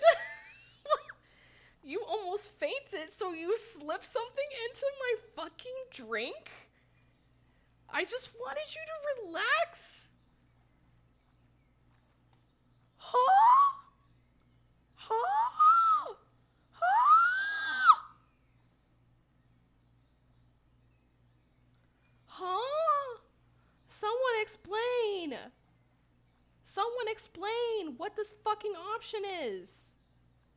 What the fuck? I was worried. I didn't want to offend you. Luke wanted to touch your hand, but you recoiled. Don't touch. Yeah, don't fucking touch me. Yeah, fuck you. Yeah, I need to fucking go. I need to go home. I will take. No, the fuck you will not. No things I can handle it myself, you fucking asshole. These fucking men. Oh my god. What the fuck is up with the guys in this book? KT said couldn't give a chick a pill. The pause. The men in this first season are kind of trash. And he looks angry like we did something wrong. Yeah. Luke down astronomical. Luke, take your L. The moment Luke got ruined for me. I saw a playthrough where she's horrible if you reject her. It seems like they kind of wrote all the LIs to be like fucking horrible unless you take diamond scenes, which I fucking hate when visual novel apps do that. Like I hate that shit. When you got home, Dad was sitting alone in the living room. Here goes the criminal. Not us still fucking wearing these glasses, my guy. Hold on. No. Uh-uh. Yeah. Bye-bye. I'm still down bad for Luke even after this. Derek is still looking like the best right now. Where's Mom? Mom is resting. The guys that are introduced later on are so good. Good. He raised a glass of whiskey. And so am I. All the LI are absolutely terrible without diamonds. What's up? Nothing. Well, more precisely. Sarah, I'm leaving for Baltimore. What? Why? These problems, the trial, it is necessary for me to be there to solve everything. I have to go. This pill will keep your nerves. Yeah, I can't believe. Also, I mean, I'm glad we caught him, but also, what kind of idiot just like leaves the pill next to the drink that he put it in? Like, I mean, you're asking to get caught with that shit. I mean, I'm glad he was stupid so we could catch him, but Jesus Christ.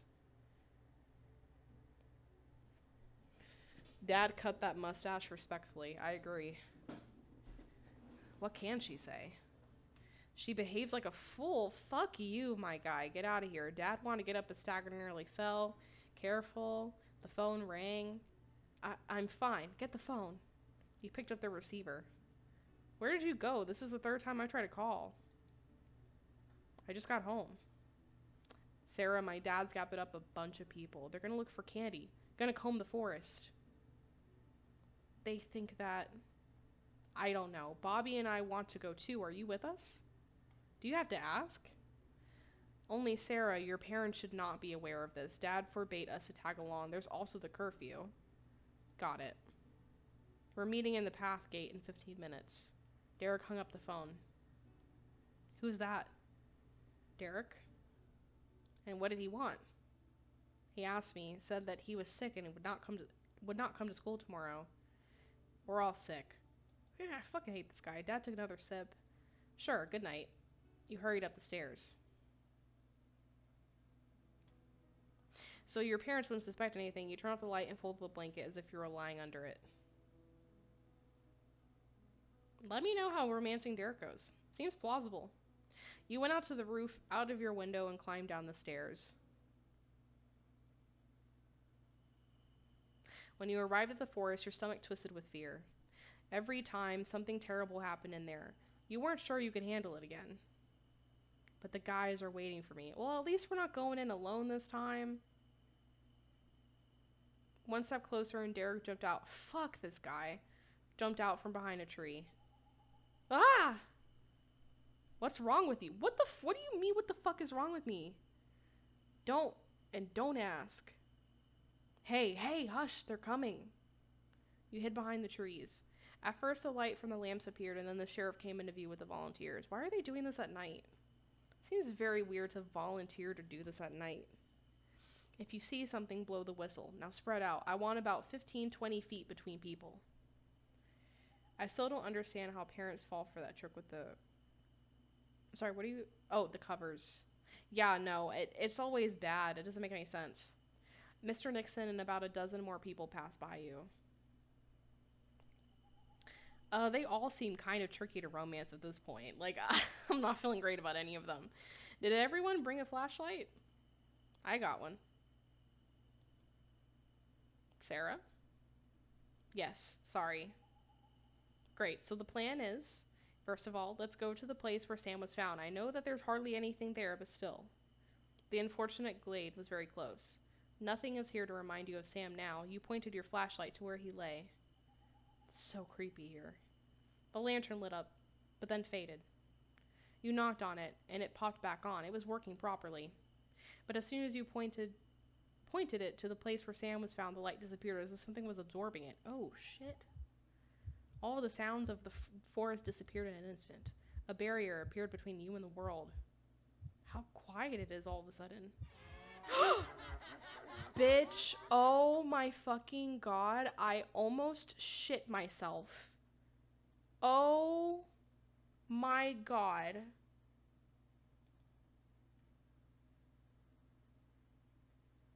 I almost shit myself.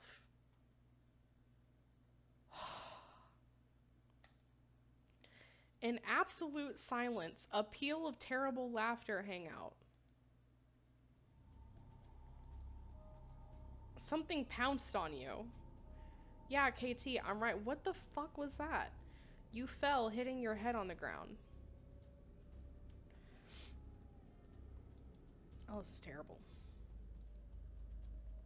Through the veil, you saw someone's tall silhouette floating away into the forest. A low whistle sounded in the darkness.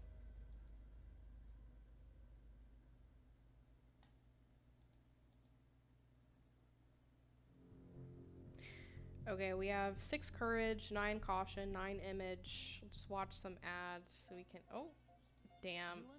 Thank God I'm able to mute it. Um, yeah, I almost shit myself during that one, you guys. That was rough.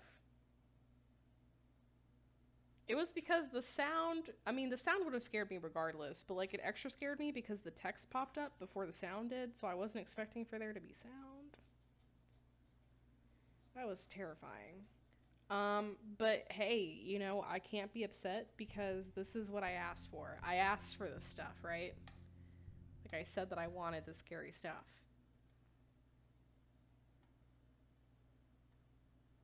Sorry, we're just loading some ads and the menu and whatnot. I'm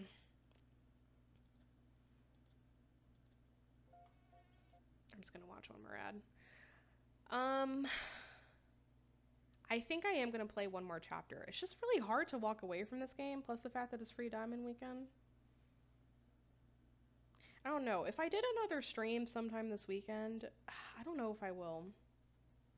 I'm going back and forth if I'm gonna try to schedule another like kind of not regular stream to kind of continue playing it during the diamond event because I'm really enjoying being able to play all of the scenes without having to worry about diamonds and whatnot, even though I do have over 100 diamonds right now. Okay, episode 16 says you're losing your mind or is it all real? Another freaking ad. My God. So do you guys, okay, for those of you who play like the It Live series, this series, like do you typically actually get scared by this stuff? Because I had a moment of real fear there, to be honest with you. I had a moment of genuine fear when that happened.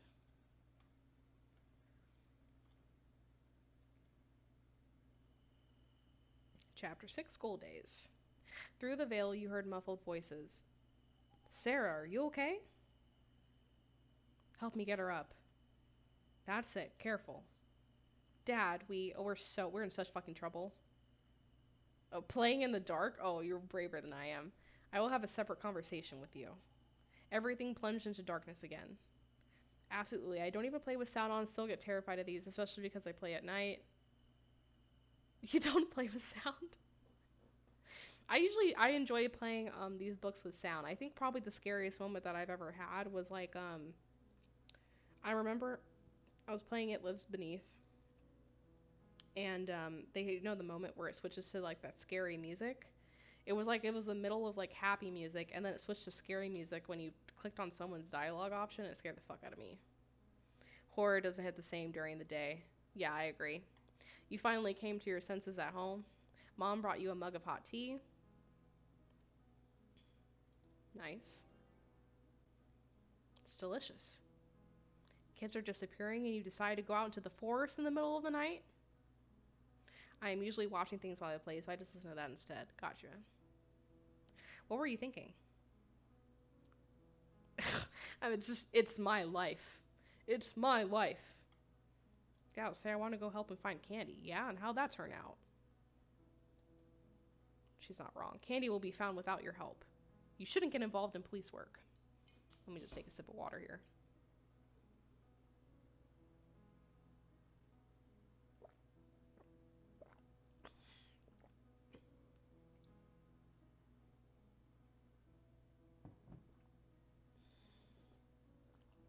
That is a big claim. That season 3 of this makes you feel sick to your stomach? Holy shit. The scary part was It Lives Beneath, the final chapter that took my breath away. Felt like I got hit. Were you talking about the scene with the boat?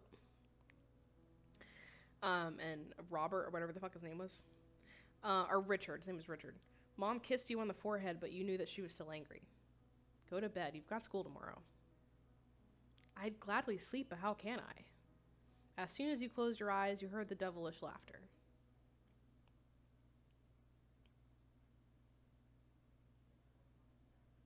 Half of the lesson has already passed, but you still could not concentrate. When Richard, yeah, that seems fucking terrifying. My head still hurts. What happened in the forest? Sarah? Sarah. Now I'm fighting with my parents on top of everything else. Mom looks at me like I'm a criminal now. Sarah! Yes? This behavior of yours is outrageous. You come to class unprepared and now you're not even paying attention. It's unacceptable. You close the textbook. Class is dismissed, but not for you, Sarah. You've got detention today. I think you are well aware of the consequences if you don't show up after class. This fucking bitch. Don't worry too much about Miss Baker.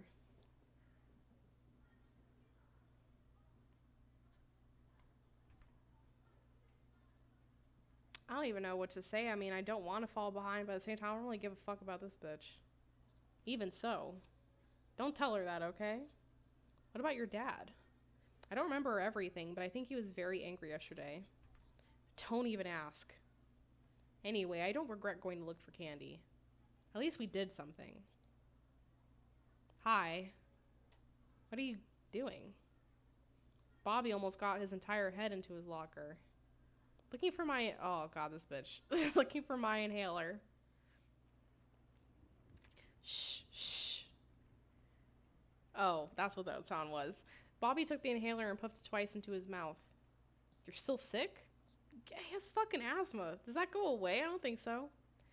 It's not as bad as what it was. I have trouble breathing only when I'm very nervous. Shh, shh. Are you having a panic attack? What the hell is happening? Am I the only one seeing this? You're talking and then the shadows are moving around on the walls? It's just the candles, Bobby. And there were silhouettes flashing out by the window. You're saying you didn't see any of that. It's just your imagination. I really, really hope you're right. You can't find it again? It's not in here. My parents are gonna kill me. Where are you? Where are you? Where are you? Huh? Where? Where? You couldn't figure out where the voice was coming from. Sounds like it's coming from the janitor's closet. Oh no. The door was open and you cautiously peeked in without entering. God. Sarah? You didn't even have time to understand what was going on as the cleaner grabbed you by the hand and closed it. Oh my fucking God, what are you doing? Sarah! Derek pulled at the handle trying to get in. You okay? He's locked me in. Shut up. Tell me, did they find candy? What does this creeper want? Yeah, fuck you, bitch, none of your concern. Oh, I think this concerns everyone. The entire town, really. If you know what I mean. No, I don't know what you mean. You tried to open the door, but he stopped you. What do you want from me? The janitor clung to you, inhaling the smell of your hair. Ah! What is this I sense? Is that fear? Are you afraid? Oh, that's good. Get away. Fight back. Yeah, fuck this. Fuck this guy. You push him away. The janitor flew back right into the shelves and buckets rained down on him. Ouch! You were about to run, but he jumped to his feet and stood between you and the door. I won't do anything to you. Why are you so afraid? 'Cause you're fucking creepy. No, you don't. You don't just want to help. This is so much fun. Fear clenched up in your throat. You don't know what to expect from him. What was going on in his head? There are only a few buckets and a mop nearby. Don't come any closer. It's better to fight back with a mop. Oh my fucking God, I just saw what Ari put in the chat.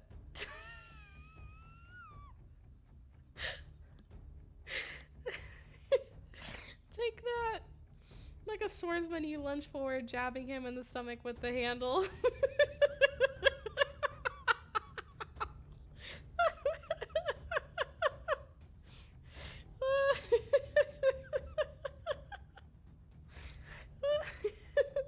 The janitor fell and you kept on beating him on the hands, legs, and even head. Stop it. Enough. Enough. I just wanted to help. No, you didn't. You got a strange way of showing it. He clutched at his head. Ouch. Ari doing Queenswork, really just serving it up in the chat. The janitor took a step forward. You tensed, ready for defense. Without saying a word, he opened the door. Derek burst into the janitor's closet. Are you mental or something? What are you doing? Derek pinned him against the wall.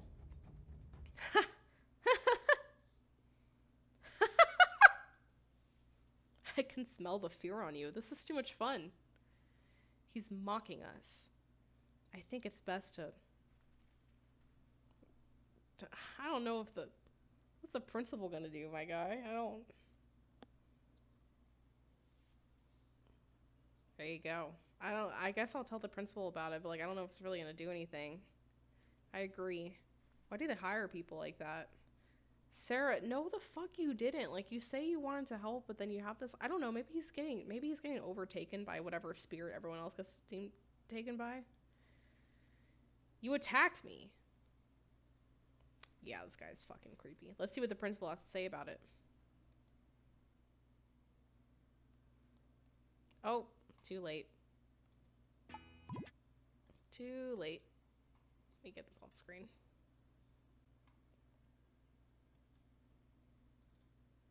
Can I skip this ad? Oh shit, that was a taboo ad. Are you sure he attacked you? Yes. The director leaned back in his chair. I know, Taboo knows that we're streaming, so it sent us an ad. Maybe you should do something, like fire him? I think this time we can get by with a warning. A warning? Derek, our school has more serious problems right now. You understand. The principal wiped his face. And the reality is he's been working with us for many, many years. Listen, man, if Taboo decided to actually sponsor me, I might play some more. But until that happens, Yes, he's a bit strange, but there's nothing else to it, really. Sarah probably misunderstood the situation. The fucking gaslighting. Misunderstood?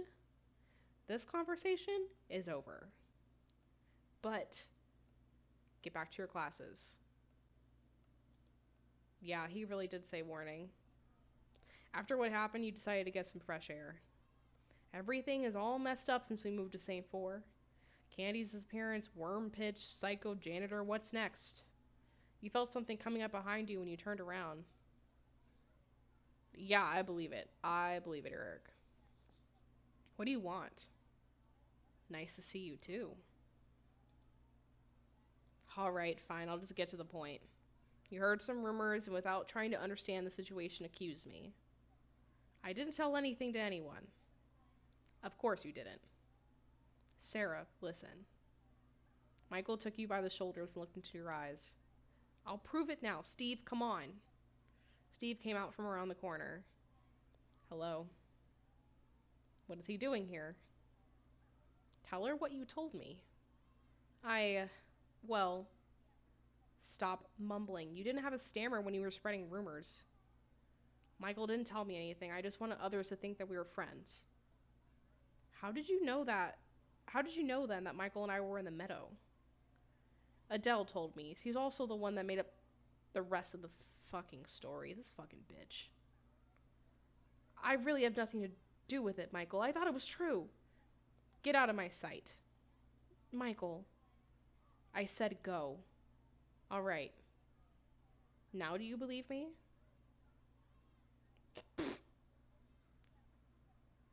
I love that you can still say no. I kind of want to, I don't think he's lying, but I kind of want to say no just to be like, fuck you. Because I do not like this guy at all. I don't know. I don't want to push him too far, though, because I feel like he's going to be important. Obviously, all these people are going to be important in the story later, so I'll just say maybe. That's better. I didn't say I believe you. For now, that's enough for me. How about skipping? Oh, nope. Nope. Just a movie, a non-binding movie outing. Nope. I would really like to unwind. No! No! No! No! I don't want to cut classes. Come on, Sarah. But I have a plan on how to make my absenteeism official. I don't want to fucking go to movies with this guy. The principal straightened his tie and sighed. Twice in one day. Here to complain about the janitor again? No. So much has happened lately. Moving here was hard enough. I'm sorry to bother you with this, but... Oh. You covered your face with your hands. Oh, are these tears? Stress, I understand. Maybe you should go see the school therapist. He is a great listener. Oh, no, I'm just all nerves right now. You covered your face again and shook your shoulders for emphasis. The principal fidgeted in his chair. Maybe you'd better go home and just relax a bit? Yes. Yeah, I guess you're right. That's great. Can I go then? Of course. I agree. It definitely doesn't excuse what Michael did at all. He's definitely still a dick. I think this is when they started trying to correct their course with Michael because he goes the opposite end of the spectrum. Yeah, I can see that happening. After the smack, he got the hots for Sarah. Imagine your school having a therapist. Dude, I wish. If they put therapists in school like today, they would be booked, I think. Is everything okay? Yep, we're good. Then let's go. I don't want to spend time with this asshole. There were not many people at the theater at that time of day. What movie would you like to see? Maybe... Ooh, let's do Nightmare on Elm Street. Wow, you like horror? And it loves me. Oh my god, it's an amazing one-liner. What? Nothing.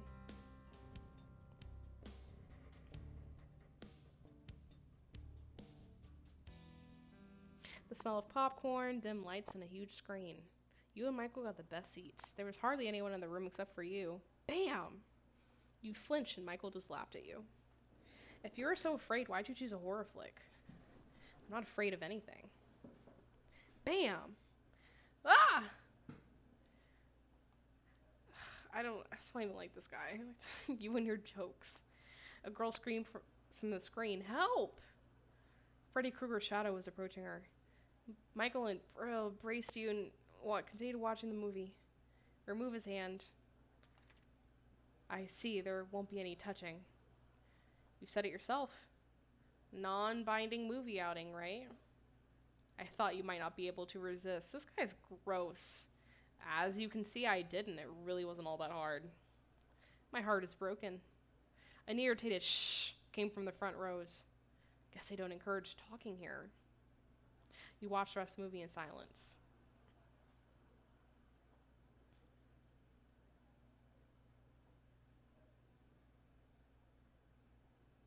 I have an offer for you. I'm afraid to even imagine what it is. I want to get myself a new tattoo. Do you want to keep me company? It won't be as scary. Yep, he's still making fucking attempts. Well, of course he's scared. But why not? Stop fucking making me take scenes with this guy. Oh my god. I don't want this. Michael, brother, what brings you here? Hi, Mikey. We're here. Or Mickey? I don't know. In all tea, I'm doing a playthrough for him right now because a friend convinced me and he's getting better. He's been super good with not pushing MC too far, but that first scene is in the back of my head. Yeah, it's a pretty rough introduction to him. Shh, don't say anything. Eagle, wolf, those are on the menu today, brother. What do you say, Sarah? Let's let's do a call back to the wolf. Dangerous animal. And noble. Mickey, you heard the lady. I did indeed. Let's do it. What about you, beautiful? Hmm? Be getting any ink today? Oh no. It doesn't have to be huge. It can be something barely noticeable. Yeah, why not? I have tattoos myself, so. Great. Here, pick a design. While Mickey was tattooing Michael's back, you were flipping through a catalog with tattoos. Holy shit. That is a big fucking tattoo. It doesn't have to be anything big, Sarah. You just get something barely noticeable. Yo, tell me my mom isn't gonna fucking kill me though. That tattoo, yeah, that tattoo's fucking huge. Which one? I don't really like any of these to be honest. Kind of hate chest tattoos. That one would really hurt. That one right on the collarbone and the neck. Right here. Getting something done right here, that's super painful. I mean, really, all of these are really painful. Oh my god. I don't know which one I want. I guess I'll go with this one. Actually, this one kind of reminds me of the tattoo you can get in Ride or Die. Great work. It's the only way I can do it. And yours are the only kind I wear. What else can I do for you? I can tell you an interesting story about we became friends with Michael. Oh, Mickey, stop. You've already told it 100 times. And for her, it's going to be the first time. So what's interesting? No, I don't want to spend any more time with this guy. Alright, I get it. You only need Mickey's excellent hands. You are not interested in Mickey himself. Don't fish for compliments. Oh, you can take off. Okay, you can take off the tattoo. Okay, Mickey, we should get going. Sure, go away already. Come when you have more money. Don't hold your breath on that. Yeah, who paid for this tattoo? Where do you live? I'll walk you home. I need to go back to school. Miss Baker gave me detention this afternoon. Oh, yeah, she does that. I had a very nice time. And thank you for it. You're welcome. Luke left the school accompanied by some girl. She glanced at you. Hmm. Hmm. She's pretty. What are you doing here? You got a problem with me? Yes, I do. Sarah, aren't you afraid that tomorrow there will be more rumors spreading? I advise you to shut up. Or what? Not these two trash people fighting over me. The gist of the scene is that Michael helped Mickey come to terms with his sexuality and proved himself as a true friend for Mickey. I know, custom character. I mean, I guess that's nice that Michael isn't, like, homophobic.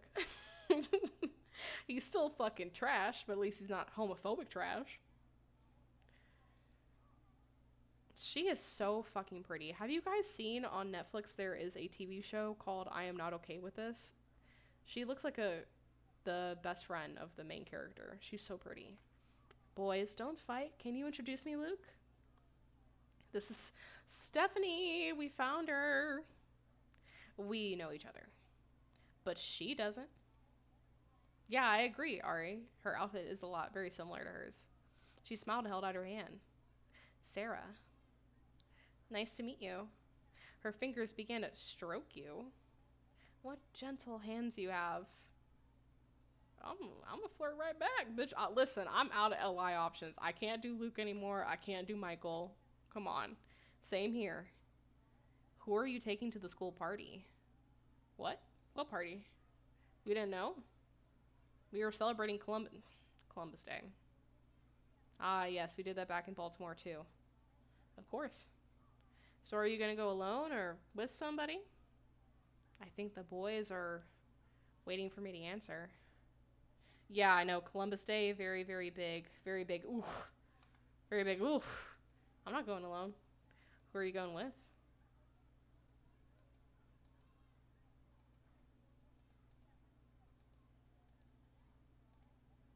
Going with Stephanie. With me? Why not? I have to go quickly. Well, run. You hurriedly ran to school in fear of missing your name being called.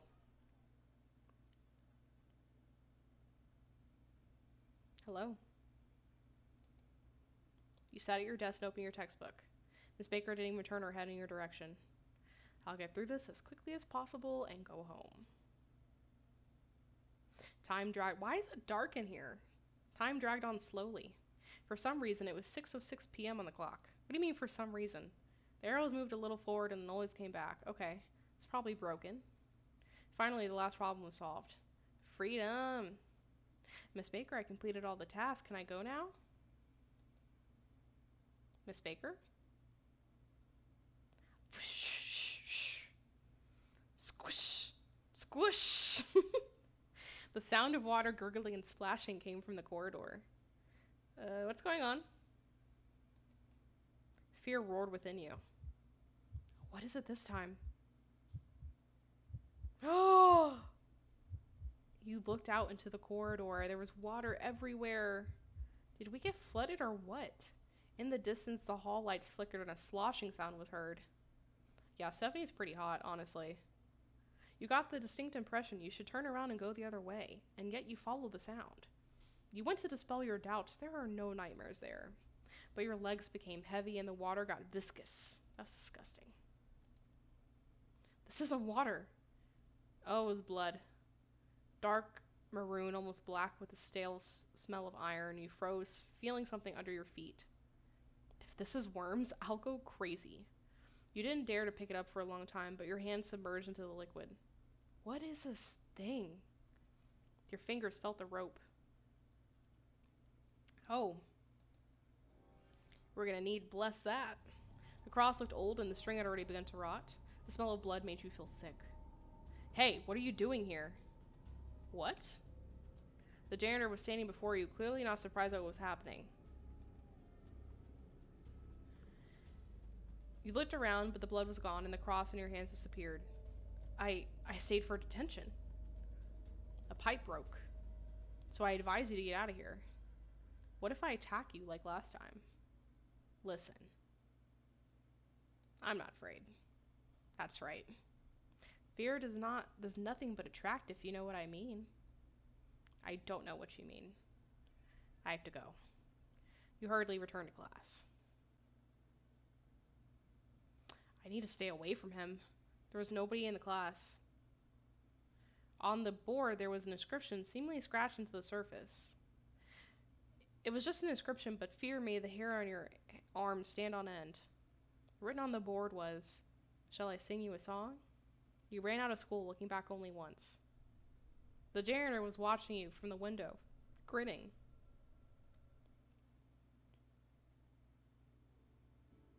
As soon as you got home, a pleasant languor spread through your body. It's so good here, so peaceful. Someone's coat hung by the door took your attention. There were several cups of tea on the table in the living room. Do we have guests? And here she is. Miss Baker stood up before you, folded her arms, and her face twisted into a grimace of malice. What the fuck?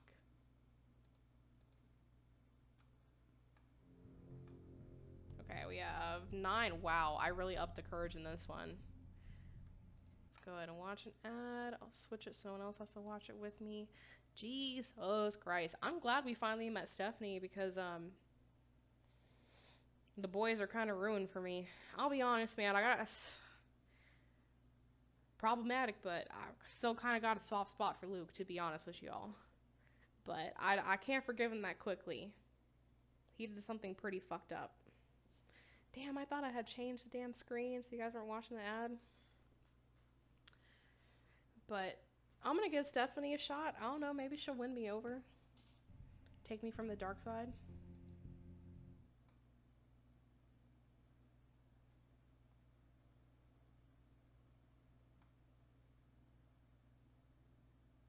Okay, I know I said this was the last one, but I actually am gonna do one more. There's 2 more LIs. Holy shit. Derek and Stephanie are the only option for me now. Yeah, I think I'm gonna do one more. Mrs. Hill will reveal to you the secret of the terrible doll. Cool. God, I always forget. I always forget.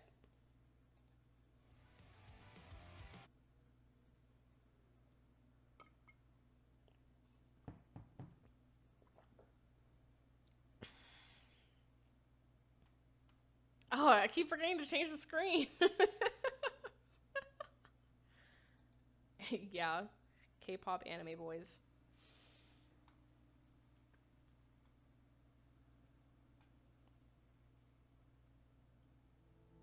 I'm still biased towards Luke. I mean, God, he had a great introduction, but that fucking drugging scene, man. And here she is. Hello? Where have you been? In detention? Certainly not. I waited around for an hour and then I thought, why not ask her mother where her daughter is? The words got to your mom, but she skillfully hid it. But I really stayed for after school lessons. I'm disappointed in you, Sarah. Oh, this is some, bullshit. This is some, bullshit. I'ma flare up. This is some bullshit. Can you even hear me? I was in detention. I even completed a few tasks. You are the one that left, Miss Baker. Are you suggesting that I'm here to lie to your mother? Stop it immediately, Sarah. Please forgive her. I think this is all because of our somewhat sudden relocation. More tea? Yes, thank you. You sat opposite Miss Baker, trying to avoid her eyes. It's always like this with kids. If something goes against their interests, they immediately rebel. Do you have children? Miss Baker's face twisted, as often happened in the classroom. Mom was embarrassed, not at all accustomed to the gesture. Yes, I do. This old hag. How wonderful, boys, girls. The teacher's face was still writhing in almost painful-looking convulsions. Mom looked at you in bewilderment. May I leave the table? Yes, of course. And where is... It's on the first door on the second floor. Thank you. What is it with her? She's always like that. Bam. That scared me. Bam, bam, bam. Someone ran upstairs. No way that's Miss Baker. Bam, bam, bam. Do you hear that? What? Like someone's running around upstairs. Are you trying to change the subject? If you think that everything has already been forgotten and forgiven, you're wrong, Missy. How could you skip classes? This is not like you at all. There's something fucking up there. Bam! What the hell is this? Mom, wait, just 1 second. Where are you going? The door to the bathroom is closed. A narrow strip of light seeped out from under it. You went to the end of the hall and into the bedroom. Oh, fuck no.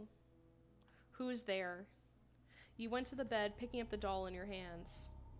It's her. Wait, how did I get the doll? You heard a rustle from behind. A slender shadow settled in on the ceiling above you. Its black eyes carefully watched your every movement. Screams. The shadow had long, oddly shaped limbs as if broken in many places. Your heart pulsed in your ears. Your knees shook with fear. You wanted to scream, but your voice was gone. You jumped out of the room. Just don't turn around. As you got into the stairs, you heard heavy, rapid breathing immediately behind your neck. Turning around, your eyes met black eyes, and you felt the icy hands pushing against your shoulder. Ugh. You fell. That's what happened to Candy? The sun's rays pierced the blinds. Your body ached. You don't remember much of anything from last night. Blinding fear followed by paralyzing pain. You remembered the white walls of the hospital and the calm voice of the doctor. Oh. Are you up? Your mother sat bedside, clearly not having slept the entire night. What happened last night? You fell down the stairs, baby. The doctor said it was a miracle you didn't break anything. I heard a scream and a loud noise. I went to check on you, and there you were laying at the base of the stairs. Miss Baker was already trying to pick you up. Poor old woman got frightened no less than I did. The dog jumped into the bed. Baby! Baby! Woof, woof! Are you trying to soothe me? You wanted to hug your pet, but he pulled back snarling. When are we going to be friends? Dad came into the room with a suitcase in his hand. How are you feeling? Are you leaving? Yes, for Baltimore. Already? These problems won't get solved without me. Sure. What don't you like now? Please, don't fight, not now. Dad kissed you on the forehead. I gotta go. For the sake of your child, you could stay another day. I can't.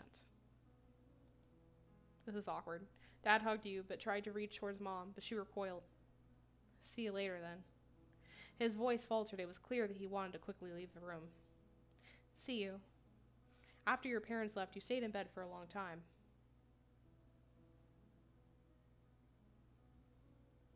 That's it. Enough laying in bed. I will pull myself together. Interesting diamond outfit. Even more interesting diamond outfit.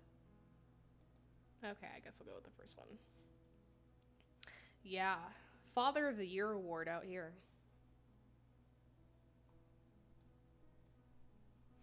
Not really comfortable, but at least I won't embarrass myself.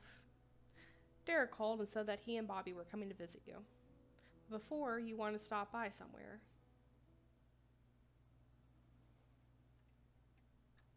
Mrs. Hill was dusting the shop when you entered.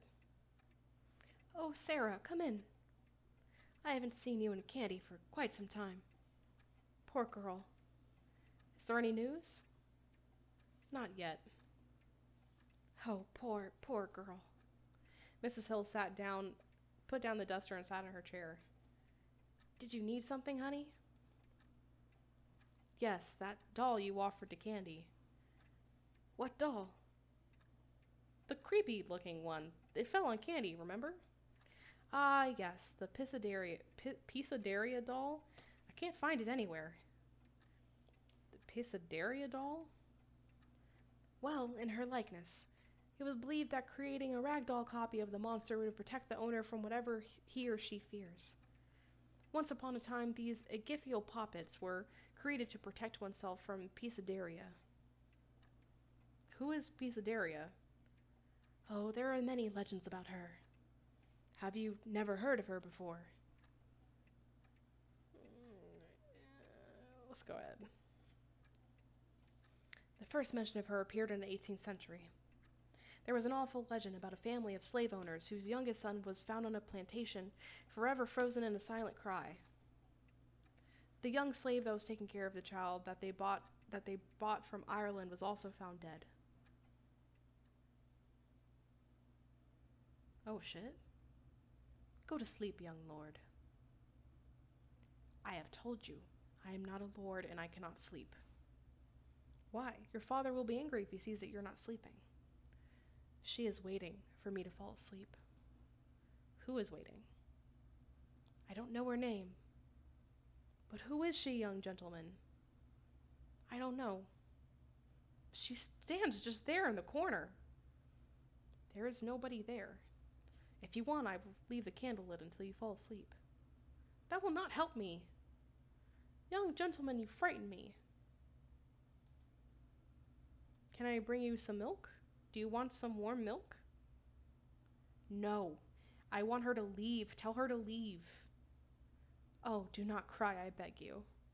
I will call for your mother. No, stay with me. Don't go. All right. Just go to bed, okay? All right. I cannot sleep. Not now. She is there in the dark just looking at me. Oh, is that Mister? What does that sound? Can you not hear her? Do not fall asleep. Wake up. It's a grrr. The creature slipped up the wall, curving in different directions and stopped right above Anthony. He screams, "Get out! Away with you!" The creature leaned closer, her stiff hair touching Anthony's face, and then he saw her. Holy fuck. Oh my god. This bitch is terrifying.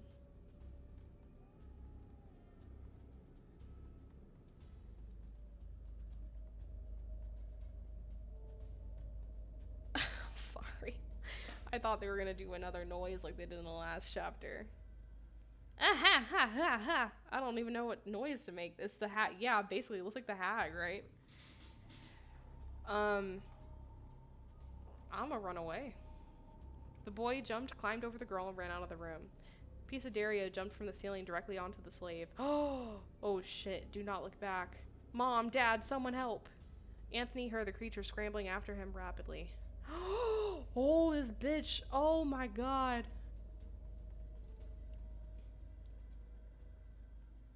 He ran outside, hiding among the crops. It will not find me hidden in here. Fat chance, someone's coming. A female silhouette. It is my nanny. I'm here. I thought she ate you. Oh my god. This is horror. Oh my god, this is fucking scary. I don't like this laugh. I don't like this laugh that she's doing. So, what really happened to him? We'll never know. But maybe it was just as they say. Wait, I have a book about her around here somewhere. Wait just a second.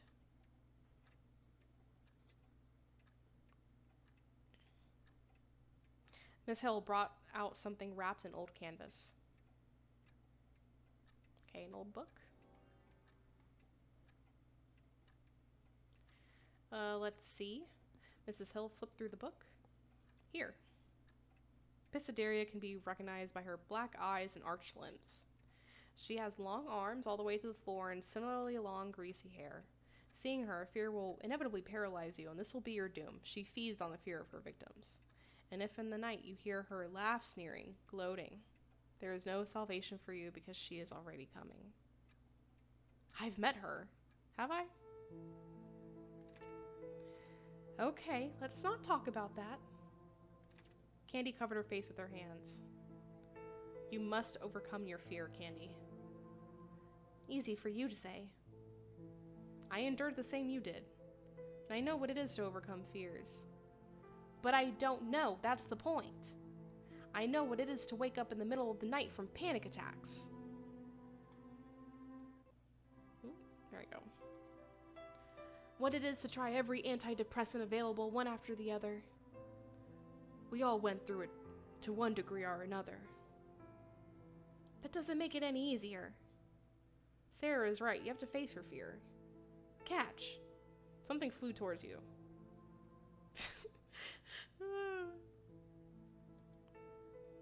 It's the Pisidaria doll.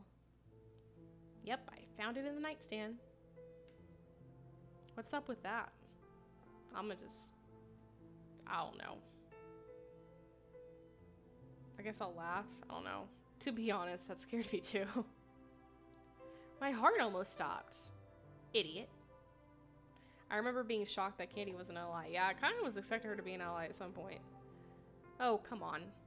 At least it broke the tension. The doll had hardly changed in 10 years. That's what plastic does to you. Let me see it. Oh god, this thing's awful. The doll was covered with mold here and there. It smelled of rat feces. Oh my god, ew. Bobby disgustedly threw it on the table. The wind howled outside the window. Did you hear that? Someone was laughing. It's just wind. But Derek's voice sounded uncertain. He went out on the porch and returned, waving his hand. It was nothing. You and Candy exchanged glances. Did we imagine that? Why did you ask me about the doll? Your head was spinning. What's wrong, dear? Nothing, I should probably go home. Of course, go, baby. Wait a minute, though, I completely forgot. Maybe your pet will like it better if you bring him his collar. He loved this thing. I'm gonna get them a mystical collar. I like the crystal. I'm sure baby will be very happy to see it again. Now go, you don't look so good. You put the collar on your pet. Aww, woof woof, he's so cute. Do you like it? Woof! The dog wiggled his tail and licked you. Are we friends now? I can't believe I had to make an extra diamond choice to get the dog to fucking like me. Woof! You turned around to leave the room. Oh, no. Mm-mm. No. No. No.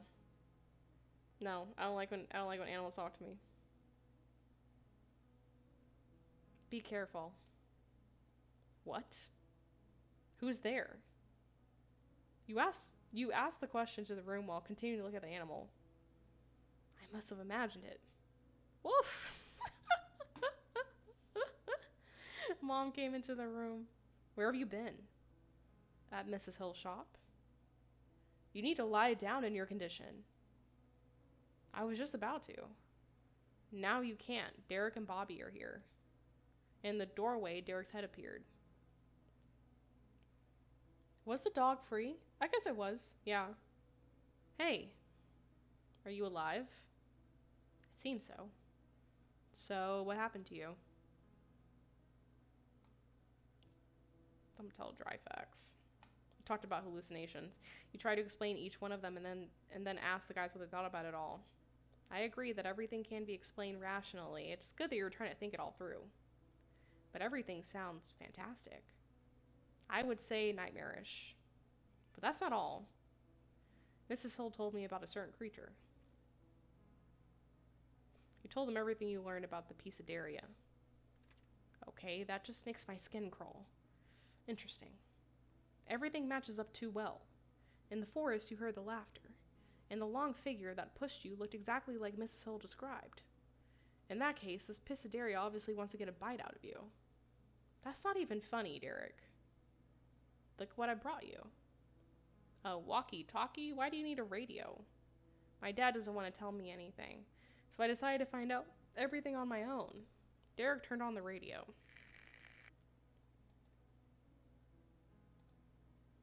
It needs to be tuned in. Give me a sec. Now, how the fuck would I know? Am I supposed to know this? Nothing. Wait, are these all not the same option? Okay, no, they're not. These are the same option. Sounds like it's coming from a sewer or something. It lasted about a minute, then the frequency went away. God damn it. I don't know. Oh. Ah. Ooh. What was that? You heard a female melodious voice coming through the radio. Shh. Ah. Shall I sing you a song? Oh, fuck no. You pulled the radio out of Derek's hands. We're gonna turn that shit off. What's the matter? That voice was like Pisadaria's. What voice? You couldn't hear that. Should we have? Maybe we accidentally caught a wave of baby monitors. But why didn't the boys hear that voice? Derek turned on the radio again. Roger. Got it. Copy. Patrol PI 17, Sterling Street 228. That's Sam's house. Code 6, attention in progress, Roger. You looked at each other. They're arresting Sam's stepfather. Derek wanted to make it louder but hit the wrong button. Damn it! The signal was lost. No matter how hard Derek tried, he couldn't tune it back to where it was again. So it's him. Maybe they found Candy. Let's hope. For the next hour, you all discussed what was going on, until Mom entered the room. Sarah, Sheriff Nixon called. Dad, what did he want? He wants Sarah to testify. Sarah, was Sam's stepfather chasing you? And I'm finding out about this just now?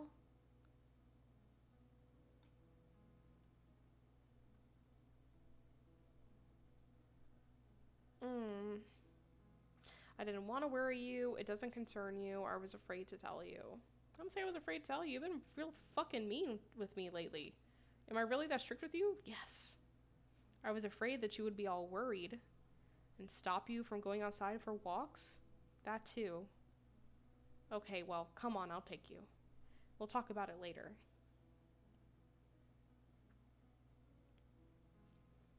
As you left, Derek whispered to you.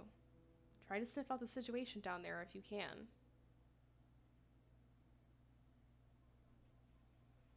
You've been here a lot lately.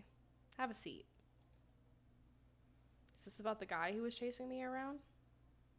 That's right. The sheriff laid out half a dozen photos in front of different cars in front of you, somewhat similar to each other. Can you tell me which of these cars chased you through the streets? You pointed to the photo and answered all of his questions. When you finished, you felt squeezed like a lemon. Thank you for contributing, Sarah. You can go. Mr. Nixon. Yes? Sam, stepfather. I feel like he's not going to answer these two questions. Was the one chasing me? Looks like it. But don't worry, he's not going anywhere anytime soon.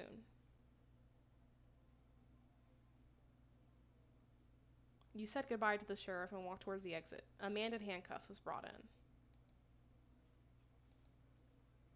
I gotta slip out of here before he sees me. You lowered your head and quickened your pace, but he grabbed your arm as you passed. Well, hello. Hey, let her go. I'm not guilty. Not guilty. You killed Sam. You did it. Let go. He squeezed her elbow more tightly. I dreamed every night about how you killed him. She showed me dreams. I said, let go. The officer hit the detainee on the arm and pulled him forward. You killed him. You, not me. Killer. You froze in a daze. You watched as Sam's stepfather was taken off to his cell, and the former feeling of relief, which seemed to have been on the rise, disappeared entirely. You ran out of the station.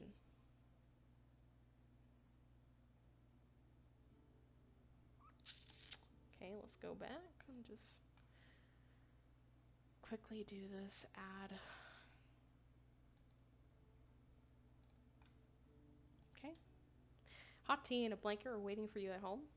You settled on the couch and considered trying to read a book or something, and then the phone rang. It was Stephanie. Luke gave me your number. I hope you don't mind. Hi. I have nothing to do. Do you want to unwind? Yeah, let's do it. Then let's just meet down on Main Street in 20 minutes. All right. I didn't expect you to call. I didn't expect it myself, really. She is so pretty. The cafe? Let's. Stamped swinging mailbox. Oh my god. As soon as you sat down on the table, an old man approached you. Hello, Mr. Garcia.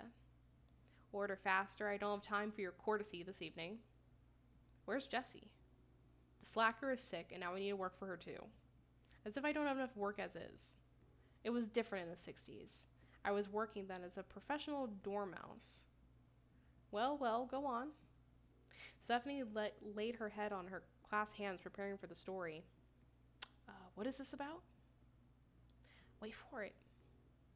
A hotel opened at that time. I don't remember its name. It does. It swings every single scene, and it bothers me about who's not closing it. And also, what type of wind is causing the velocity on that swing?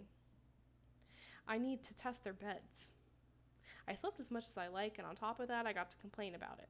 This mattress is too soft. This one is too hard. It was the dream job.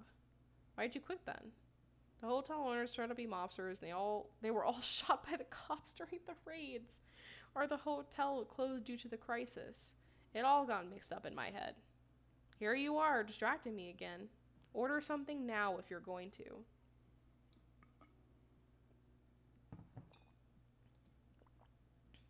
We'll have 2 milkshakes, your special ones, Uncle. Don't call me Uncle. When Mr. Garcia had gone, Stephanie smiled at you. Thanks for coming out with me. To be honest, my head is spinning. Why? My parents want me to go to college in another city. And you need really good test scores and grades for this place. Being an A student is not easy to maintain, especially with my temper. But what do you want?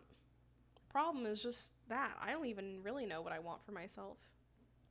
And then you don't know what you want, others end up deciding for you. Mr. Garcia brought the order. Ooh, a milkshake. Stephanie touched your hand, intertwined your fingers with hers. Oh. You silently drank the milkshakes without taking your eyes off of each other. Sounds like me. I'm not guilty. Let me go, you bastards. Shut up in there. I'm not guilty. A shadow flashed from the side. What? It faded away. The Stepfather clung to the bars, trying to see what it was, but it had already disappeared. Oh! Holy shit. Let me out! Let me go! Stop yelling. Why do they call him High Officer? I think they mean tall. Leave him to his ranting, let's go. The officers left. Wait! He heard rough breathing coming from behind him. The stepfather turned slowly. What do you want? Shall I sing you a song? The one who did this to me sang it. And I will sing it for you. Would you like that? Get out. The stepfather backed up. His trembling legs couldn't hold him any longer and he fell, continuing to back away. Yeah, he's definitely dead. But Sam was on him. Don't come any closer. 1, 2, 3, 4. You can't find me anymore. Skull and bones now. Said you'd keep our sacred vow. Be quiet, ghoul. 5, 6, 7, 8. Don't look forward to your fate. Grave worm's blood rot. Nearly killed you, did I not? Worms began to fall out of Sam's mouth. He screams. His stepfather heard Sam's voice in his head. You did this to me. You did this to me. You did this to me. You. I can't scream. It's like really late at night at my neighbors. I can't do that. Hearing that read out is so creepy. Did you not like my singing, Eric? My lullaby? Cool, we got 10 courage, 11 caution, 11 image. Let me go ahead. Y'all know what I gotta do for these diamonds. Oh, I just thought I switched the fucking screen. I don't know what it is why I'm so bad at switching the screens. I do think that is my last chapter. I can't believe that my throat isn't like bleeding at this point because I've been going for 5 hours, but thank you everyone for joining me.